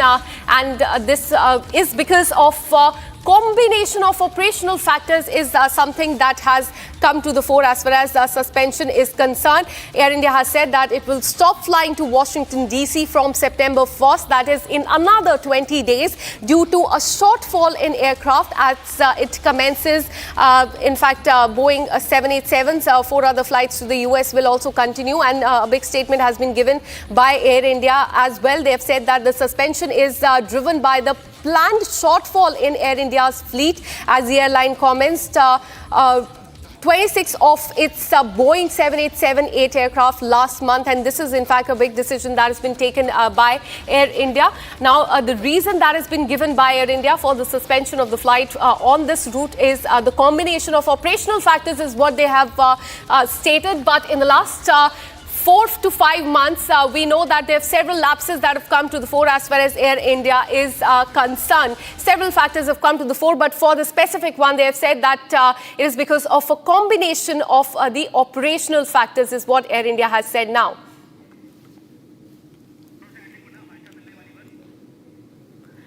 Now, remember, in the last few months, several show-cause notices were also sent to Air India for several lapses that have come to the fore. Almost every other day, we see one or the other lapses as far as Air India is concerned. Let me go across to my colleague Harsha, who joins us live on the broadcast with more details. Harsha, tell us, what is the reason behind suspension of Air India flight from Delhi to Washington, D.C.? Because Air India has said that it is because of the combination of operational factors. What are these?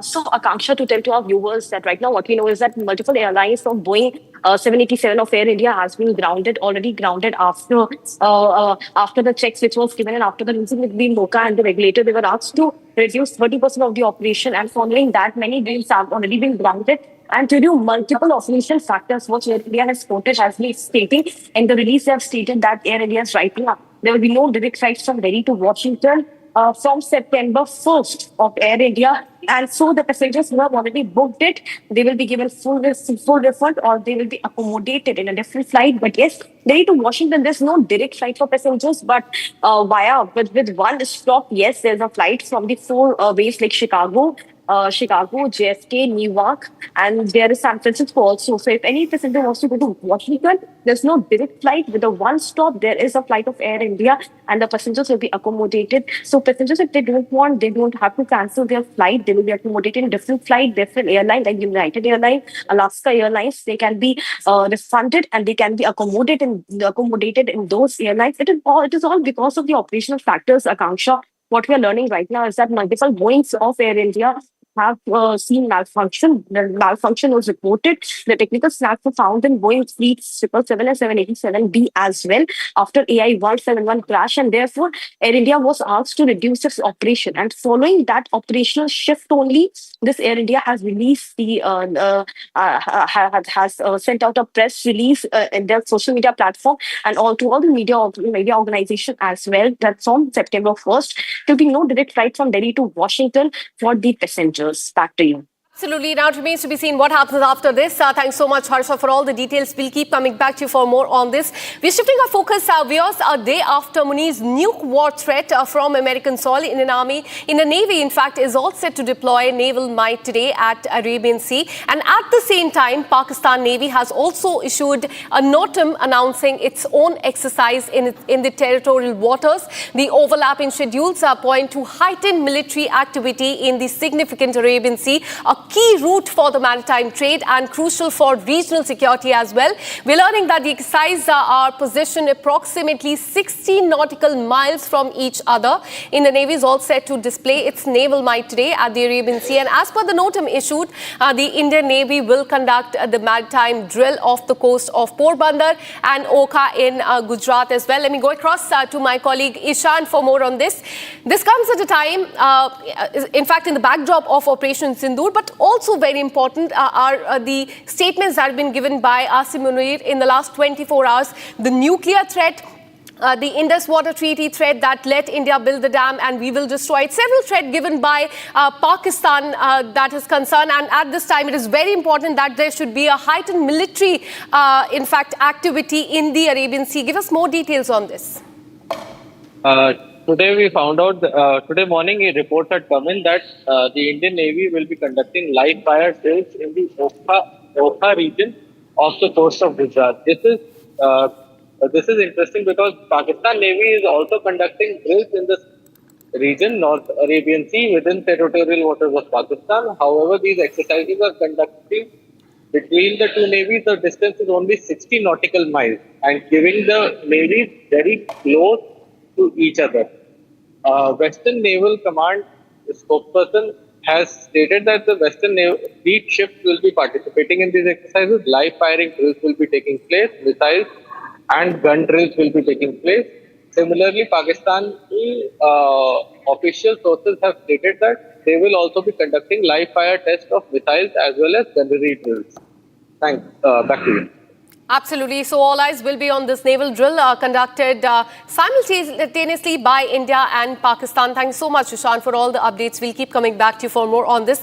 Now we're shifting our focus to UP, where the Chief Minister Yogi Adityanath strongly rebuked the Samajwadi Party during the inaugural session of the UP Assembly's monsoon session. Taking a tough stand, Yogi Adityanath accused the Samajwadi Party of promoting anarchy and questioned their commitment to democracy. Here's a 1-minute report on that.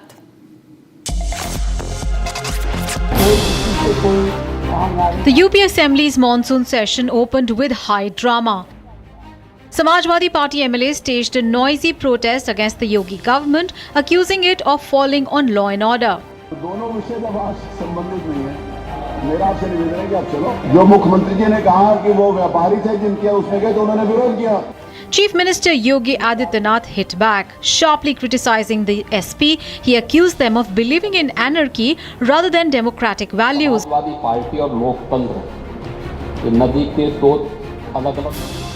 He also accused the SP regime of imposing a gunda tax on traders.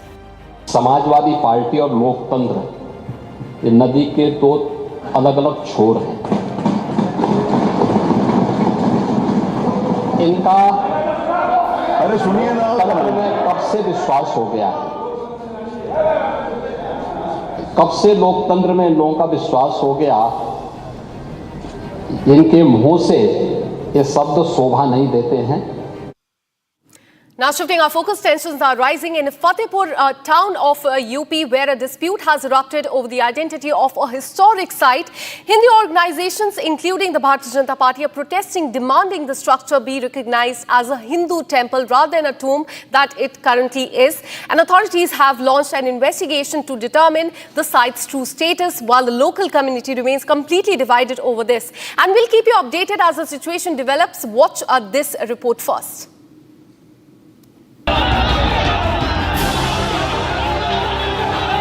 A large crowd gathered outside a disputed site in Fatehpur of Uttar Pradesh.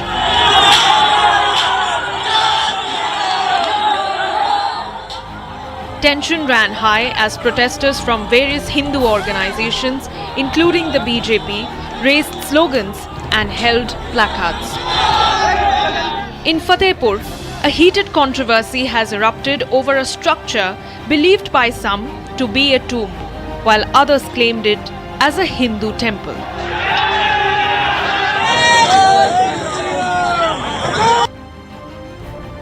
The dispute has led to widespread protests and call for action. Protesters, including members of the BJP and local Hindu organizations, gathered at the site, demanding that the structure be recognized as a Hindu temple.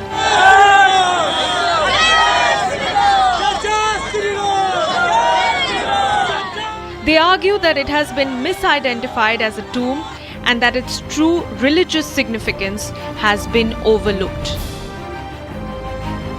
Local BJP leaders have voiced strong support for the protesters, emphasizing the need to restore the site to its rightful status as a Hindu temple. हमारा आने का कारण ये है कि प्रशासन हम लोगों को सुने और हमारे हिसाब से किए। ये इनका तोड़वाया जाए, हमारा मंदिर बने। आपको कब पता लगा कि ये मंदिर है? आप कितने टाइम पहले? अभी कुछ ही दिन पहले। कुछ ही दिन पहले। लंबे समय से ये मामला था मैम, कब पता लगा कि ये मंदिर आपका है? ये अभी थोड़ा दिन ही पहले जानकारी हुई है ना, इसके पहले हमारे लोग पूजा भजन दर्शन करके आते थे। हमारा मंदिर है, हम लोग पूजा भजन। Authorities have initiated an investigation into the matter, examining historical records and conducting surveys to determine the true nature of the structure. The outcome of this inquiry will be crucial in resolving the dispute. As investigations continue, the community awaits a resolution that respects all perspectives.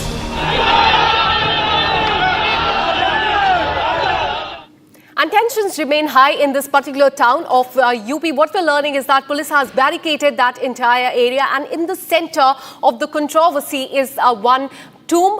The Hindu side says that it's a temple, while the Muslim side says that it's their tomb, and in fact they have land records to substantiate the same. And now let's get you the top stories of the day in under 2 minutes. A fire broke out at a solar plate warehouse in Patna in Bihar. The warehouse was situated near Mahadev Asthan under Patna Bypass Police Station area. Around 8 fire tenders reached the spot and were able to quickly respond to this fire. Visuals from the warehouse show that the whole place is burned down along with all the equipment charred to a crisp. Actor Arnab Goswami appeared before the Enforcement Directorate at the office in Hyderabad for questioning in connection with the promotion of unauthorized online betting platforms. His appearance before ED is a part of agency's ongoing investigation under the PMLA, that is Prevention of Money Laundering Act, into promotional campaigns that are allegedly disguised as unregulated gambling apps, as entertainment or for charity-linked initiatives. Prime Minister Narendra Modi inaugurated the newly constructed Type 7 multi-story flats for the Member of Parliament at Baba Kharak Singh Marg in the national capital today. And Prime Minister has also planted the Sindoor sapling at the residential premises and also interacted with the workers behind the flats. Chandni Chowk MP Praveen Khandelwal has launched a 10-day campaign called Swadeshi Kharido, Swadeshi Pehno, and this campaign aims to urge people to adopt and purchase Indian-made goods. And this act will not only strengthen the economy but will truly boost the dream of Atmanirbhar Bharat, the vision of the Prime Minister. The monsoon session of the Parliament of UP Legislative Assembly began today. The Chief Minister, is all prepared to pass more than 6 ordinances during the monsoon session. Among all the bills that are to be passed, Banke Bihari Corridor Ordinance carries the maximum importance.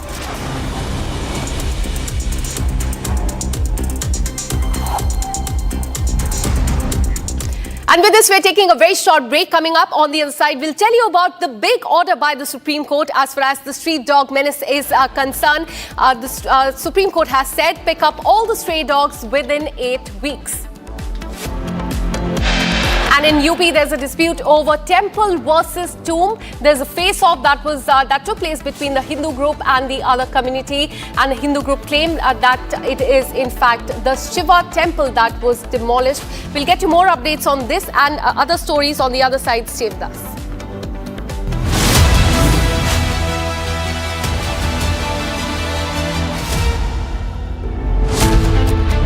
Biggest Supreme Court order on stray dog menace. Supreme Court directs to move out all stray dogs from NCR. No more activist bullying. Supreme Court drops the hammer. Debating tonight at 8:30 p.m.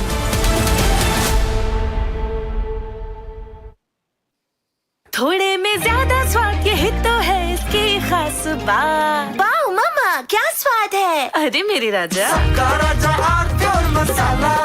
दादी के हाथों का जादू और खुशबू से महकता घर, माँ की मुस्कुराहट और खाने की सुगंध। MDH गरम मसाला, क्योंकि हर रिश्ता है स्वाद से जुड़ा।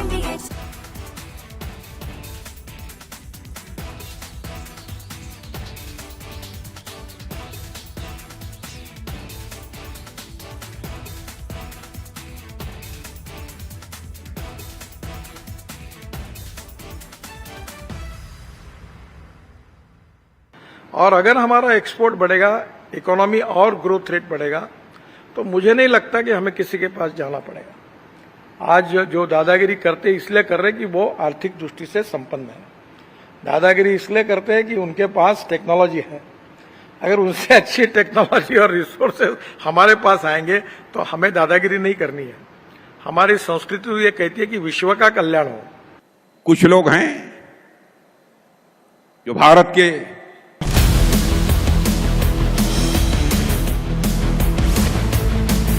This is Republic Jack Polywall Studio. Stay tuned for all the breaking news and updates. I'm Akanksha Khajuria. Let's get started.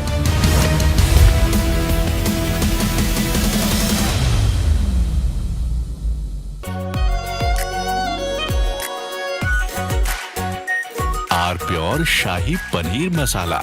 Delicious, healthy, every day. केसरिया से मन जोगी हुआ रे, दिल झूमे देखो मतवारा हुआ रे। केसरिया से मन जोगी हुआ। हर पल मनाओ केसरी त्योहार विमल बोलो जुबान केसरी। MDH की हल्दी मिर्ची धनिया करे कमाल, ये रंग दे, ये खुशबू दे, ये तीखा, ये कम पड़े, क्या निराला MDH मसाला। और अगर हमारा एक्सपोर्ट बढ़ेगा, इकोनॉमी और ग्रोथ रेट बढ़ेगा, तो मुझे नहीं लगता कि हमें किसी के पास जाना पड़ेगा। आज जो दादागिरी करते इसलिए कर रहे कि वो आर्थिक दृष्टि से संपन्न है। दादागिरी इसलिए करते हैं कि उनके पास टेक्नोलॉजी है। अगर उनसे अच्छी टेक्नोलॉजी और रिसोर्सेज हमारे पास आएंगे तो हमें दादागिरी नहीं करनी है। हमारी संस्कृति तो ये कहती है कि विश्व का कल्याण हो। कुछ लोग हैं जो भारत का विकास जितनी तेजी के साथ हो रहा है उन्हें रास नहीं आ रहा है, उन्हें अच्छा नहीं लग रहा है। सबके बास तो हम हैं, भारत कैसे इतनी तेजी के साथ बढ़ रहा है। लेकिन बहनों भाइयों, भारत जितनी तेजी के साथ आगे बढ़ रहा है, मैं पूरे विश्वास के साथ कहता हूं कि भारत को अब दुनिया की कोई ताकत विश्व की एक बड़ी शक्ति बनने से रोक नहीं सकती है। राष्ट्र सर्वोपरि है और अभी तो देश में जिन जिन विषयों पर चर्चा हो रही उसका नाम न लेते हुए विश्व में हम अनेक प्रकार की समस्याओं का सामना भी कर रहे हैं और इन सब समस्या का उपाय एक ही है, वो है साइंस एंड टेक्नोलॉजी, नॉलेज। अगर इस क्षेत्र में नॉलेज जो पावर है उसका उपयोग हम करेंगे और कर रहे हैं तो मुझे लगता है दुनिया झुकती है, झुकाने वाला चाहिए। ये हमारे देश की इम्पोर्टेंट महत्वपूर्ण बात है। एक इम्पोर्टेंट चीज है कि हमारे देश में आज सबसे बड़ी राष्ट्रभक्ति आज के समय में ये हो सकती है कि हमारे इंपोर्ट को कम करना और एक्सपोर्ट को बढ़ाना। अगर विश्वगुरु भी बनना है तो यही जरूरी है। Munir delivers dump truck speech from the US. Munir threatens to take half the world down. Munir's genocidal rant and warmongering from the United States, debating tonight at 9 p.m.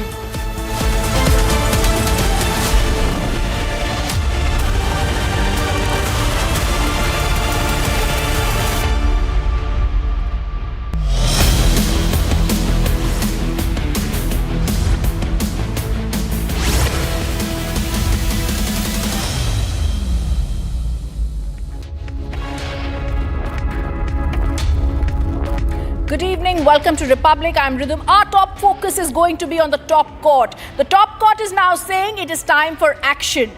Stray dogs can no longer be allowed to kill infants and babies. They can no longer be allowed to prowl and bite people.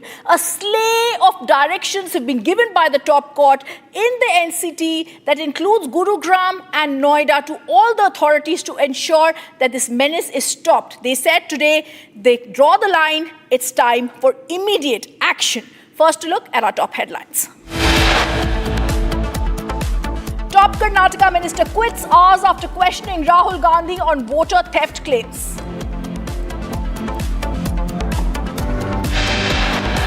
Congress party, they don't have guts to face the reality. Since Rajana, the senior minister, has exposed the ruling Congress party, High Command has put pressure on Sidramaya to take resignation of Minister Rajana.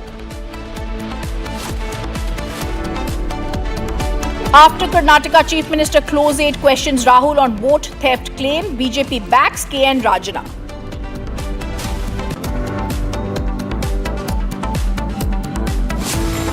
India issues strong response to Munir's nuke threat. MEA says Pak's saber rattling is their stock in trade.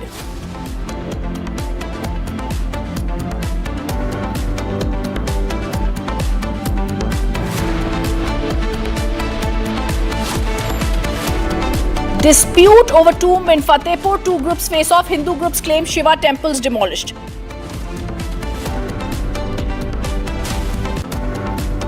Supreme Court passes order on stray dogs. Menace says pick up all stray dogs within 8 weeks.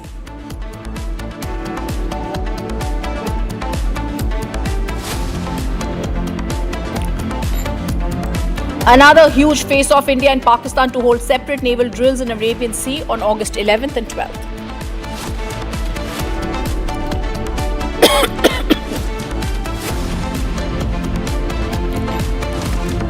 ED investigates illegal betting app scam. Actor Rana Daggubati appears for questioning.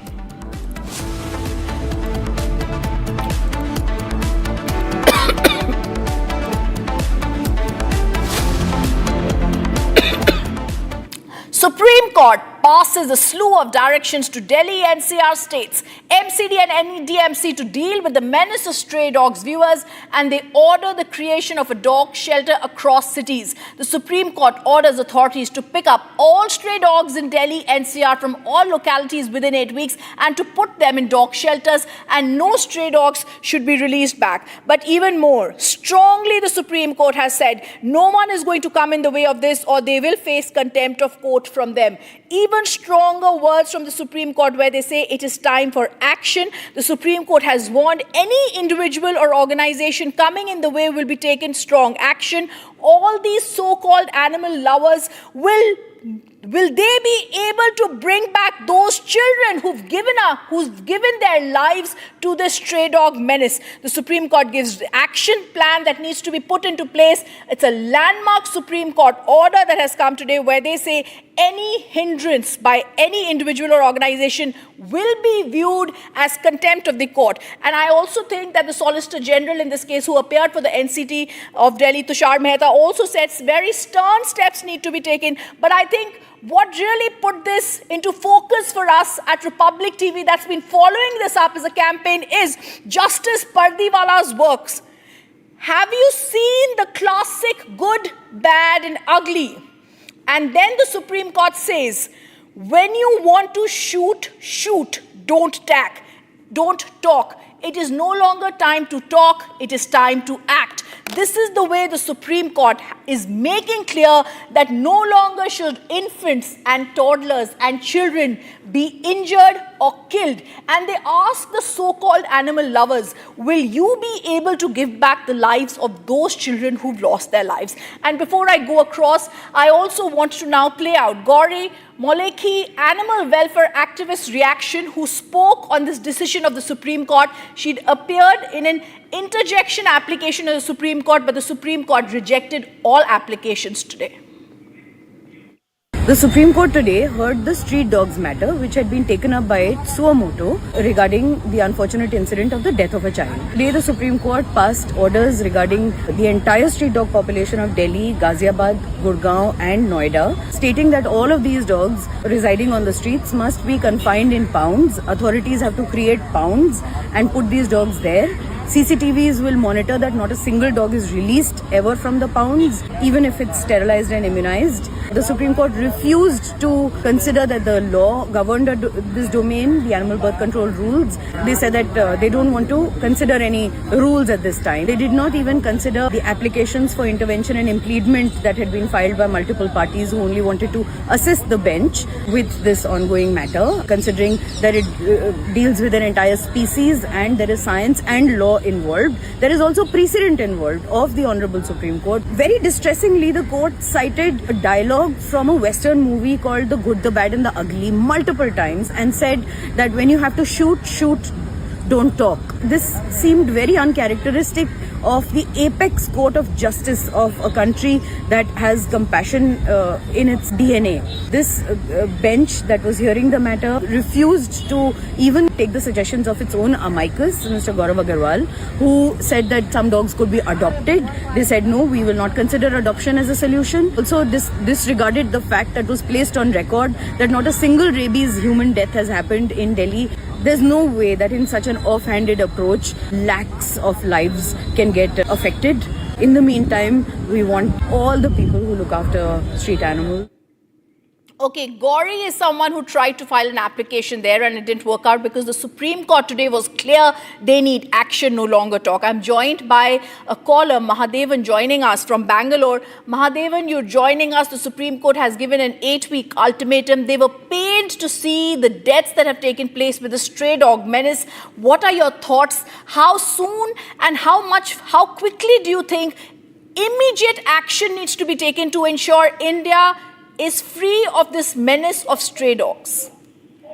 Absolutely, you're right. India must be free from not only menacing dogs, Even some dogs, which is bred by so many people, those people also has to be punished also. That's very important. See, dog menace is a big, big, big issue. I am very happy Indian judicial system at least woke up to the reality and come to the rescue of, normal unarmed people who are bitten every now and then. Stray dog menace in Chennai is absolutely bad. When these people also in government in Tamil Nadu will wake up to this reality, dogs has to be really wiped out from this whole earth. That is my humble request. I completely agree, Mahadevan, and I think this menace needs to stop. I want to also go across to Poonam Bhatia. She's joining us from the capital. Poonam, the words of the Supreme Court are very clear. The animal lovers also need to know right now is the time for action. And will they be able to bring back those children who've given up their lives because of the stray dog menace? What are your thoughts on the Supreme Court taking action?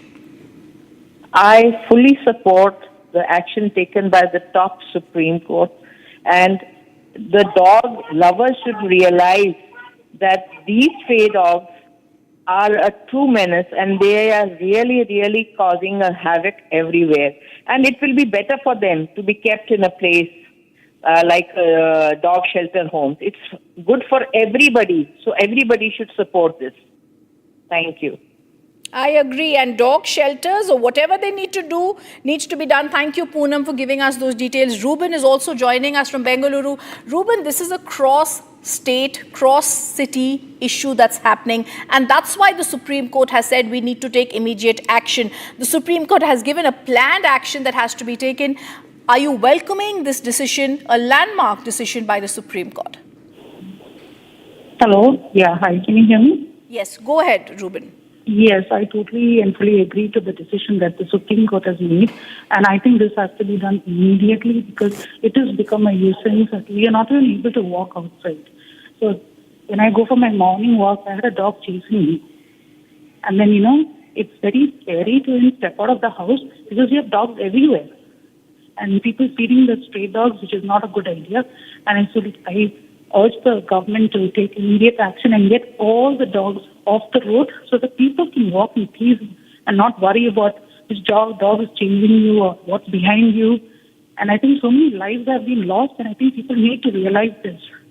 And immediate action has to be taken. And those people who are lovers of dogs, you have a dog in your house, keep the dog inside the house. Why on the road and we are using to the entire society?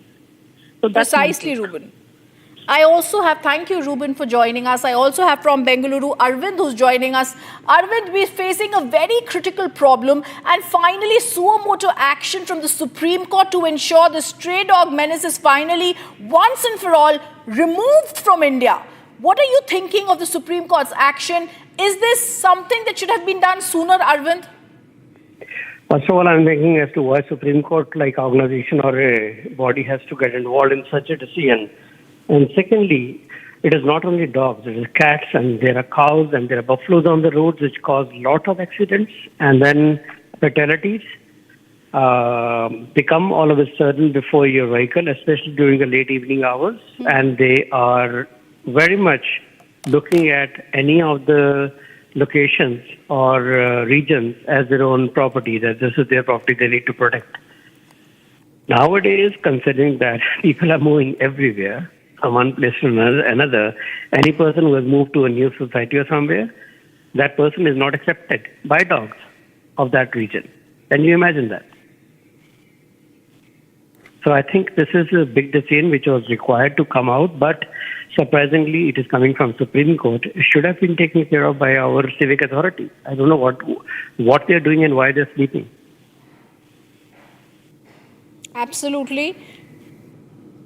I thank you for joining us, and I'm also thinking that possibly the Delhi Chief Minister has also spoken on stray dogs. We're going to check on that and get back to you quickly on that. And viewers, meanwhile, my colleague Chandrakala has also exclusively spoken to Vijay Goyal, former Union Minister. Listen in. I've seen over the couple of weeks, a lot of such cases has come to the fore. What would be your comment? First reaction to that. देखिए, मैं समझता हूँ supreme court का आदेश बहुत ही अच्छा आया है, जिसमें उन्होंने साफ तौर से कहा है कि 8 हफ्तों के अंदर सारे कुत्तों को उठा के शेल्टर होम या पाउंड में भेज देना चाहिए। पिछले 2 साल से मैं लोक अभियान के माध्यम से इसका आंदोलन चला रहा हूं और लगभग जो हमने मांगे रखी थी वो सुप्रीम कोर्ट ने आज पूरी कर दी और इससे कितनी राहत मिलेगी इसकी बात आप समझ सकते हैं। सुप्रीम कोर्ट ने साफ तौर से कहा आवारा कुत्तों का आतंक बड़ा ही भयानक था और इसके ज़्यादातर शिकार जो थे वो महिला और बच्चे थे और पार्कों के अंदर लोगों का सैर करना बड़ा मुश्किल हो गया था। और सुप्रीम कोर्ट ने ये भी कहा कि ये कहाँ का नियम है कि कुत्ता काटे उसको आप स्टरलाइज करें उसके बाद वहीं लोकेशन के ऊपर छोड़ दें। इसलिए सुप्रीम कोर्ट ने कहा कि इन सब कुत्तों को तुरंत हटाया जाना चाहिए। No dogs on street policy पे उन्होंने ये बात की है और जैसा हमने कहा था कि एक हेल्पलाइन 9 MCD को जारी करनी चाहिए और हम इसके लिए मिले भी थे जाकर मेयर को और कमिश्नर को, पर वो हेल्पलाइन जारी अभी तक नहीं कर पाए। और साफ तौर से कहा है उन्होंने सुप्रीम कोर्ट ने कि अगर कोई कुत्ता काट ले इस दौरान के अंदर तो 4 घंटे के अंदर उस पर एक्शन होना चाहिए। जगह जगह CCTV होने चाहिए और स्पेशली जहाँ सोसाइटी और अपार्टमेंट हैं वहाँ के कुत्ते पहले हटाए जाने चाहिए क्योंकि ये ज़्यादातर कुत्ते बच्चों और महिलाओं को काट रहे हैं जी। And from Dehradun, Farmeni is now joining us. Farmeni, the Supreme Court has given clear instructions. There should be dedicated dog shelters that have to be seen. There has to be coordination with all of them. And the Supreme Court also warns all organizations, if they come in the way of picking up stray dogs, action will be taken. A welcome step across India that needs to be followed. Farmeni? Yeah, hi. My name is Shameen. I'm calling from Dehradun. Good afternoon to everyone. Good afternoon, Shameen. We just can't express how delighted we are to hear this news that finally, Supreme Court has intervened and taken a very strong action. And I really hope and I wish that this doesn't only happen in Delhi, but it happens across India because here in Dehradun also we are facing this problem, same problem. A lot of kids, early morning students who are going to school, old folks, they face this problem. And not only this, but in fact in the society, people who have pet animals, pet dogs, they take the residents of the society for granted and there are times that they don't leash their dogs or even if they're leashed, the ladies are too weak to handle such huge big dogs. And I think, say, for example, I just want to share an example which I really noticed myself in Singapore, that in Singapore, also you won't find any stray dogs, but also if you own a pet dog in Singapore, you need to register the dog with the government, and they have a very strong hold on it. Not only this, they classify the breeds of the dogs according to, basically if there are certain breeds which need to be muzzled.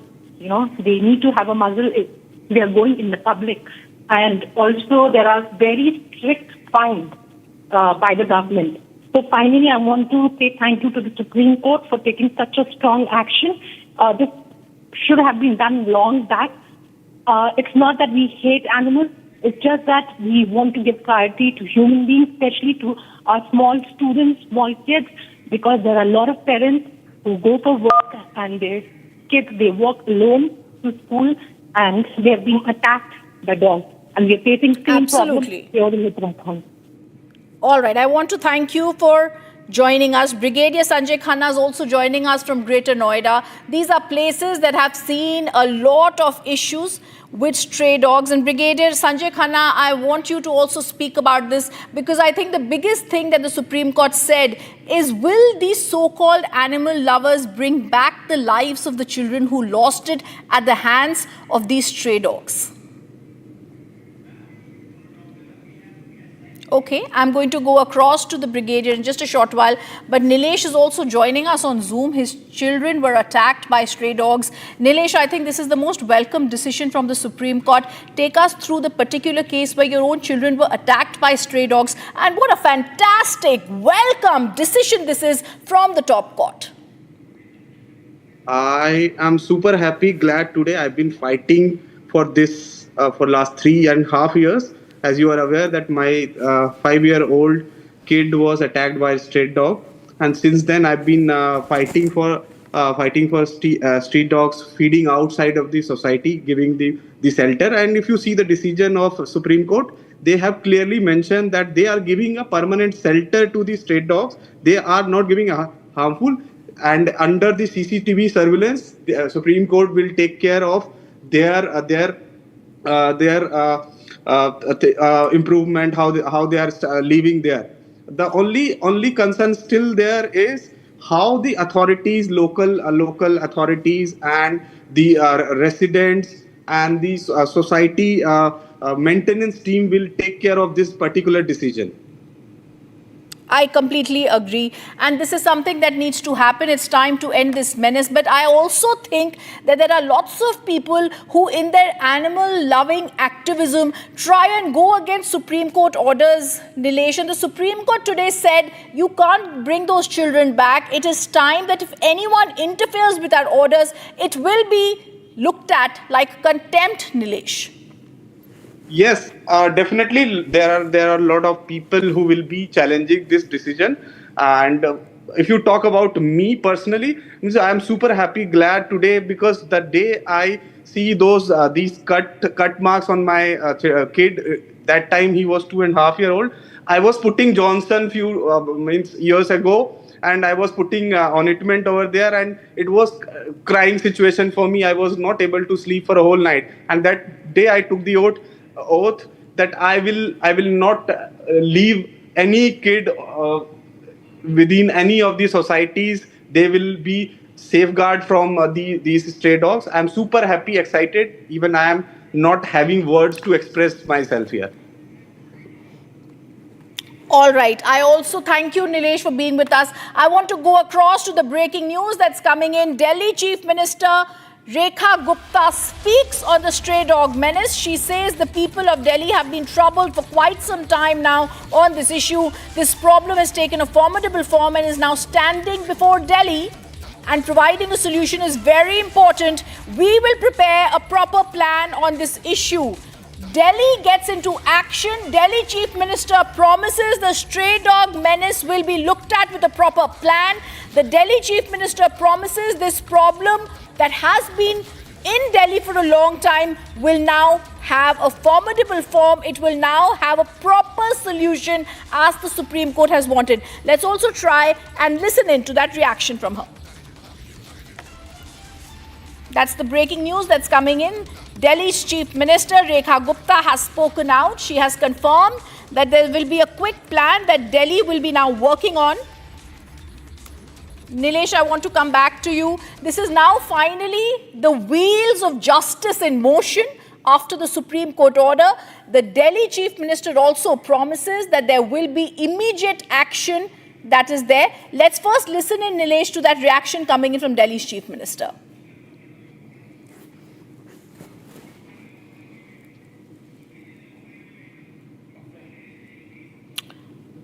Nilesh, I'll just come back with you. We're going to play out that reaction in a bit. But Nilesh, this is the big story. And the Delhi Chief Minister also welcomes this step from the Supreme Court and promises now there will be quick action.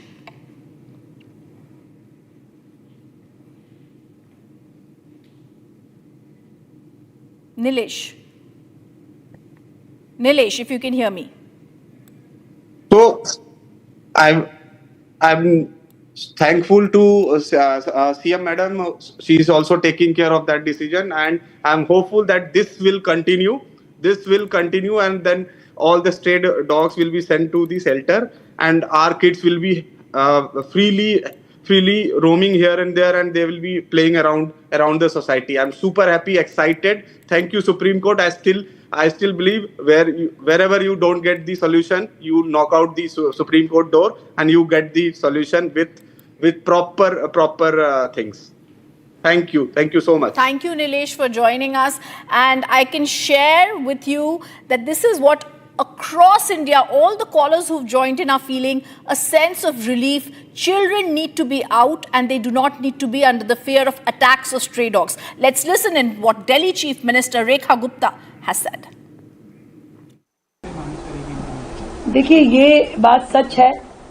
Delhi की जनता वर्षों से इस विषय पे परेशान है और सरकार पिछली सरकारों ने जो किया और नगर निगम में जिस तरीके से काम चल रहा था, हम उन सब के ऊपर लगातार हमारी सरकार बनने के बाद से इन विषयों पे चर्चा करते हुए इसके समाधानों पे वर्कआउट कर ही रहे थे।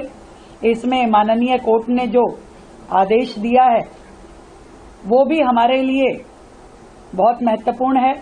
हमारा एक ही ध्येय है, दिल्ली की जनता को राहत देना।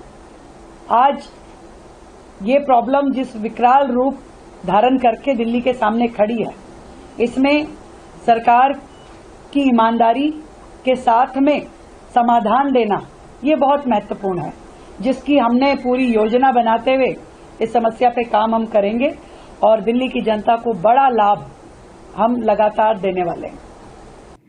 Viewers, KITT achieved its biggest win at the 2025 World University Games by winning historic 6 medals, 3 silvers and 3 bronze, making it the highest medaling university in the event's history and contributing significantly to India's record-breaking medal tally of 12 medals. Watch this report.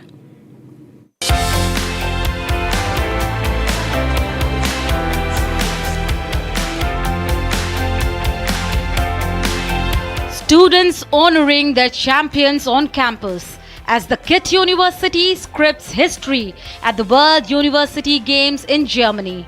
Known as the Olympics for university athletes aged 17 to 25, which saw participation from over 300 Indian student athletes selected through trials that drew entries from more than 400 universities nationwide.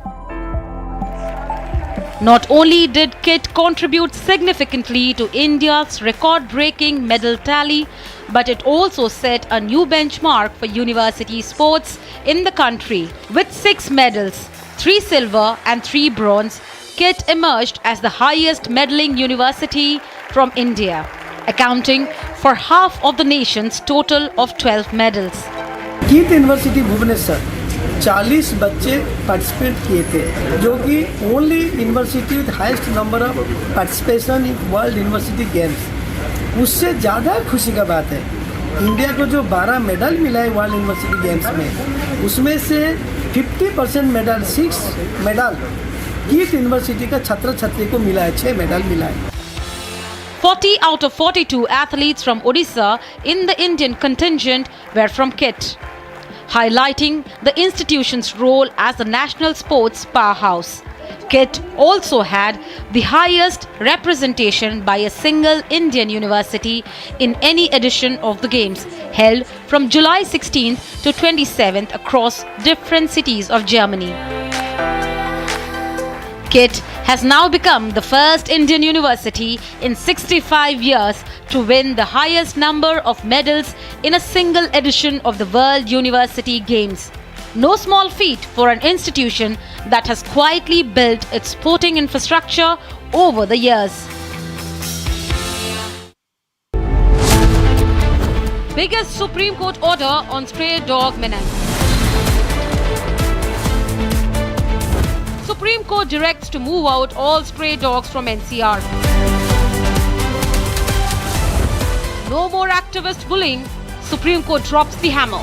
Debating tonight at 8:30 p.m. Coming up after a short break, top Karnataka minister quits hours after questioning Rahul Gandhi on voter theft claims. And India's issue strong response to Munir's nuke threat. MEA says Pak saber rattling is their stock in trade.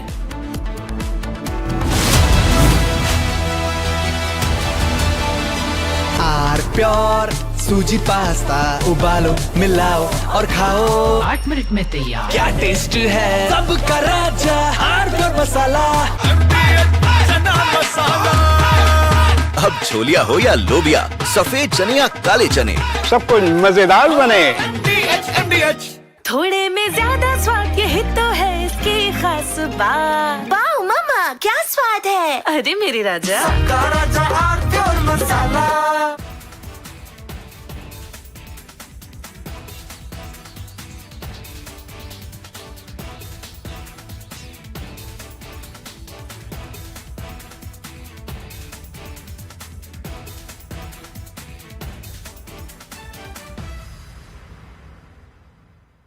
और अगर हमारा export बढ़ेगा, economy और growth rate बढ़ेगा, तो मुझे नहीं लगता कि हमें किसी के पास जाना पड़ेगा। आज जो दादागिरी करते इसलिए कर रहे कि वो आर्थिक दृष्टि से संपन्न है।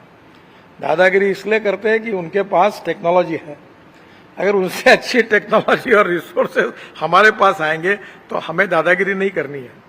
हमारी संस्कृति तो ये कहती है कि विश्व का कल्याण हो। कुछ लोग हैं जो भारत के का विकास जितनी तेजी के साथ हो रहा है उन्हें रास नहीं आ रहा है। Biggest Supreme Court order on stray dog menace. Supreme Court directs to move out all stray dogs from NCR. No more activist bullying. Supreme Court drops the hammer. Debating tonight at 8:30 p.m. थोड़े में ज्यादा स्वाद यही तो है इसकी खास बात। वाओ मामा क्या स्वाद है। अरे मेरे राजा राजा और मसाला केसरिया से मन जोगी हुआ रे, दिल झूमे देखो मतवारा हुआ रे, केसरिया से मन जोगी हुआ। हर पल मनाओ केसरी त्योहार। विमल, बोलो जुबान केसरी। MDH की देगी मिर्च, देगी मिर्च का तड़का, अंग अंग फड़का। MDH की देगी मिर्च। और अगर हमारा एक्सपोर्ट बढ़ेगा, इकोनॉमी और ग्रोथ रेट बढ़ेगा, तो मुझे नहीं लगता कि हमें किसी के पास जाना पड़ेगा। आज जो दादागिरी करते इसलिए कर रहे कि वो आर्थिक दृष्टि से संपन्न है। दादागिरी इसलिए करते हैं कि उनके पास टेक्नोलॉजी है। अगर उनसे अच्छी टेक्नोलॉजी और रिसोर्सेज हमारे पास आएंगे तो हमें दादागिरी नहीं करनी है। हमारी संस्कृति तो ये कहती है कि विश्व का कल्याण हो। कुछ लोग हैं जो भारत के From Asia's largest news headquarters, setting the agenda for Bharat.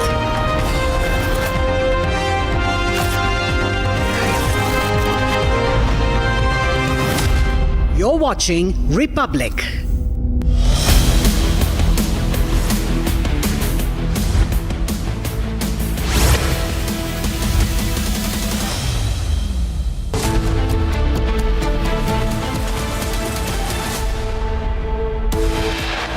Top Karnataka minister quits hours after questioning Rahul Gandhi on voter theft claims.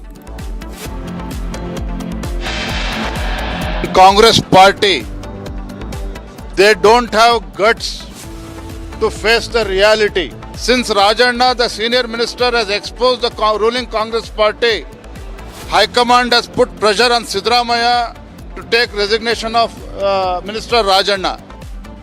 After Karnataka Chief Minister close 8 questions Rahul on vote theft claims, BJP backs KN Rajana.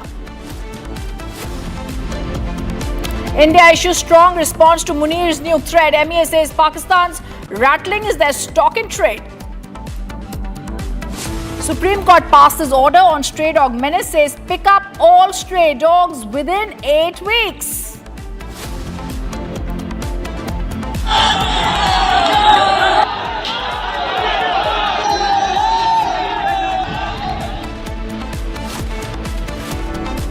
Dispute over tomb in Fatehpur, 2 groups face off. Hindu groups claim Shiva temple demolished. Another huge face-off. India and Pakistan hold separate naval drills in Arabian Sea on August 11th and 12th. ED investigates illegal betting app scam. Actor Rana Daggubati appears for questioning.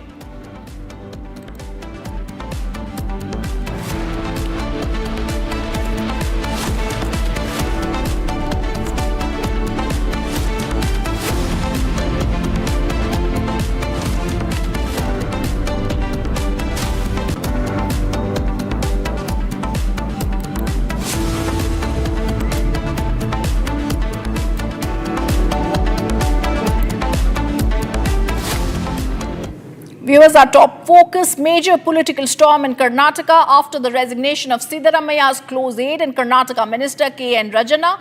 In the latest, the Chief Minister has accepted his resignation and sent it to the Chief Secretary. The resignation comes as a fallout of Rajana's comments earlier today, where he called out his own party and said that electoral roll irregularities also happened during Congress regime. As per sources, he's also questioned the Congress, and the Congress is upset, the High Command is upset with his comments.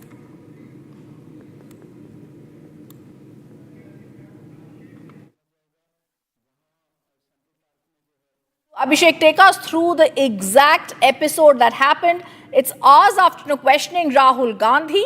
One of the top aides of Siddaramaiah is out.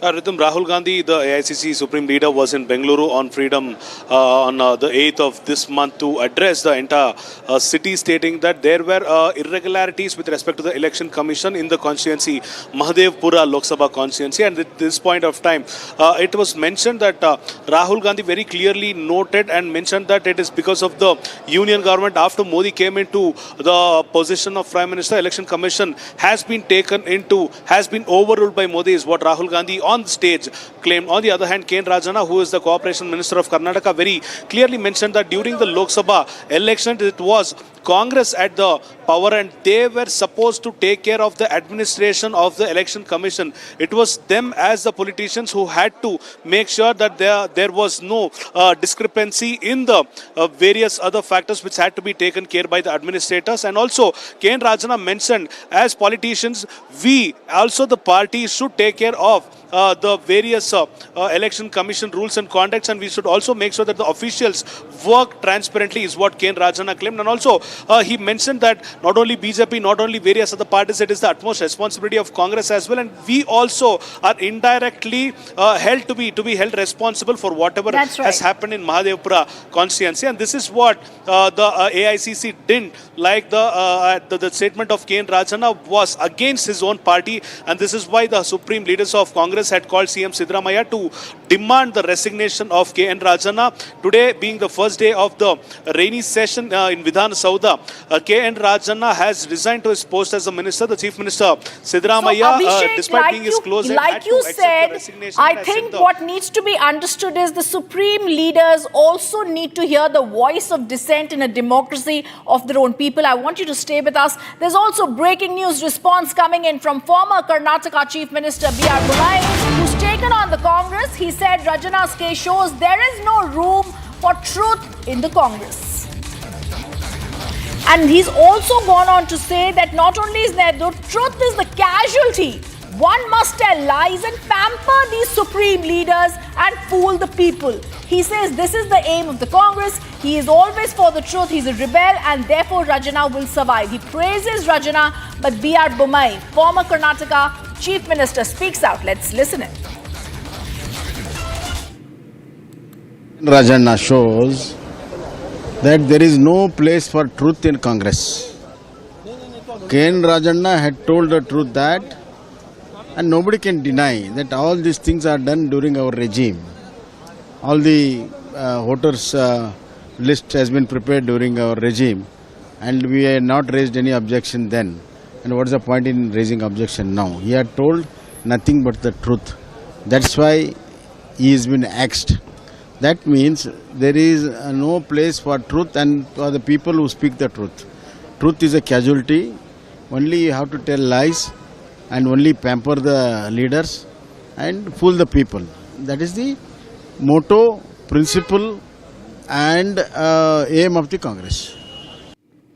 Abhishek, like he said, there seems to be no room within the Congress for truth that is spoken out by its own leaders. Rhythm, this is not the statement only by Basavaraj Bommai, but also R. Ashoka, the leader of opposition, B.Y. Vijayendra, the state president of BJP, and various other BJP leaders are claiming that KN Rajana had to face the backlash of High Command because he spoke the truth. And also, we shouldn't forget, Rhythm, KN Rajana, not only in this instance, but in various other incidents and instances, had obviously spoken the truth. And he had also mentioned to various media houses that he is ready to face any consequence by the state government or the AICC, because he abides by his words. He's truthful to himself. He doesn't want his followers to think negative of him. And this is one such fact. KN Rajana previously mentioned in the assembly that there was a honey team which was honey trapping him, indirectly aiming at DK Shivkumar. And also the same minister had mentioned that there will be a major changeover in the Karnataka state politics in the month of October. On the other hand, KN Rajana had to resign from his position in the month of October. So at this point of time, BJP has started claiming the major changeover that had to happen in the month of October has indirectly started in the month of August. On the other hand, the BJP also claims, R. Ashoka, while talking to the media, has very clearly mentioned that DCM DK Shivkumar is slowly removing the closest aides of CM Siddaramaiah from the cabinet to make sure that he will align to the position of Chief Minister in the next couple of months. On the other hand, we are also waiting for the update and the official reaction from KN Rajana. But at this point of time, KN Rajana, along with his son, who's also an MLC, is having a closed-door meeting within the Vidhan Sauda's chamber. We are also expecting that CM Siddaramaiah will be addressing the media about KN Rajana's resignation and the reason behind it. But on the unofficial note, it is the High Command's demand and the order to Chief Minister Siddaramaiah that the High Command had to face